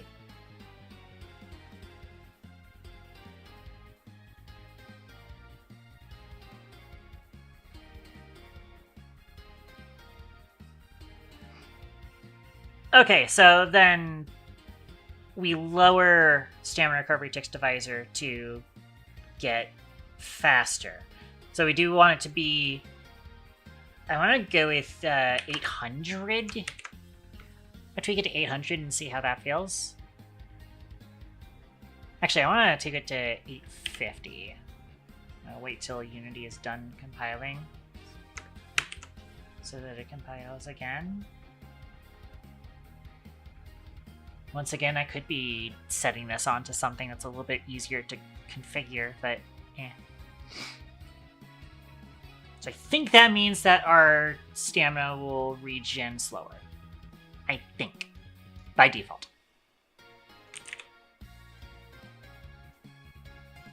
Let's find out.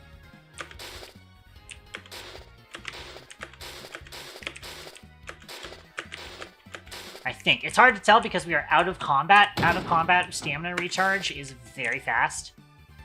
And the game has... No, it's the... Why is there an error here? What do you mean index was out of range?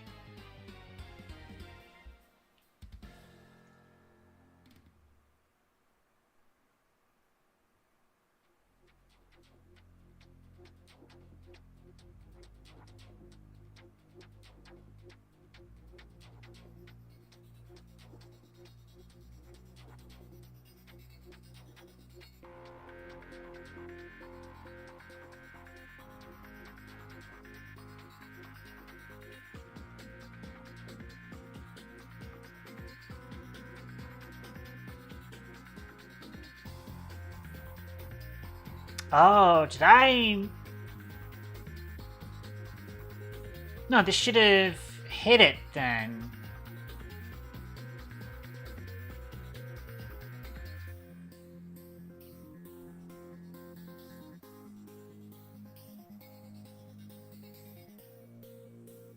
Oh.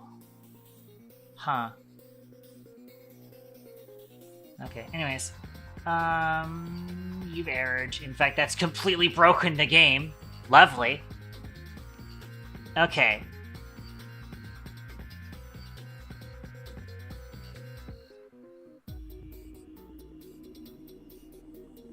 So I think what we should be doing is we add to Scramble Index before checking it. That's the first time that we've seen it because most of the seeds that we've been providing don't actually get to this part. So we're testing all sorts of new things today.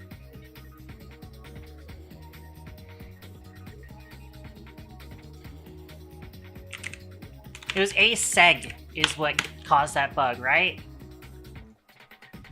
Was the seed that I used? Let's find out.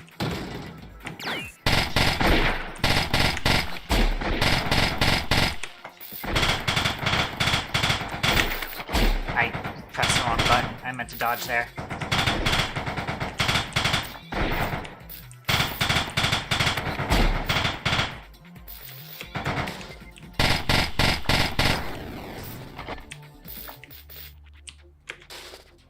Cool.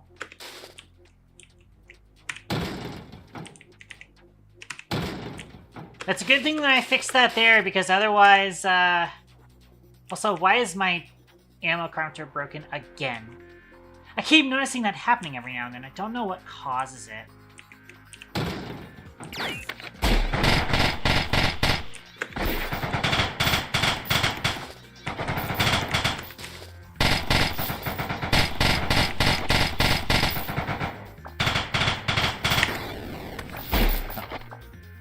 Instantly fired that off.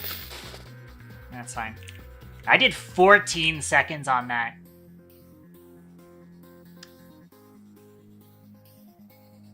I should have the this tooltip or this debug thing tell me what the value of the room was so that I know that for future.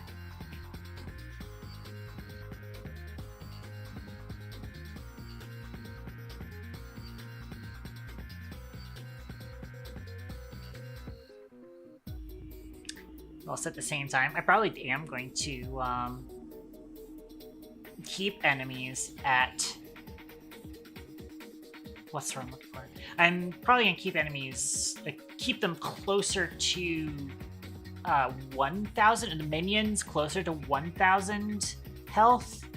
And then keeping lieutenants at 2,500.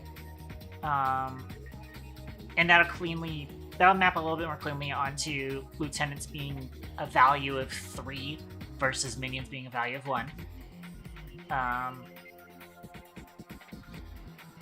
Because otherwise, I think minions currently are more like 1,200.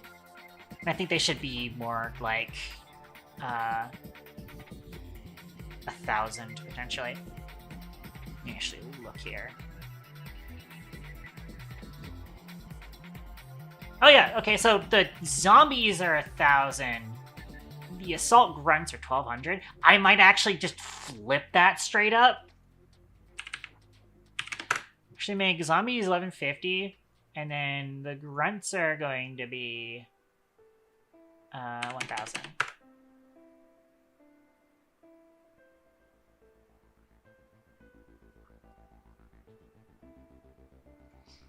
Might even make them just a little bit squishier.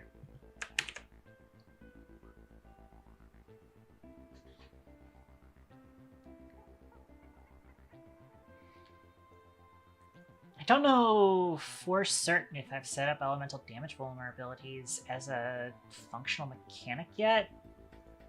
I mean, I've got damage step open somewhere here. Right? Because I was just fixing something. Yeah, there's damage step. Did I actually set up the elemental resistances.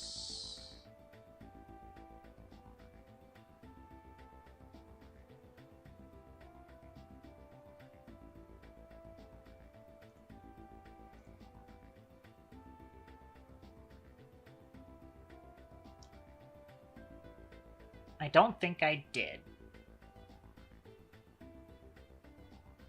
I could also go look. Enemy info. I'm gonna go down to this. This has 0 references, so yeah, I haven't actually implemented that yet. I want to have that implemented soon, though. But, it's not a big deal now because we only have like 3 fucking enemies. And I want to implement that when we have more enemies that'll use that a little bit more effectively. So,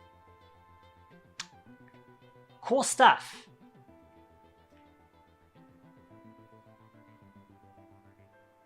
I will say, if encounters are trending more towards 15 seconds more than anything, with, like, granted we are using, again, the Matchbox is a rare SMG, Ellie is a legendary, even though their damages aren't super amazing out there, and again, half the reason that they are those rarities is because of their effect text, and effect text doesn't work right now. So, but I do think they have, like, generally decent damage compared to weapons of lower rarities, so I might go back and tune up encounter sizes. Now that we have adjusted a lot of things and hitting enemies is a lot easier, I think I'm going to adjust encounter sizes. And I'm also going to adjust aggression values. I believe if I go look at Wolverine Encounter Manager, I think it is using whatever is like the default for the component because we add these at runtime.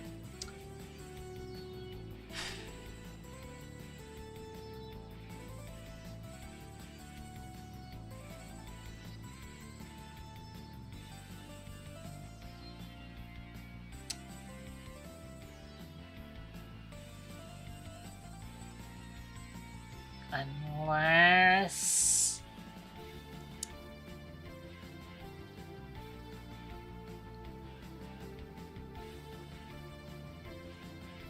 Hold on. Yeah, we do get maximum aggression. What's this doing? Oh, it's a game difficulty variable. Okay, that's easy. That's easier to modify. Yeah, huh. Okay. Should wait.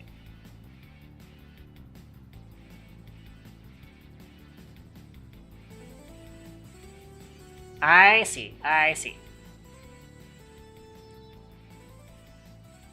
So yeah, I do want to up this to 200.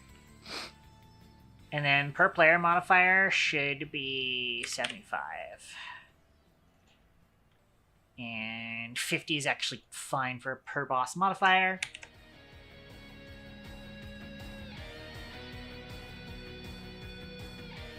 That should make encounters a little bit more difficult. Another thing I might end up doing is I might actually give enemies stamina. In sort of a similar concept to City of Heroes, it might actually make a lot of sense for enemies to have their own stamina and have, I might still have aggression on the back end just to prevent every single enemy from firing at once, but giving them all stamina might also be a good way of balancing things out.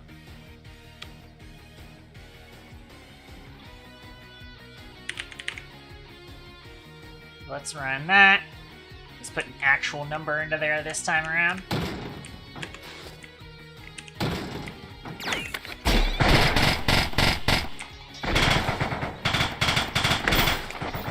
don't know if I managed to get that dodge right. I did not get that dodge.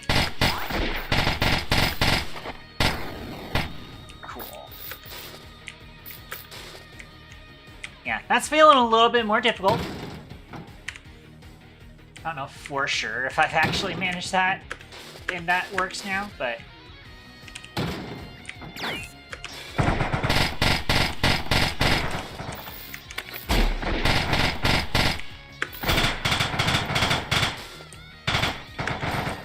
Ooh, I got that perfect dodge off. Nice, I didn't even see that guy. Cool.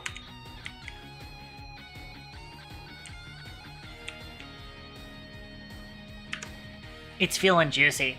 It's feeling good. We're feeling good. I am going to pop open... Let me actually check what's going on over here. Sure. Oh, I have to check that in a bit. I'm gonna pop open GitHub. I still have the old usernames on GitHub, and I don't think I can do anything about that because the last time I tried changing my username on GitHub, it was clunky as hell and did not work half the time. But we got a lot of things changed today. I am just gonna go ahead and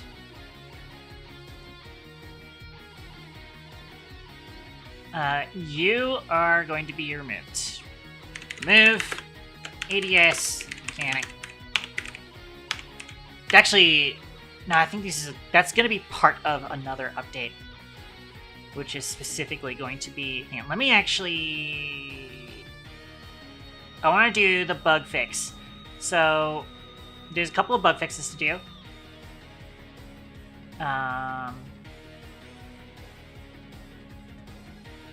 For example,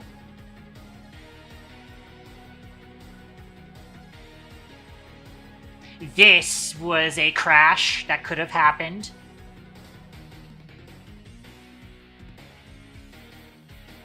Go over here.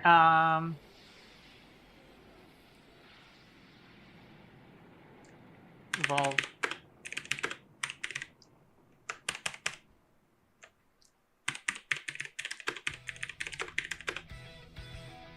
I used to say, Volvo, please fix all the time. Now we're chopping loops into fucking Volvo, please fix. Let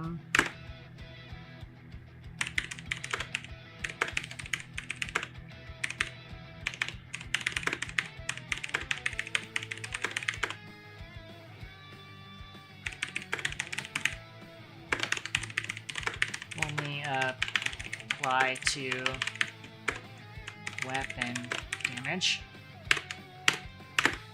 Fixed. Critical hits not working at all.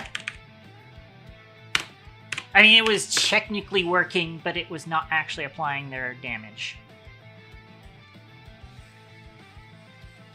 Which that was actually here. We also fixed rare crash with enemy spawn code.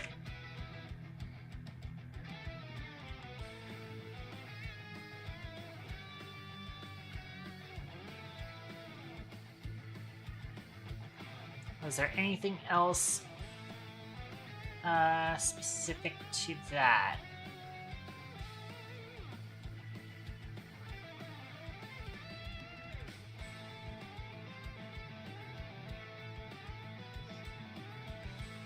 There was also us changing the speed of pickups.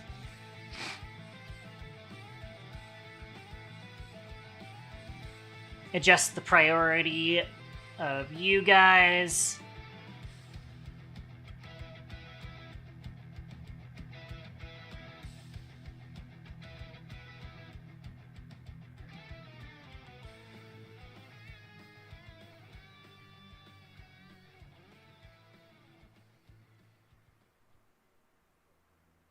And then these were us adjusting the health values. So we're going to change the health values on you guys.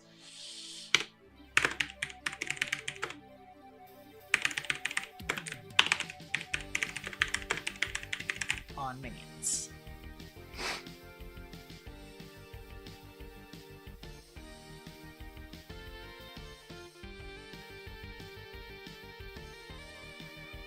And also, we did adjust the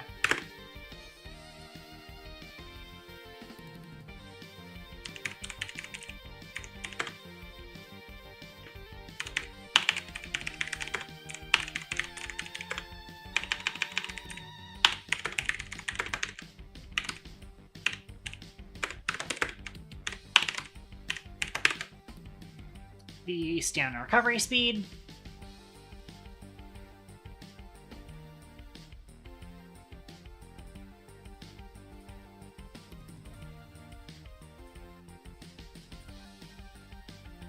And that's all for that. Everything else is going to be the new mechanics for the stuff. Actually, I'm going to do increased enemy aggression.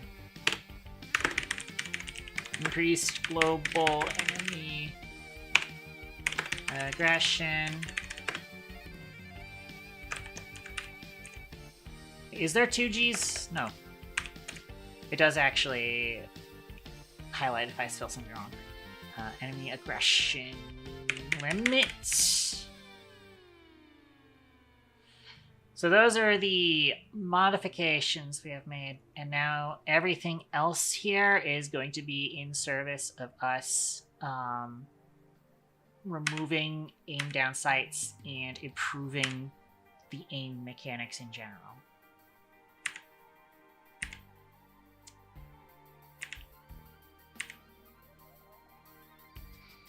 Pretty much. Oh, we can get rid of this, where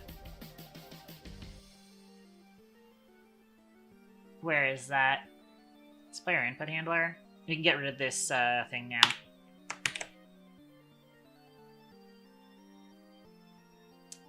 There we go. Let me make sure everything is saved real quick. Cool.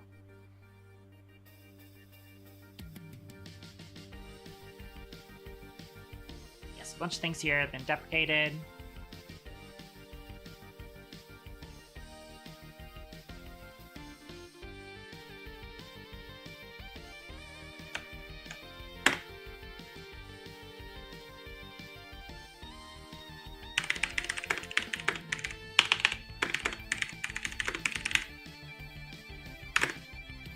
Removed. Actually, look, partially moved. Aim down sights mechanics. Introduced new aim assist features. Reworked controller aiming system. I believe that's it.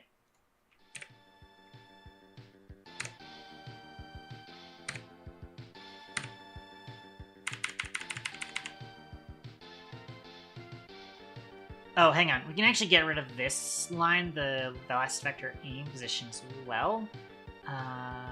Because we ended up not using that. You get out of here. We can also clean up some of the old locking code.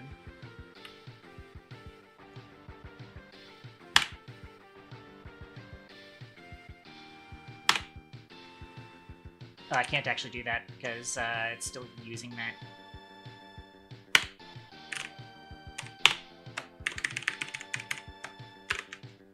Need to do some ADS mechanic step.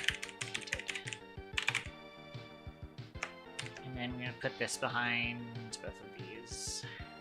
Scroll wheel time is actually a variable because that's being used for, if you might have noticed, I can switch weapons pretty easily on keyboard, from keyboard and mouse, and the binding for switching weapons is actually scroll wheel. But I have a system in place where it is handled so that if you're on PC, if you mash the scroll wheel, it'll still do one at a time with a limit of, I believe it's a delay of 1/6 of a second, which is perfectly fine for most people, I would imagine.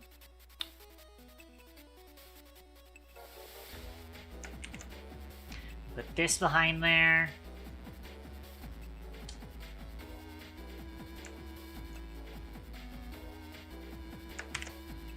Put you behind that. Which is probably going to add a bunch more thingamadings, but whatever.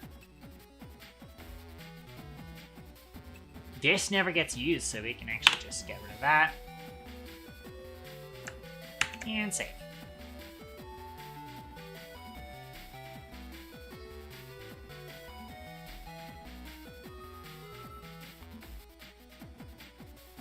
Okay. Which there probably will still be a few more things saying that's deprecated. Player input handler. There's a couple of things in player input handler that will say that they're deprecated.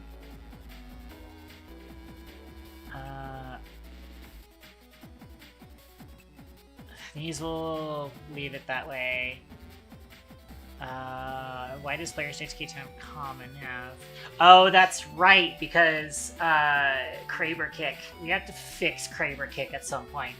Or sorry, Lapua Impact needs to be fixed at some point, because previously the way that Lapua Impact worked is that it was you could lock onto an enemy, and then whatever enemy you had locked onto, it would hit them. I think it should automatically work on its own right now, but I do still need it to have checks in place, and also make it so that, like, if you just, like, aim your crosshair and it doesn't hit an enemy, it'll still hit on where the crosshair is, as long as the player can actually reach the crosshair from her current position. That's the thing that I'll have to set up as well. I need to, like, give the player a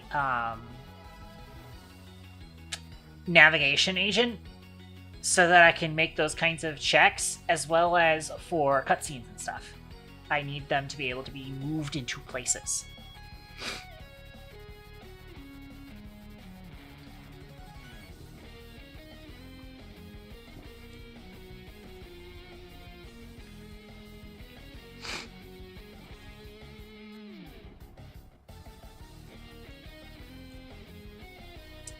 And yeah, I think that is all of it for that. And thankfully the modification there and the modification here is small enough to where I can include it in this commit, even though I usually avoid putting prefab changes and scene changes into a code commit, but they're small enough to where I actually kind of don't care. Because usually I mostly just care about, like, how many lines, how many change lines I'm seeing. And if there's, like, 1,000 change lines because I, like, made a couple of objects in the scene, I don't like seeing that. But everything should be good.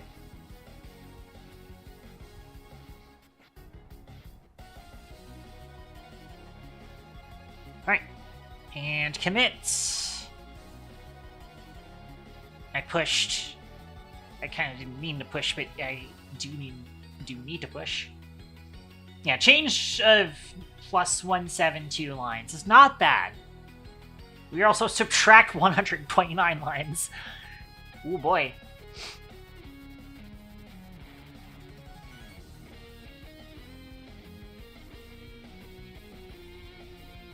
But yeah, so we did all of those adjustments here. And then we have made aiming so much fucking better. I am actually, that's potentially close enough for me to be able to, like, package that up into a vertical slice and go throw it at a couple of friends of mine and see how they feel about it. I would still like to make the input prompts better, because right now you'll notice that it doesn't actually show any buttons properly. It shows the key prompts for keyboard, technically, but I do need to set something up to where it'll actually have that stuff correct. Right now, it does not. Right now, it is not showing proper control glyphs, and I want to set that up sometime in the very near future, hopefully, because, I mean, granted, part of the problem is going to be that I don't currently have a system. I don't have a vision of what the control customization is going to look like. And I kind of need to know how that's going to look before I can attempt that. That's a big thing with that. But everything else is pretty good. I'm gonna start wrapping things up. Close you. Making sure I didn't have anything else dangling. Thankfully it's not. And I will probably flip over to chatting scene whilst I wrap things up here. I don't think Amy is off today, so I probably don't have odds in chat, so I'm just gonna do that. I don't know, Amy's getting worked to the fucking bone by assholes, so... I'm gonna modify that. Now it is.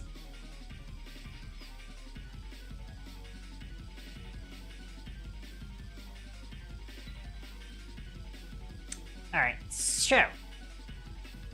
we've done those. I do need to click stop raids. I have to figure out who we're dropping in on. What our raid message is. I would do chopping loops in the fucking Volvo, but I feel like I'm stealing that from Sasha's community almost.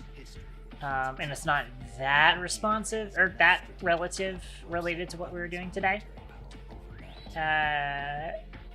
We made all the aiming way better. We made crits work because they weren't working.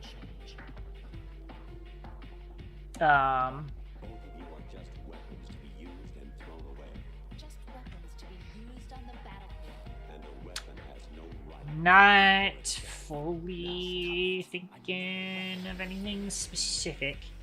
So I probably just do default raid message.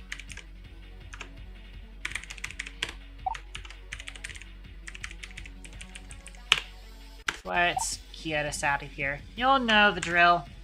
I still need to modify the new raid message too. That's still the old raid message. And it might not be Toaster Catgirl Sniper raid in the near future. I might want it to be something new. The Shrine of Toasty descends upon you. Maybe that's going to be something like that. I don't know. I'll look to some friends for inspiration, I think. Let's see who's online. Actually, let me look at not following. Let's see what Twitch wants to recommend to me.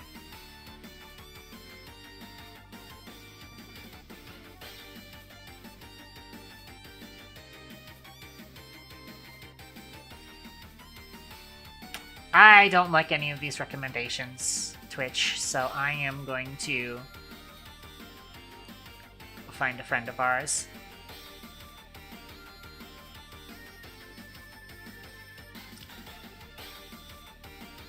See who we've got, I keep forgetting I do need to be talking a little bit softer so that I'm not straining my voice out.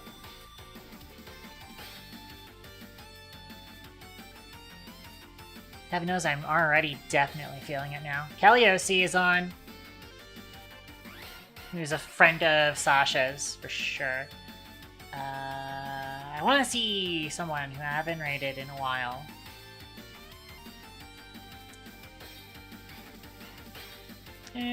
Tengu, maybe? Nah, I think we, I